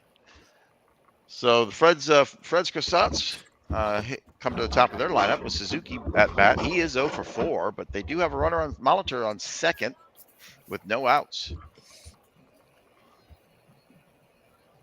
Do you want to allow Francisco Rodriguez to pitch?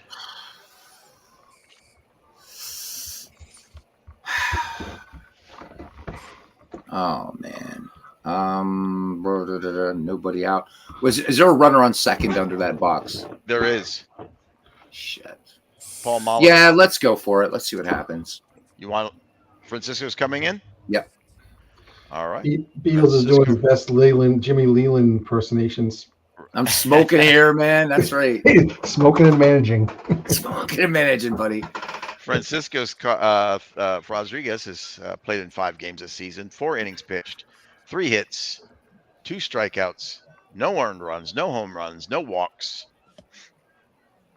No 0 talent. ERA. No talent. No nothing. No. All right. So the delivery from Rodriguez to Suzuki. This gets to Garner at second. Garner will field that one, get it over to Stargell first for the first out. Molitor will advance to third base. So with 1 out. Now, do you walk this guy? Do you walk him is the question. Michael Young, 3 hits today. Yeah. 3 hits today, 3 for 4. Who's on deck? Oh, York is on York. deck. Holy shit. Young's got. Yeah, they're both of them are 3. Yeah, you can walk both of them for Tommy. Yeah, right. All right, I'm gonna play the infield in. 9th inning, man. I got to try to stop that run. Oh, that's in at third. I can't tell what that says. That's halfway. You want halfway or all the way in? I want all the way in. Please. Let me make that box a little bit bigger. He doesn't want just the tip. He wants it all the way in. He wants it all the way in. I can't. Viagrify it, man. Viagrify it. That's right. Let's make that a little bit bigger so we can read it better. That's what she said. That was the wrong one. No, it's when you have to make it tall, not wide or whatever. Make it tall. Play call box. Yeah, that's the one I wanted, I think. There we go. All right. Oh, look at it. Now it's tumescent. There we go. How many times have I heard that word on here? There you go. There we go. It's tumescent. There you go. All right. All right. Infield, are we good? Infield in. Let's do it. All right. Here we go. From Rodriguez to Young. Strikeout would be nice. They're bringing in Duke Snyder pinch hit. Oh, shit. Jesus. Nobody acquired Duke Snyder. Duke Snyder comes in. He gets the pitch. Oh, he walks anyway. Man. So he gets the free pass. Yep. Now do you do double play depth or what? Yep, absolutely. Mike reading my mind here. Yep. What do you want? I'm sorry, you want infield? Double play depth, man. That's I'm surprised it didn't give you a chance to pull the pitcher. I know. Yeah. You want halfway, right? Double play. What does it? This should do double play. Does it do double play depth? I think it's halfway. I think. I think halfway, right? Okay. Yeah, I think it's automatic. That it's already in double play depth. You don't have to change it. So you don't want it to be halfway? You want it to be normal? Normal. No. I'm pretty sure that it's already a double play So depth. so Sean says halfway is double play depth. So infield to halfway. That's what I thought. Yeah, that's what I thought. Yeah. Okay. Thanks, Sean. They don't use the double play depth though. That's the thing. All right. Okay. So Rodriguez facing off against York. It's 1 out and beautiful box score there. Beautiful baseball cards. Now if we could just get rid of it, there we go. Yeah, I know, right? This is a huge pitch right here. The tension has been mounting, waiting for this call. All right, here comes the pitch. Oh, the infield comes in now. And yeah, I noticed that. Now, so they're still Now the infield came in. You've been cuckolded. Yeah, I have been. I guess the infield when you hit computer comes in must come in for double play. Just let it ride. Let it ride, man. That's all. Right. Let it ride. Here we go. Here's the pitch. That's going to go foul into the stands in the third base line. So with a 1-2 count, York still at the plate. Here's the pitch from Rodriguez. Stargell will feel this one. He'll throw to second at Tavares. They cannot turn 2. Molitor does hold up at 3, unable to get it home. So, wow, I mean, if they don't score here, this is like an amazing game of preventing runs. A huge hold by the Wolves was able to keep Molitor at third. Look at the Beatles. 2 outs, runners on the corners. What's that, Dwayne? Can you hear me? Beatles using the shift. Yeah, it hurts, Dwayne, but my brain hurts. Well, Tomei's 1 for 3. He's got 20 home runs this season. What do you want to do? What do I want to do? So invoke Tug McGraw's frozen ice ball theory at this point. Wants to strike him out. So every time I see Jim Thome now in a sim, I'm thinking back to Legends and his franchise Stars Baseball League and Jim Thome killing things all over the place.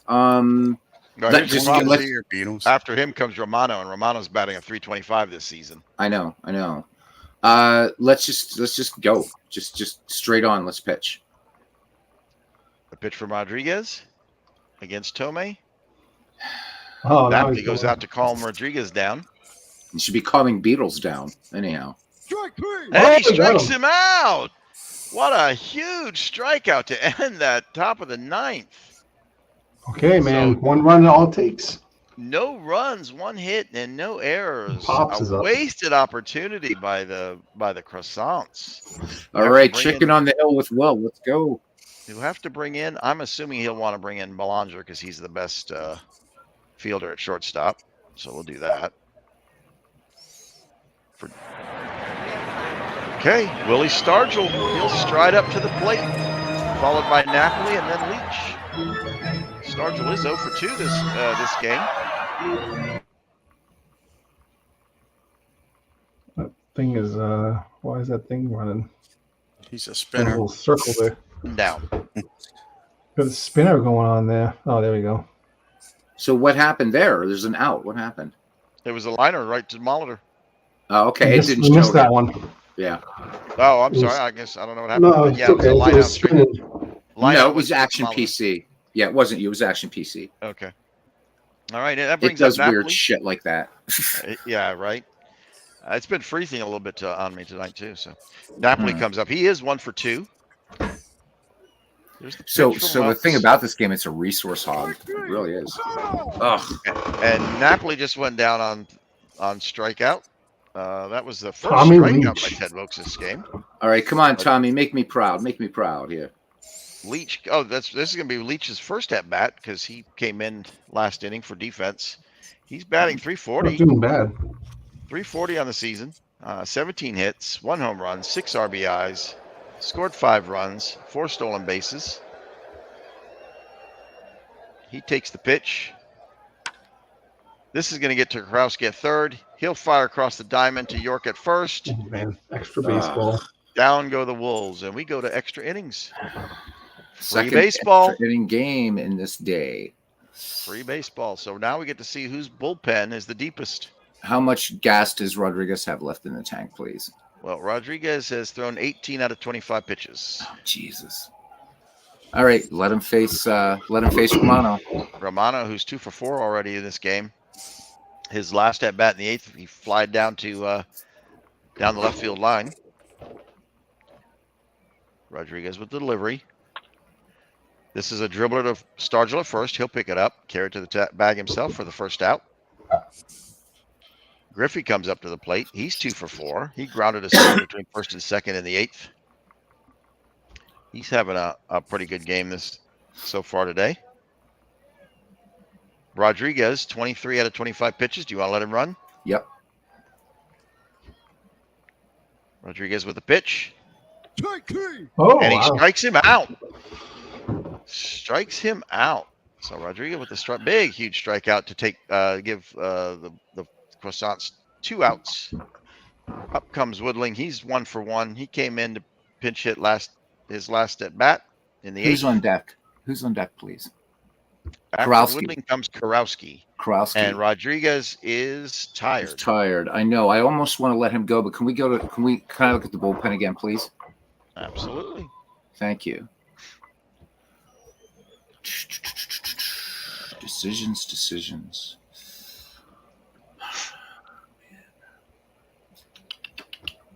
Oh man. Lord Jesus, help me. Let me see. Look at this shit, man. All I have is starters, all these starters on the bench. You know what though? I'm gonna do something weird here. Why not? At this point, doesn't matter. It was a good game, regardless. You got Jose Arredondo as a yeah. Let's go. Non-starter. I know. Let's go with Arredondo. All right, here comes Por favor. Arredondo. Muchas gracias. He's only good for 20 pitches, though. Yeah, but in 11 games this season, 9 1/3 innings, he's allowed 12 hits, 2 earned runs, 8 walks, 8 Ks, 1.93 ERA, a 3.08 batting average against him. So the thing is I'm watching this. I just need to make a few improvements. First, my entire team. Second, my entire team. And third, my entire team. All right, let's go with it. Well, the right-handed Arredondo is going to face off against the left-hitting Gene Woodling, who's already 1 for 1 in the game. Here's the pitch. This will get to Leach at third. Leach fires over to Stargell at first. Down go the Croissants. Beatles, don't be so hard on yourself. Your team's not good. Not good. It's not right. Yeah, I know, Mike. You're right. I need to adopt a more positive attitude. Yeah. Oh man. All right. Let me see. Who's leading off here? Lead off with Garner, followed by Anderson, and then Tavares. Let me see. So we got Strapper in a second. Let's go to the bench, please. And see what Gobshite is on the bench. Holy shit. Yeah, I don't know if I have anybody to play second though.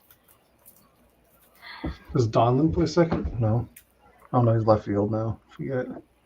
So do I risk this now and play somebody out of position? Can Corcoran play second? Well, probably not, but I might have to go that way because he's way right. Because all I have then is let's shit. Oh my god. Oh yeah, you don't have anybody. No, you got some good averages sitting on the bench here. Yeah, let's bring in Rod Carew. Let's just bring in Rod Carew. I should have started him anyway.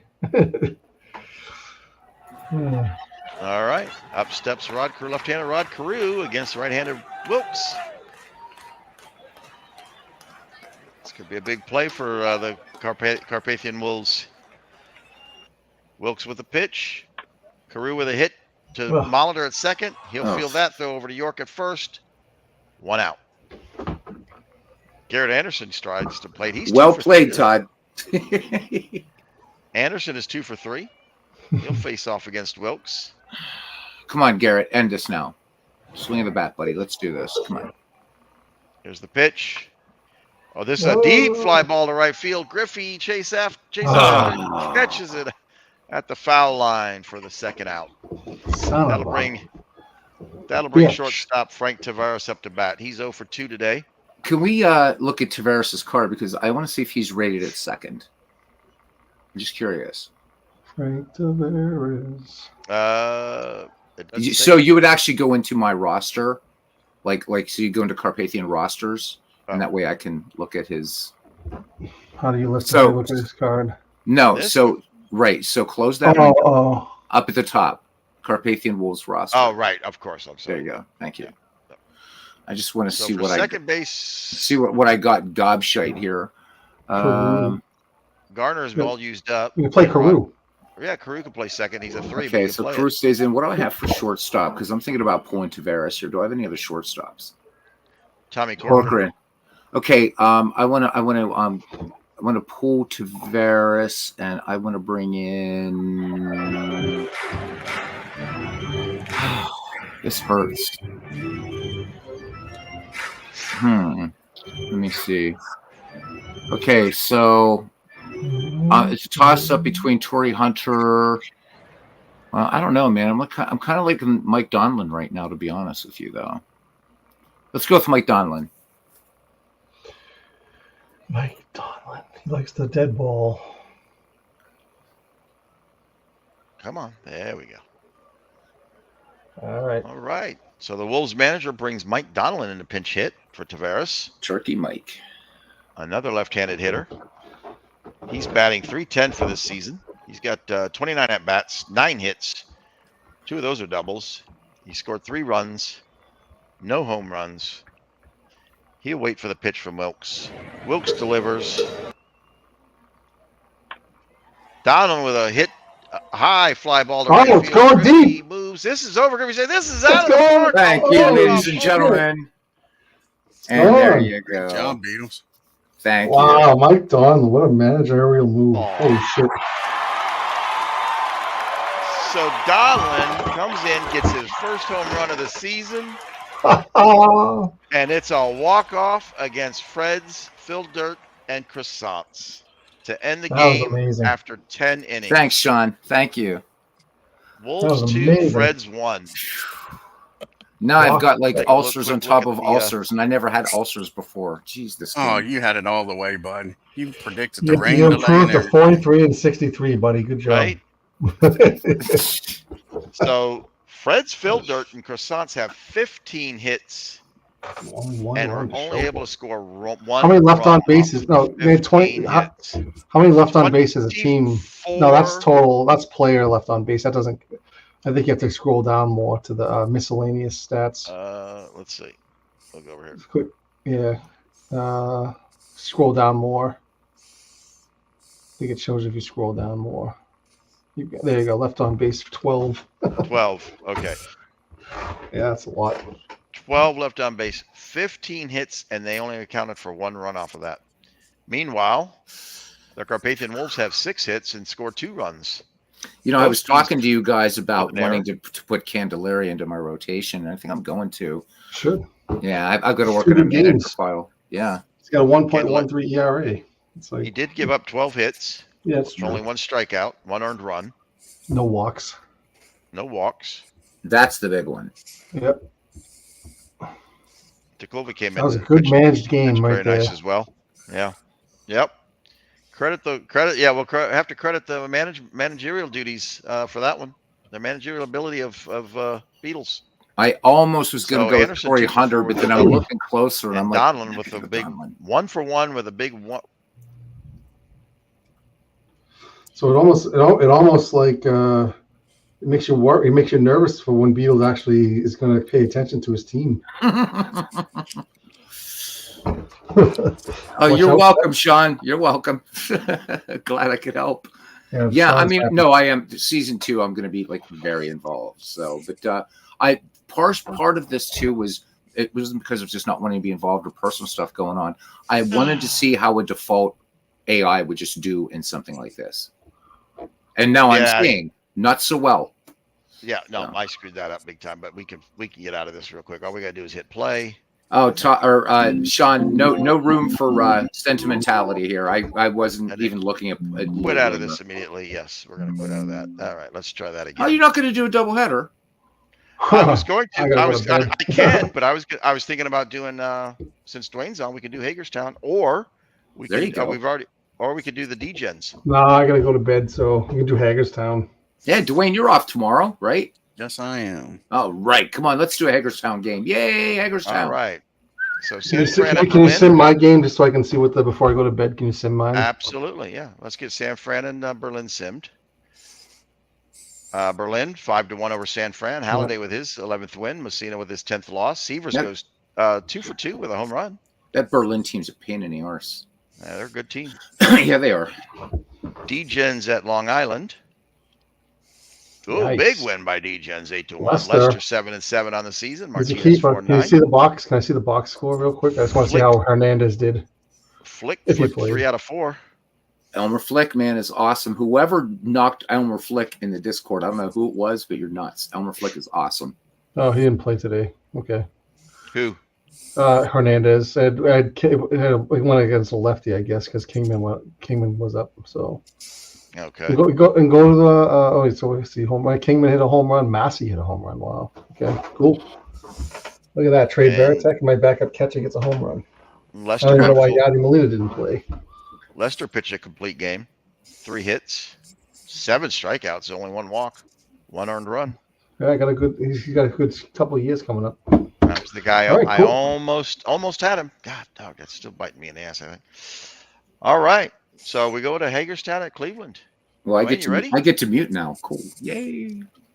Is Dwayne still on? Dwayne? Yeah, I'm still here. All right. All right. Here we go. He's got his new unis and everything. Yeah. No logo for some reason, though. All right. So you're facing a right-handed hitter. So we'll load your right-handed lineup. You tell me if it's right or not. It's not. All right, guys, I got to go to bed. I'll talk But to you guys later. who needs a number 5 hitter? Mike, man. Right? Have Yeah, a great night. Sleep well, buddy. All right, good night, Hey, man. good night, Mike. All right. You don't need a number 5 hitter, do you? No, you don't need no left fielder. We don't need no stinking left fielder. That's right. So your left fielders are, well, Ben Ogilvy. You got Clark is injured, so you want to put Ben Ogilvy in? Yeah, but move Adcock up to 5th. Sure. The injuries in this game just blow me away. Come on. It's like a lot of injuries. Adcock in place of Ogilvy at 5th. Yeah, you got it. Is that good? Yeah, it looks good. All right. And then we got to load. You got a righty hitting? Oh, Todd's in here, so you're going to have to watch for the pink glove of despair, too. Is he? Okay. Yeah, because you know what? he can make substitutions. I just realized he's a you got. Oh no, okay. They're both righties. Okay, right? Okay. Are we good? Yeah, we're good. All right. You'll have to watch for the pink gloves. I can't because all I can see is my screen. I'll watch it. Yeah. I'm your mod. I'm your mod, man. I'm watching. All right. All right, good. So we got both coaches. That's nice. Glad we did this one. Let me get something to drink while this music plays.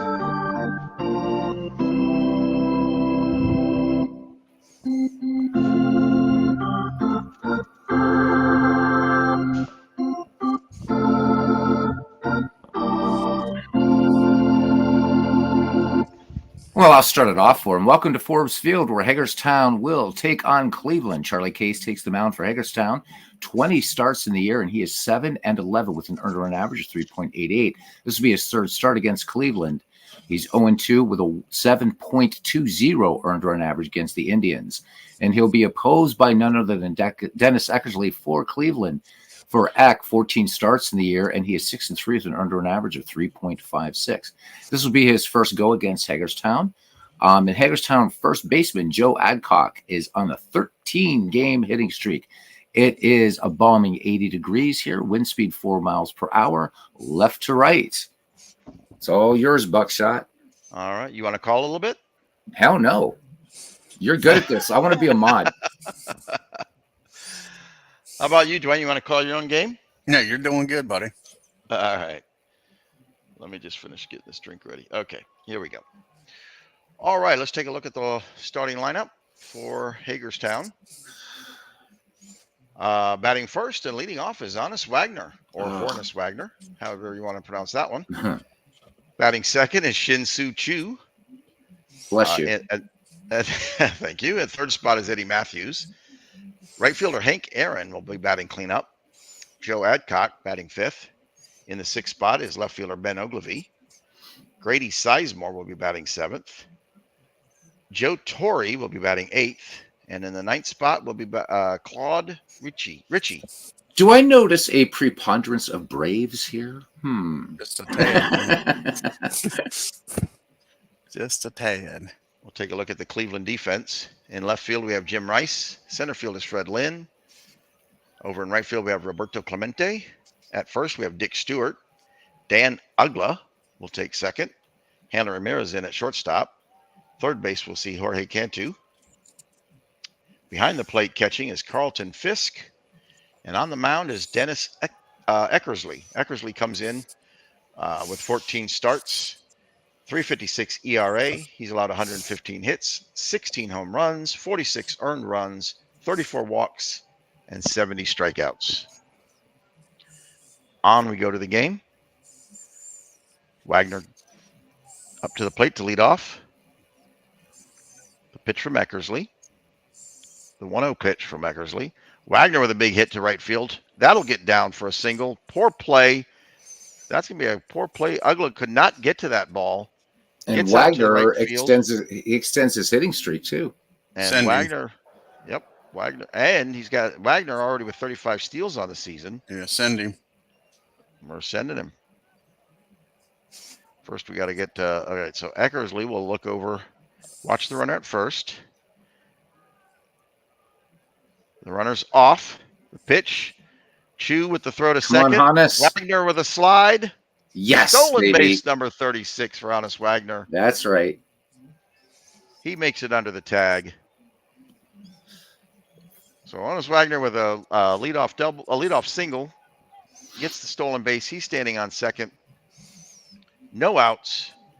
And Chu standing at the plate facing an 0-1 count. The delivery from Eckersley. Chu with a big hit to right field. Wagner takes off to third. This is going deep. This is going real deep. This is gone. Damn. A 2 RBI shot by Chu. Kiss that one goodbye. He touches them all. And just like that, Hagerstown has a 2-run lead over the Indians in the first with no outs. That'll bring Matthews up to the plate. Matthews batting .302 this season. He's got 121 hits and 73 runs, 21 home runs. He digs in and waits for the pitch. Here's the delivery. A dribbler to second. Ugla will come up, make the play, throw to Stewart, 1 down. That brings Hank Aaron to the plate. He's batting .261. He's got 112 hits. He scored 68 runs. He's got 89 RBIs and 21 home runs. Here's the pitch from Eckersley. Aaron with a shot to left field. Rice retreats. That ball is going high. That ball is gone. Goodbye, Mr. Spalding. Wow. So here in the first, we have 2 home runs given up by Eckersley already. Hank Aaron with his 22nd home run of the season, 397-footer. That ball was gone. Rice could do nothing but watch it fly over his head. So with 1 out, we've had 3 hits, 3 runs already by Hagerstown. Up comes Joe Adcock. He's .233 for the season. He's also has 24 home runs already this season and 70 RBIs, 54 runs, 91 hits. He's looking to try and get this hitting streak extended for the first inning. This is a dribbler of Cantu at third. He'll pick it up, fire across the field to Stewart at first. That'll be the second out. So the Braves with 2 outs. The Braves. It is. It's the Braves. It's just the Braves. I love it. Right? Oh, that's right. Hagerstown. You are the Hagerstown Braves, aren't you? Yeah. But I mean, it's just funny because there's so many Braves in this line. I'm quietly just keeping count of like how the actual Braves players do against like the other guys here. So right. Oh my goodness. So in comes Ogilvie. He's batting .192 this season. He's had 52 at bats, 10 hits, 5 RBIs, 7 runs, 2 stolen bases, no home runs so far this season. Eckersley's already given up 2 home runs, 3 runs. Here's the pitch. And he takes Ogilvie out for the third out, strikeout to retire the side. But a huge inning for Hagerstown to take a 3-run lead over the Indians at the top of the first. It was a hitting fest to start off that inning. Let's take a look at the lineup for Cleveland.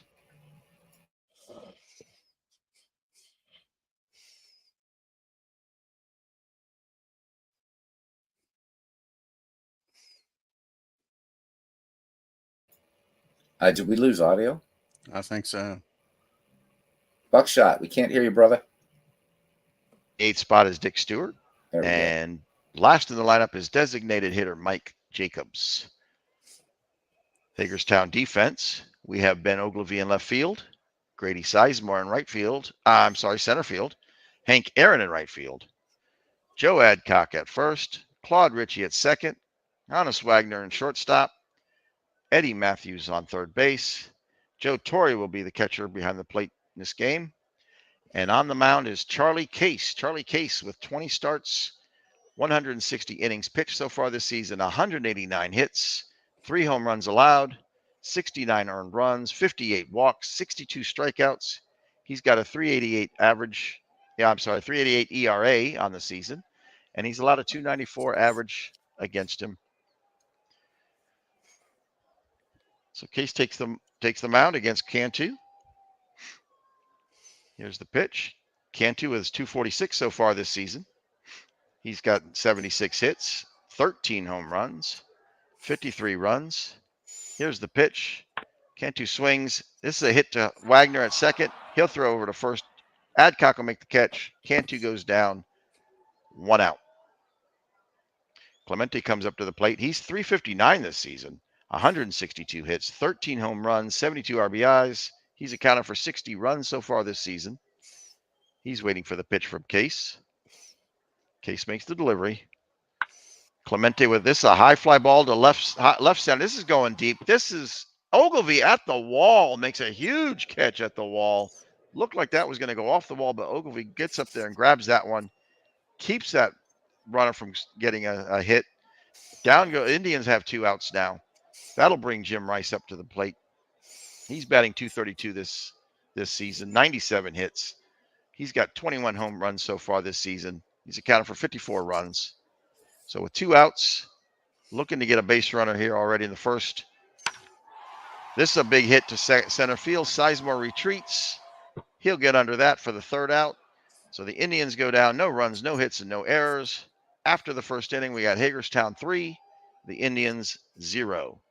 Leading off for Hagerstown this inning will be Sizemore, followed by Torre and Ritchie. Sizemore comes up to the plate. He's batting .225 this season. 13 home runs, 43 RBIs, 46 runs. He'll wait from the pitch from Eckersley. Eckersley would deliver. Strike 3. And he strikes him out. So Sizemore goes down on a strikeout to start this inning. That'll be the 1st out. In comes catcher Joe Torre. He's batting .298. He's got 59 hits this season, 27 RBIs, 3 home runs. He digs in. Here comes the delivery. Torre with a hit. This is straight liner straight to Ugla. Who'll glove that one for the 2nd out of the inning. Hagerstown facing 2 outs. In comes the last batter of the lineup, Claude Ritchie. He's 190 for the season, 48 hits, 11 RBIs, no home runs. He's accounted for 28 runs so far this season. He takes the pitch. This will go foul down the left field line. He'll stay in. It's 0-2. He gets another shot at it. Here comes the 0-2 pitch from Eckersley.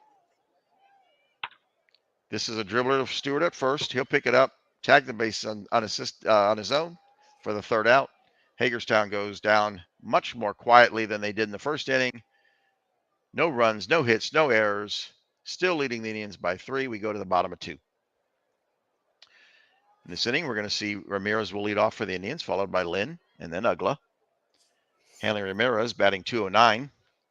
He's got 81 hits, 10 home runs, 47 RBIs, and he's accounted for 42 runs this season. Here's the pitch from Case. This is a high fly ball to left center field. Ogilvie back to the wall, and he makes the catch at the warning track for the 1st out. Huge loud out for Ramirez. Up comes Lynn to the plate. He's batting .361 this season, 277 at-bats, an even 100 hits so far this year, 11 home runs, 40 RBIs. He'll wait for the pitch from Case. Case delivers. This is a grounder to Richie at second. He'll pick it up, throw to Adcock at first. That's 2 outs for the Indians. Dan Uggla comes up, second baseman for the Indians. I'll be right back. So if somebody sees the glove go up, I'll be right back. Because I have no way of seeing it. Okay. 229 average for Uggla this year. 223 at bats. He's got 51 hits, 29 RBIs, 9 home runs. Digs into the plate. Case gets the call from Torrey. He delivers. Uggla with a high fly ball, another high fly ball left field. This is another deep ball, and Oglivie makes another catch at the wall on the warning track. So 2 huge outs to deep left field. Down go the Indians. Nothing, no runs, no hits, no errors. We go to the top of 3. Hagerstown still leading 3-0 over the Indians. We're back to the top of the lineup for the Hagerstown Braves. We'll see Wagner, Chu, and Matthews. Wagner 1 for 1. He singled in his first at bat back in the first inning. Counted for one of those 3 runs. This is a high.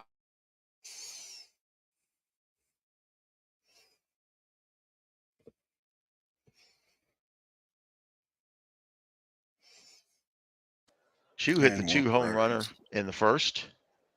He's 1 for 1 this game. Eckersley delivers.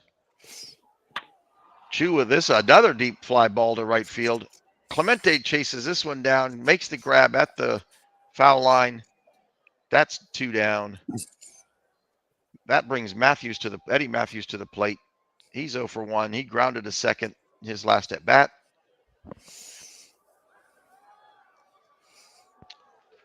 He digs in at the plate. Here's the pitch from Eckersley. High fly ball to right field. Clemente gives chase again towards the foul line. This goes over his head off the wall. Matthews rounds first, on his way to second. He'll reach second standing up. The throw gets into the cutoff man. Matthews pulls up at 2 for his 14th double of the season. So with 2 outs, Hagerstown showing life again here with a runner on second. That brings in Hank Aaron. He hit a solo home run in the first inning. He waits for the pitch. Eckersley delivers. High fly ball left field. Rice going back. This ball is going deep. This ball is gone. 2 home runs. So, 2 home runs in the game. That's a 2 RBI home run. His second of the game. Home run number 23 on the season. That's a 366-foot shot down left field line. And hey, just like that, Hagerstown scores 2 more with 2 outs. Let me get it back. So Eckersley really struggling on the mound. 45 pitches has allowed 3 home runs. Actually, he's only struggling against the top of the lineup. That is true. Yeah. That is true. Yeah, 5 through 9, he's not. Yeah. Which brings up Joe Adcock, who is 0 for 1, and he grounded to third in his first at bat. Let me know. I'm assuming no pink hands yet. No, he's going to remain on the mound. No, I'm back and watching. I'm back. Okay. Pitch from Eckersley. Adcock with a high fly ball to left field. Rice moving back towards the wall. This is going deep. This is gone. Another home run. This is in no way characteristic of Dennis Eckersley. Holy hell. That is home run number 25 for Joe Adcock. That's a 376-foot shot over left field wall.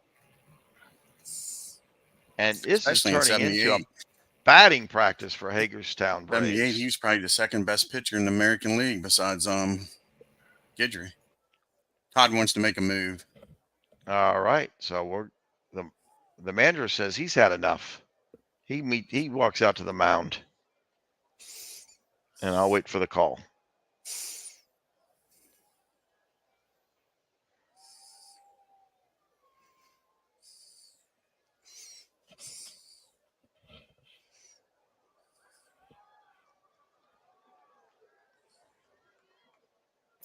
He's throwing grapefruits up there.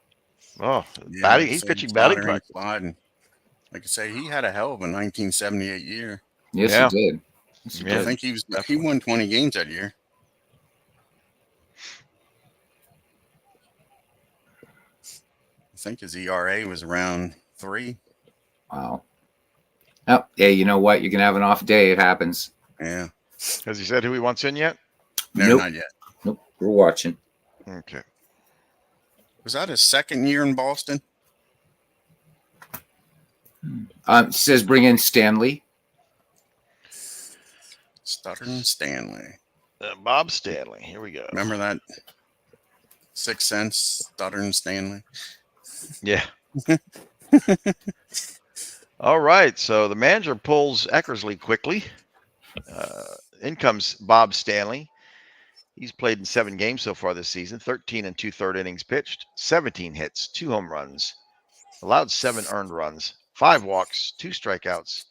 He's got a 4.61 ERA and a 3.33 average against him. He'll face off against Ogilvy.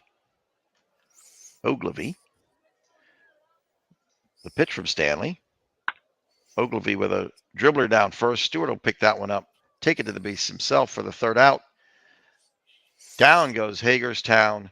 3 runs, 3 hits, leading the Indians 6-0 through 2.5. For the Indians. And then in the game. What's that? Todd says we need to eat some innings and then sim the end of the game. Pretty good. For the Indians, we'll see Fisk, Stewart, and then bottom lineup. Safe against my pitching staff, Todd. You're still in it. I think I know why your team is struggling this year, Dwayne. They can't hit for shit.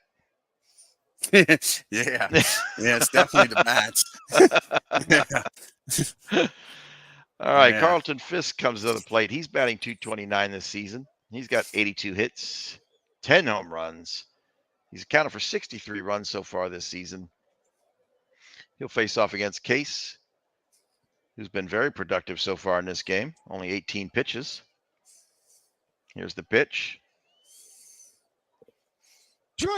Oh, and it took a while for the umpire to make that call, but he strikes him out. Yes, it did. Fastball got him looking. All right, up steps Stewart. Stewart batting .233, 91 hits, 17 home runs so far this season. He looks for the pitch from Case. Case delivers. Case strikes out another one. That's 2 strikeouts in a row for Case this inning. Indians go down 1-2 on strikeouts. That'll bring up Jacobs. He's batting last in the lineup. He's only batting a .206 this season with 53 hits, 10 home runs, 33 runs so far this year. Hoping to do something better than the previous 2 batters. He digs in at the plate. Case with the pitch.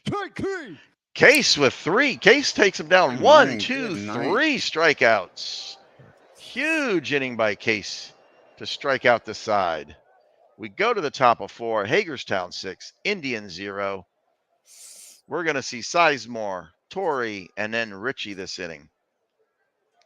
Sizemore struck out in the second. One of the few that hasn't gotten a hit in this game for the Braves. Here's the pitch from Stanley. This is a shot up the center. That's land right in front of Lynn. That's going to be a double for Sizemore. He stands up, gets to second. His 19th double of the season.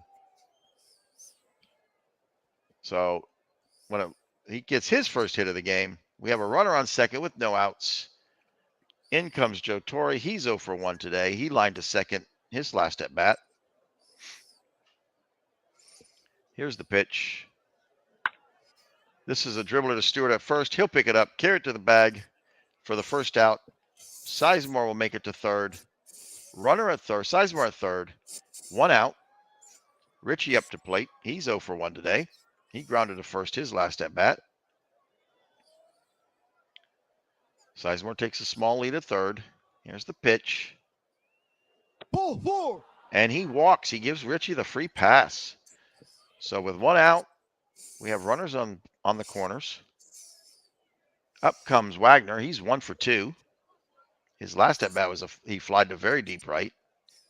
That could be enough to score a tag, run, and a sac fly. If he can do that again. Here's the pitch from Stanley. Nope, this is going to be a grounder to first. Stewart will pick it up, throw to Ramirez at second. Ramirez cannot turn a double play. Ritchie with a good slide throws Ramirez off. Can't make the double. That brings another run for Hagerstown in this inning. Hagerstown up 7. Wagner on first. 2 outs. In comes Chu. He's 1 for 2. He knocked in a double home run, 2 RBI home run back in the first. So he's on a good hit. He's 1 for 2 this game. Wagner with 36 steals on the season.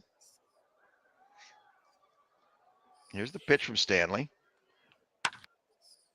Shu with a shot. That goes straight to Stewart. He'll pick it up, tag the base. That's 3 outs. So down goes the Braves, but not before they score a run off of 1 hit. And they have a 7-0 lead over the Indians going into the bottom of 4. We'll see the leadoff batter of the lineup, Cantu, followed by Clemente and Rice. Cantu 0 for 1 already today. Pitch from Case.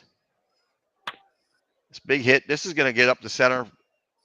A liner to Sizemore. Sizemore able to make that grab in center field for the first out. So the Indians are hitting the ball, but they're hitting right to all of the defenders. Can't seem to find a gap. That'll bring in Roberto Clemente, who's 0 for 1. He flied to deep left center. His last at bat. Digs in at the plate. Here's the pitch. This is going to be a shot to right field. This will get down for a single. Aaron makes the play, throws it back into the infield. Clemente gets to first base for his first single of the day. So Indians showing a little bit of life with 1 out. Has a runner on first. In comes Jim Rice. And they break up the no-no. So we'll see what happens now, huh? Yep, that's right. Rice comes in. He flied to deep right center his first at bat. His last at bat. Clemente doesn't appear to be a threat to steal. Takes a small lead at first. Case delivers. This is over Wagner's head. This is going to get to the wall and left center. And Clemens will round third, make it home. Rice to 3. So Rice credited with an RBI triple, his 14th triple of the season. And that puts the Indians on the board. So the Indians score their first run here in the bottom of the 4th. Still trailing by 6. 1 out, Rice on third. In comes Hanley Ramirez. He does have 47 RBIs this season, hoping to make it 48. His last at bat, he flied to deep left center. That could be enough to score a RBI sac fly if he can do that. Here's the pitch. This is a high fly ball to right field. Aaron retreats. This is caught by Aaron. Rice will tag up. He's coming home. The throw from Aaron. Rice slides at the plate. He's in there safely. That's 2 runs for the Indians. That closes the gap up. Still down by 5. 2 outs. Nice sac fly by Hanley Ramirez to deep right field. Aaron unable makes a close throw, but he's under that tag. Lynn comes up to the plate. He's 0 for 1 today. He grounded to second his last at bat. He's facing 2 outs. Here's the pitch from Case. This is a hit down the third baseline to Matthews. Matthews will pick that up and throw it across the diamond to Adcock at first for the 3rd out. So 2 runs on 2 hits and no errors for the Indians. We go to the top of 5. The score is the Hagerstown Braves 7, the Cleveland Indians 2. We will see Matthews followed by Aaron and Adcock. Matthews 1 for 2. He doubled off the wall down the right field line his last at bat. Stanley with 17 pitches so far. Stays on the mound. He makes the delivery to Matthews. Matthews with a dribbler. Stanley over to first to cover. Ugla will come up and underhand it to Stanley at first. 1 out for the Braves. Up comes Aaron. Aaron's 2 for 2. Solo homer in the first. A 2 RBI homer in the third. He's having a perfect day today, but all of his hits are homers. We'll see how Stanley handles him at this at bat. There's the pitch from Stanley. It's a 1-1 pitch. This is a high fly ball to center field. Lynn under that one. Down goes Aaron for the second out. Adcock comes up to the plate. He's 1 for 2. He hit a solo homer his last at bat in the third inning. The pitch from Stanley. Big, deep fly ball to left field. This Rice is giving chase. Caught at the a great play by Rice at the wall. Saves another home run. That he had to climb the wall to get to that one in the corner of left field. Down go the Braves. No hits, no runs, no errors. That was great play number 8 by Jim Rice on the season. We go to the bottom of 5 with the Indians still trailing by 5. We will see Ugla followed by Fisk and then Stewart. Ugla comes up to the plate. He's 0 for 1. Flied to deep left center his last at bat. Here's the pitch from Case. Ugla with a shot. Another shot to left field. This one's going high and deep. Off the wall over Ogilvy's head. Ugla will turn 2. He'll walk into second base. No throw to second. His double of his 15th double of the season. So with no outs, Indians showing some life here early with Ugla leading off with a double. That'll bring in catcher Carlton Fisk. He's 0 for 1. He struck out in the third inning. He looks for the pitch. Case delivers. This is a dribbler down second. Ritchie will come up, field that one, throw over to Adcock at first. Ugla will advance to third. So 1 down. We have 1 out. Runner on third. In comes Stewart. He's 0 for 1. He struck out in the third. The pitch from Case. This is another grounder to Ritchie at second. Ritchie will pick that up, throw to Adcock at first. Ugla able to make it home. No throw at the plate. That'll score another run. Indians cut the lead by down to 4. 2 outs for the Indians. In comes Jacobs, last batter of their lineup. He's 0 for 1. He struck out in the third. He was one of the victims of the 1-2-3 strikeout by Case in the third.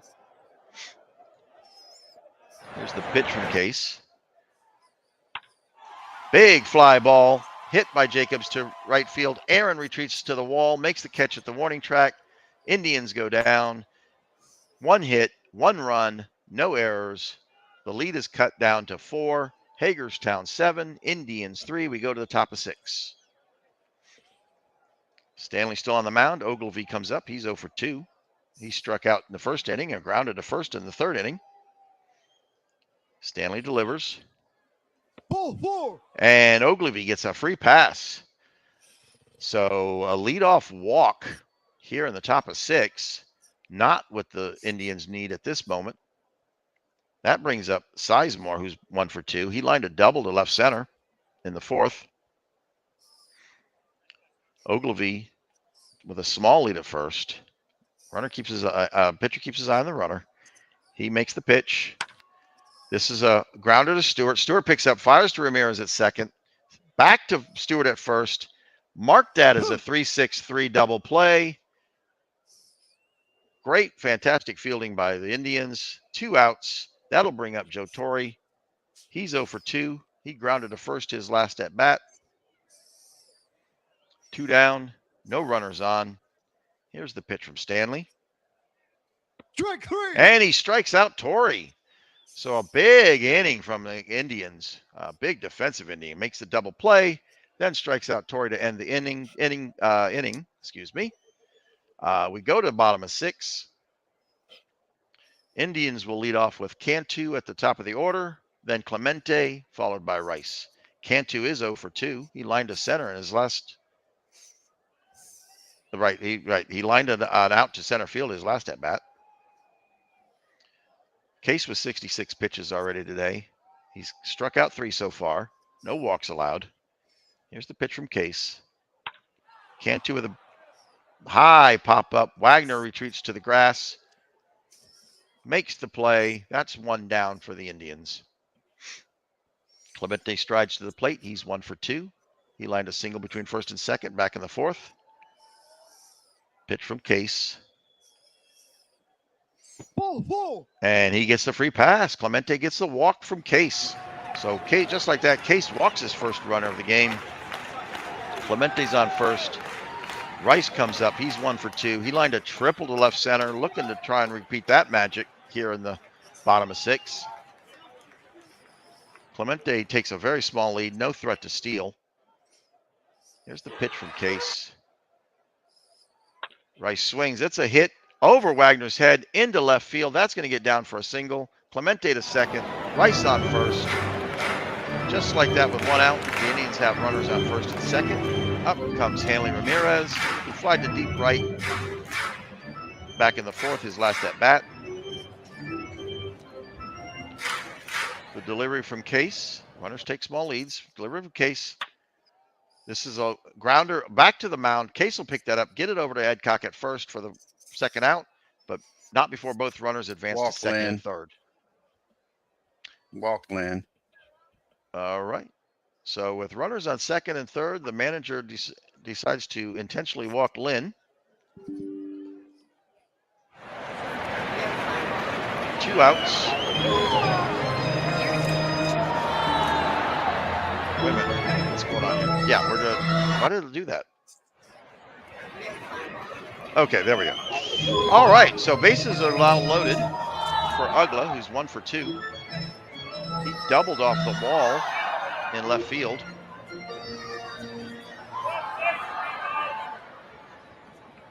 Bases juiced. Here's the pitch from Case. Ugla with a swing. It's a dribbler to Matthews at third. He'll pick that up. He'll fire to Ritchie at second. Third out. So the Indians go down with bases loaded. No runs, 1 hit, no errors. Hagerstown gets out of a pickle in that one. Still leading the Indians 7-3 here in the top of 7. For the Indians, we're going to see Ritchie at the bottom lineup. Then wrap around back to Wagner and Chu. Ritchie's 0 for 1 today. He comes into the plate. Here's the pitch. Hit hard grounder to Cantu at third base. He'll fire across to Stewart. 1 out. In comes Wagner. He's 1 for 3. The pitch from Stanley.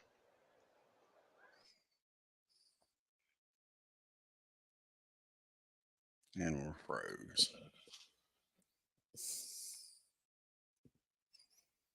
Wait a second. It's going to be a close play. Wagner down, and he's under the tag for his 44th double of the season. Huge hit by Wagner. Stretches that one into a double. So with 1 out, Wagner standing on second. In comes Chu. Chu with the big 2 RBI homer back in the 1st. He's 1 for 3 in this game. He waits for the pitch. Todd wants to do Stanley something. delivers. Glove. It's a grounder to...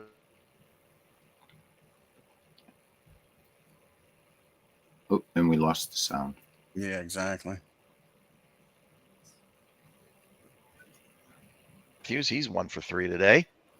Well, hang on. I don't know if the glove. Todd wanted to do something. Yeah. Okay. Yeah, we missed on the hitter, so I don't know if he still wants to do something or not. So. Oh, okay.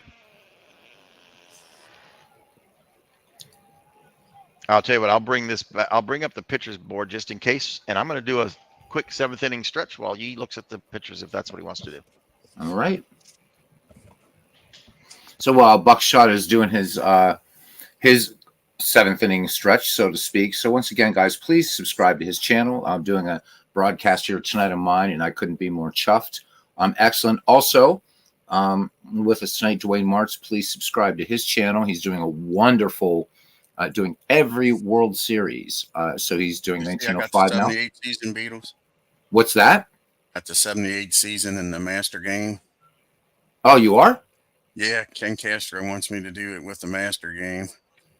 So sounds good. Sounds good. All right, so you're going to be doing that with Digital Diamond as the companion. Yeah, again? I mean, nothing against the cards, but a 54-year-old me, I'm glad there's Digital Diamond because those Master Game symbols on these cards are small. Oh, I know, absolutely crazy. So there you go, guys. A couple big projects for Dwayne Martz. Please subscribe. The 1978 season using Appa Master along with Digital Diamond Baseball, and also on Out of the Park, his superb World Series project. So look for that. And of course, we'll let Buckshot know when he comes back to bring in Bobby Shantz. I'm back. Bobby Shantz. Yep, Bobby Shantz. And just subscribe to Buckshot's channel, guys, please. Good stuff. And I'd also like to give, you mentioned Dwayne doing the, I'd like to give a shout out to his, when he does his racing, his NASCAR racing. Yeah, absolutely. If you haven't heard anybody that hasn't heard his NASCAR racing, turn into that because he calls that beautifully. It sounds like you're listening to a real NASCAR race on the radio. And I can't wait till tomorrow. You're still doing it tomorrow, right, Dwayne? Yeah, should be around noontime. Yeah. Excellent, because I will be home. I'm definitely going to be tuned into that while I'm working here at the house. All right. So we have 2 outs. Shantz comes up to the mound. He replaces and comes in with 14 games under his belt, 24 and 2/3 innings, 30 hits, 1 home run against, 14 earned runs allowed, 7 walks, 14 strikeouts. He's got an ERA of 5.11, and he's allowed a 3.06 average against him. He's going to face off. The left-handed pitcher Shantz will face off against the left-handed pitcher Eddie Matthews. He's 1 for 3. He grounded a second in the 5th. He doubled off the wall in the 3rd and grounded a second in the 1st. Here's the pitch from Shantz.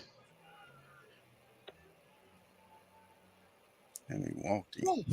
And he gets a walk. It took a few minutes for the umpire to decide what he was going to call on that one again. But he calls that one a walk. It was close to the corner, but he thought it was a walk. Angel Hernandez making the trip to the ballpark tonight. And trying to find out how much money he was going to get paid to call a ball or a strike on that one. Yep. So Hagerstown with runners on the corners. In comes the dangerous Hank Aaron. I'm going to give it just a second to see if in case there's a pink hand that pops up. 2 home runs for Hammer and Hank today. Damn. 2 big homers. He's 3 RBIs off those 2 home runs. So Cleveland trying to make it a game here, though. I'm trying to make it a game. Yeah. Another 2 seconds. If we don't see, let me know if we don't see a pink hand, and we'll pitch to Aaron. We will do that for you. He says leave him in. All right. I didn't know if he was going to, intentionally walk him or something like that. So here's the pitch from Shantz to Aaron. Aaron with a high, deep fly ball to left field. This one is going deep off the wall. Rice will catch that one off the carom. Aaron with a 2 RBI double. He is having a heck of a game today. 2 home runs, 1 double. Just an amazing game by Hank Aaron. RBIs. So the score is Hank Aaron 9 and the Indians 3. Yeah. Jeez. Well, it's 5-3 Aaron. Yeah. Aaron's driven 5. Yep. Aaron's got on the day today. He is 3 for 4 with a double, 2 home runs, 5 RBIs. What an incredible day. Hagerstown. Pink hand up. Pink hand up. Yep. The glove of despair. Let's pull up the.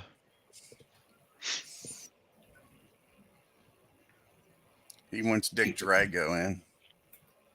Dick Drago.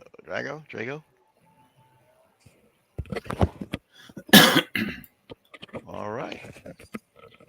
In comes Dick Drago. He's pitched in 3 games so far this season. 4 and 2/3 innings, 5 hits, 1 earned run, 3 walks, 3 strikeouts, 1.93 ERA, 2.78 batting average against him.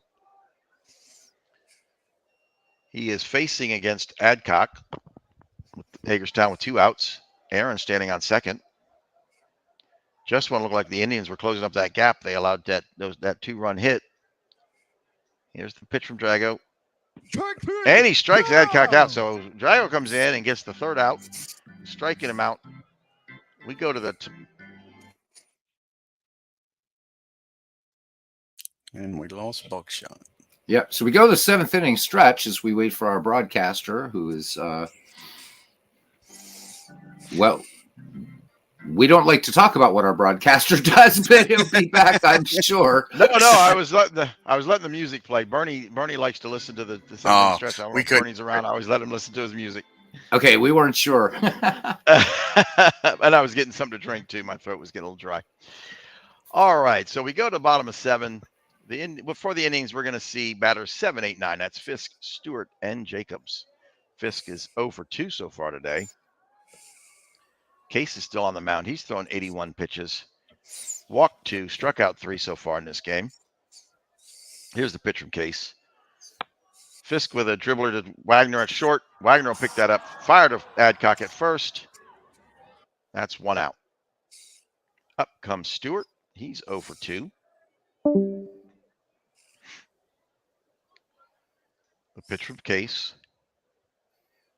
Stewart with a hot shot down the first baseline. Adcock is able to field that one and carry that one to the bag himself. Mark that as a 3 unassisted. So the Indians, 2 quick outs. That brings up Jacobs. He's batting 9th in the lineup. He's also 0 for 2. Struck out in the 3rd and fly to deep right in the 5th. He digs in and waits for the pitch. Case will deliver. This is going to hit up the center. This is going to get into center field for a base hit. So Jacobs with a single here with 2 outs. He makes it to first. That'll bring up the top of the batting order, Jorge Cantu. Cantu is 0 for 3. He grounded to short in the 1st, lined to center in the 4th, and then popped to short in the 6th. He waits for the pitch. Case gets the call from Torre. Here's the pitch. This is going to get a grounder of Matthews at 3rd. He'll fire to 2nd. Richie will grab that one for the 3rd out. Indians go down with 1 hit, no runs, no errors. We go to the top of 8. Hagerstown still leading the Indians 9-3. We will see batters 6, 7, 8, Ogilvy, Sizemore, and then Torre. Ogilvy is 0 for 2 today. Facing Drago for the first time, who just came in last inning. Here's the pitch. This is a big hit to a hard liner to Stewart at first. He'll make the grab. That's 1 down. That brings up Sizemore. Grady Sizemore, he's 1 for 3. He struck out in the 2nd. Lined a double to left center in the 4th, and then grounded to first in the 6th inning. The delivery from Drago. Strike 3. And he goes. Sizemore goes down with struck out. He struck out. Excuse me. So that's 2 outs for Hagerstown. That'll bring up Joe Torre, who's 0 for 3 in the game so far today. Drago with the delivery. Torre with a hit. This is going to get over Ramirez at second base into left center field. Race will come up and make the play, but not before Torre gets the single. So Torre credit with a single. 2 outs. Runner on first. Richie will come up to the plate. He's 0 for 2. He's the last batter in the lineup. Give me a second of a drink. Excuse me. Here's the pitch from Drago with a runner on first. This is a hard liner to third base. Cantu leaps, makes a great play to make the 3rd out. Take Hagerstown down with no runs allowed in that inning. 1 hit, no error. And a great play. That's great play number 10 for Jorge Cantu this season. So the Indians at the bottom of the 8th, we'll see Clemente, Rice, and Ramirez. Here's the pitch from Case to Clemente. It's a dribbler. This is going to get past the mound. Wagner will come up and field that one. He'll throw to Adcock for 1. 1 out. Rice steps to the plate. He is 2 for 3, so Rice having a good day. He flied to deep center in the 1st, but then he lined a triple in the 4th and lined a single between 3rd and short in the 6th. Here's the pitch from Case. High, hard, deep. Oh, and another great play. Shortstop. That looked like it was going to get over Wagner's head, but he makes a leaping catch to get that out. That's 2 down. Just when it looked like the Indians might get a runner on base, Wagner makes a fantastic play at shortstop for the 2nd out. And that brings up Hanley Ramirez, who's 0 for 2 so far in this game. 2 outs. Indians facing 2 outs. Doesn't have a lot of time left to try and close this big gap. Here's the pitch from Case. This is a high fly ball to center field. Sizemore gets under that one for the 3rd out. We go to the top of 9. No runs, no hits, no errors for the Indians. Hagerstown still leading 9-3 over the Indians going into the 9th inning. For the Hagerstown Braves, we'll see Wagner, followed by Chu and then Matthews. Wagner 2 for 4 today. He digs in and looks for the pitch from Drago. Drago delivers. Dead ball! And Wagner gets plunked. He hits him dead square in the leg. Gets the free pass on that one. Tried to come inside and got a little too far inside and ends up hitting Wagner. So with no outs and a runner on first, Wagner a big threat to steal. Chu will step up to plate. He's 1 for 4 today. He had a big two RBI solo, 2 RBI home run back in the first from Drago. Another deep fly ball to right field. Clemente giving chase. That's going to get into the stands in right field for a foul ball. Chu will get another shot at this. He's facing the 0-2 count. Here's the pitch. And he goes down. Strike 3 called with on the corner. So with 1 down, we have Wagner still standing at first. Matthews comes up to the plate. He's 1 for 3 today. Here's the pitch from Drago. This is going to get to over second.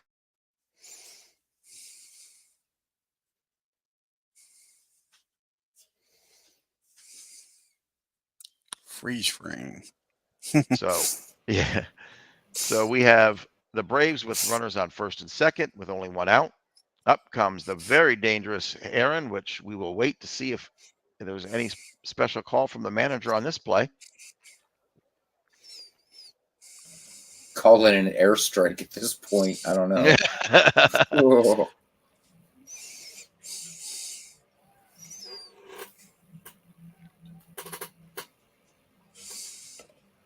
You know, it's fun in these sims when you see these players doing like the spectacular things they're known for, right? I mean, it's right. Like, I mean, Hank Aaron, right there he is. He's killing it today, and you love to see it. It's great. Yeah, Todd says let him pitch. Buckshot. All right. So the manager not going to do anything here. Drago is going to pitch to Aaron. Excuse me. Here's the pitch from Drago. Well, what a shocker. Aaron gets another hit to left center field. This will get to the wall. That'll drive in a run. Matthews drive in 2. That's going to drive in 2 runs because Matthews under the tag with the throw to home. 2 more. That's another 2 RBI double for Hank Aaron today. His second 2 RBI double. Hank Aaron, this game has accounted. He's 4 for 5, 2 doubles, 2 home runs, 7 RBIs. I think it's safe to say who's going to get the MVP of this game.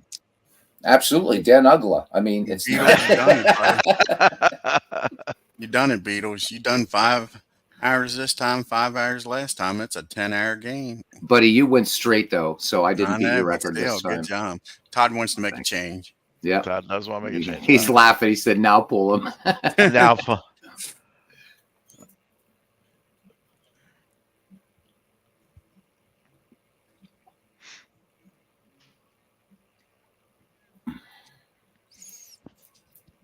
So when are you starting the 1978 project, Wayne?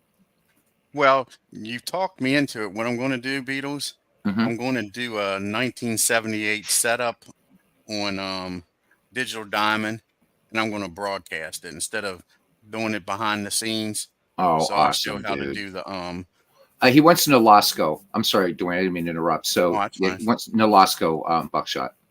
So I'm going to show how to do the team edit, how to do the stadium edit. Oh, that'll be brilliant. Yeah. I will definitely be on for that or tuning in for that, man. Let us know when that is in the Discord, please. Yeah, I'm going to watch that too, so I know how to handle all that stuff. And you're like, you're the Digital Diamond guru, buddy. Yep. So. Yep. All right, so Ricky Lanasco will come into the up to the mound. This is his first. Appears to be his first appearance of the season. He has nothing to show as far as stats go. Team. What's that? At least for Cleveland, he might have been on another team. That's right. He was probably with Big Clue at one point. Yeah, everybody's been with Big Clue at one point. All right, Nolasco will deliver to Adcock.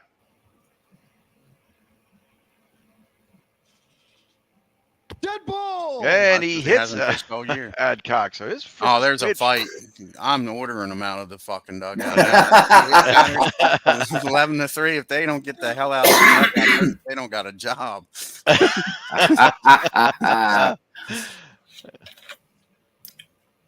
All right, the pitch from Alaska to Ogilvy. He's 0 for 3 so far in this game. Here's a high fly ball to right field. Clemente has to run up to get that one. He will make the play. The runners have to retreat back to second and first. They hold. So with 2 outs, runners on first and second. In steps Grady Sizemore. He's 1 for 4 today. The delivery from Nolasco. It's a high fly ball down the right field. Clemente gives a chase to the corner. This is going high. This is going deep. This is gone. A 3 RBI home run for Grady Sizemore. So Nolasco comes in, hits one batter to put him on base, and then gives up a big home run.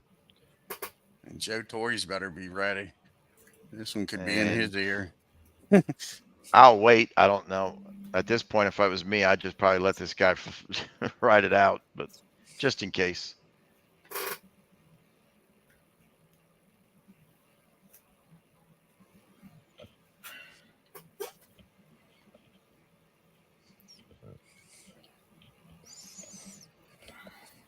Nothing too subtle about this game, huh?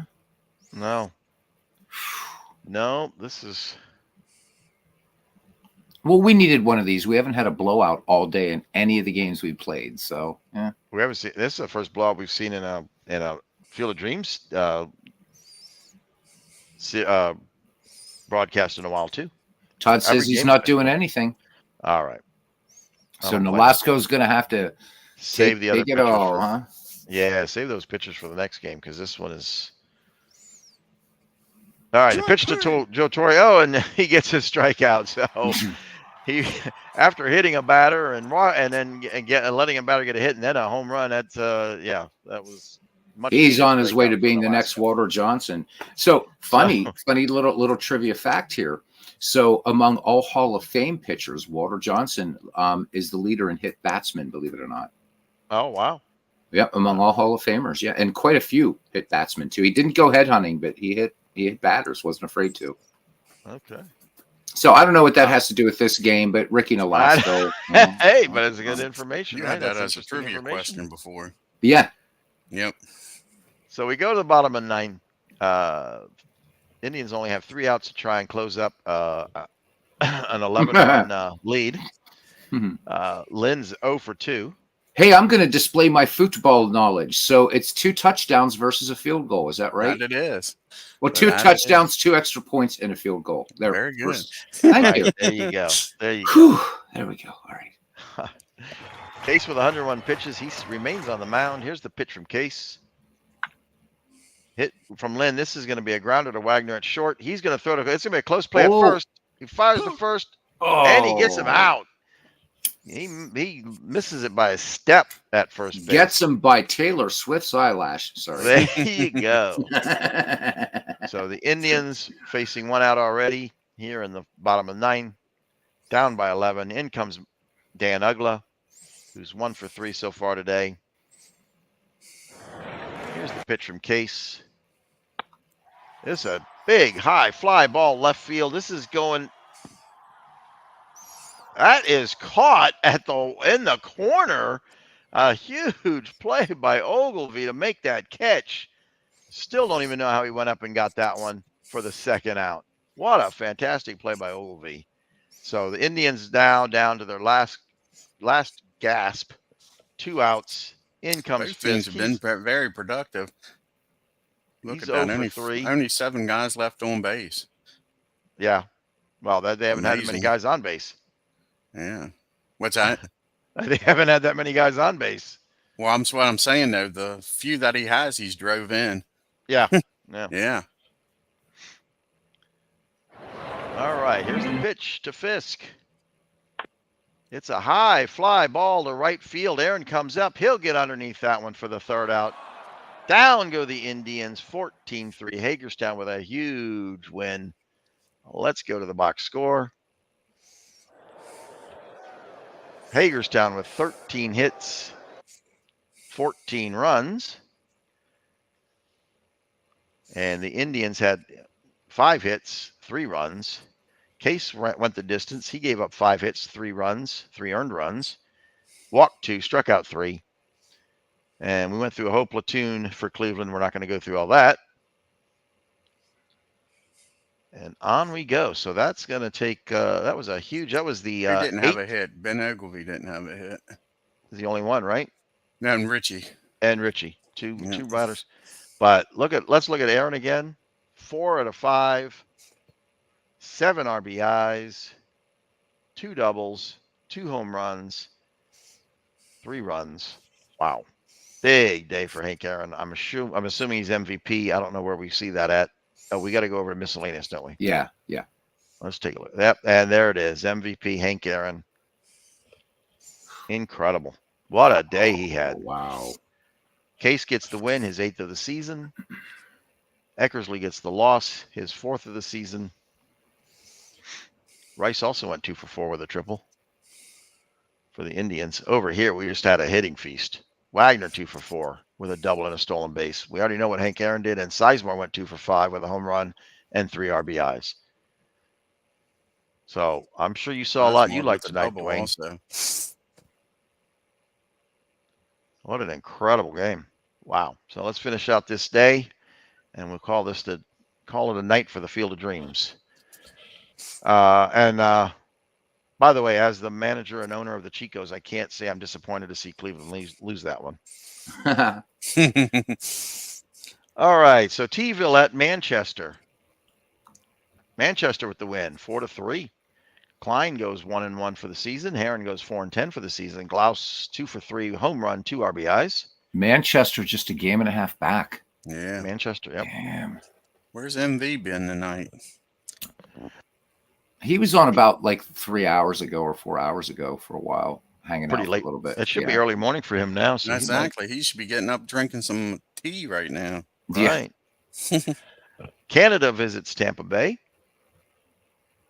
Gets a big win over Tampa Bay 8-2. Newhouser. Thanks for the game there, Buckshot. Oh, of course, yeah. 16-6 for Newhouser. Koufax goes 7-8. Colavito 2 for 4 with a home run. St. Pete at Florence. St. Pete 8, Florence 4. Gromek 5-1 for the season. Lee gets his 14th loss of the season. Konerko goes 3 for 4 with 2 RBIs and a triple. Des Moines at Hadley Lake. Des Moines 7, Hadley Lake 5. John gets his 9th win of the season. He goes 9-7. Cooper, his 7th loss, 13-7. Smith goes 4 for 5. San Francisco at Berlin. Berlin 7-1 over San Fran. Pizarro's 3-0 for the season. May is 3-7. Robinson goes 3 for 3 with 2 doubles. The D-Gens at Long Island. D-Gens with a big win, 5-3 over Long Island. Beckett's 2 for 4 this season. Howell 9-12.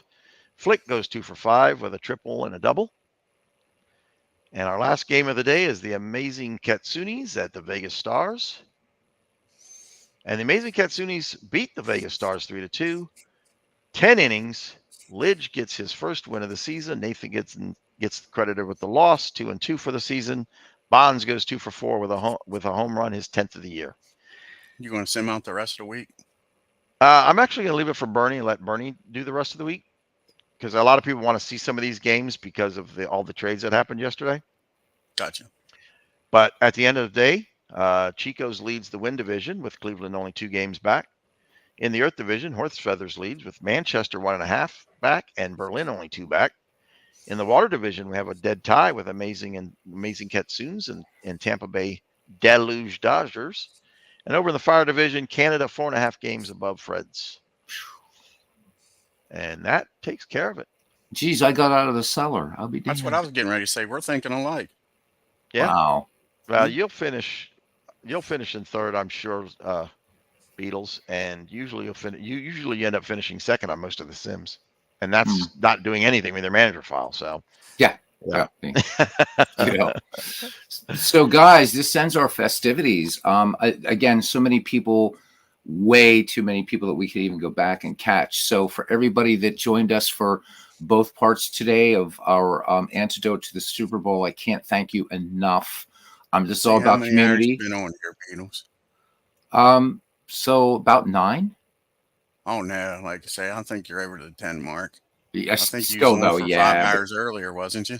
yeah, but then took like almost 2 hours off. So Yeah. you still are the record keeper. But you know what? 5.5 the first time. I love How much ending this it time?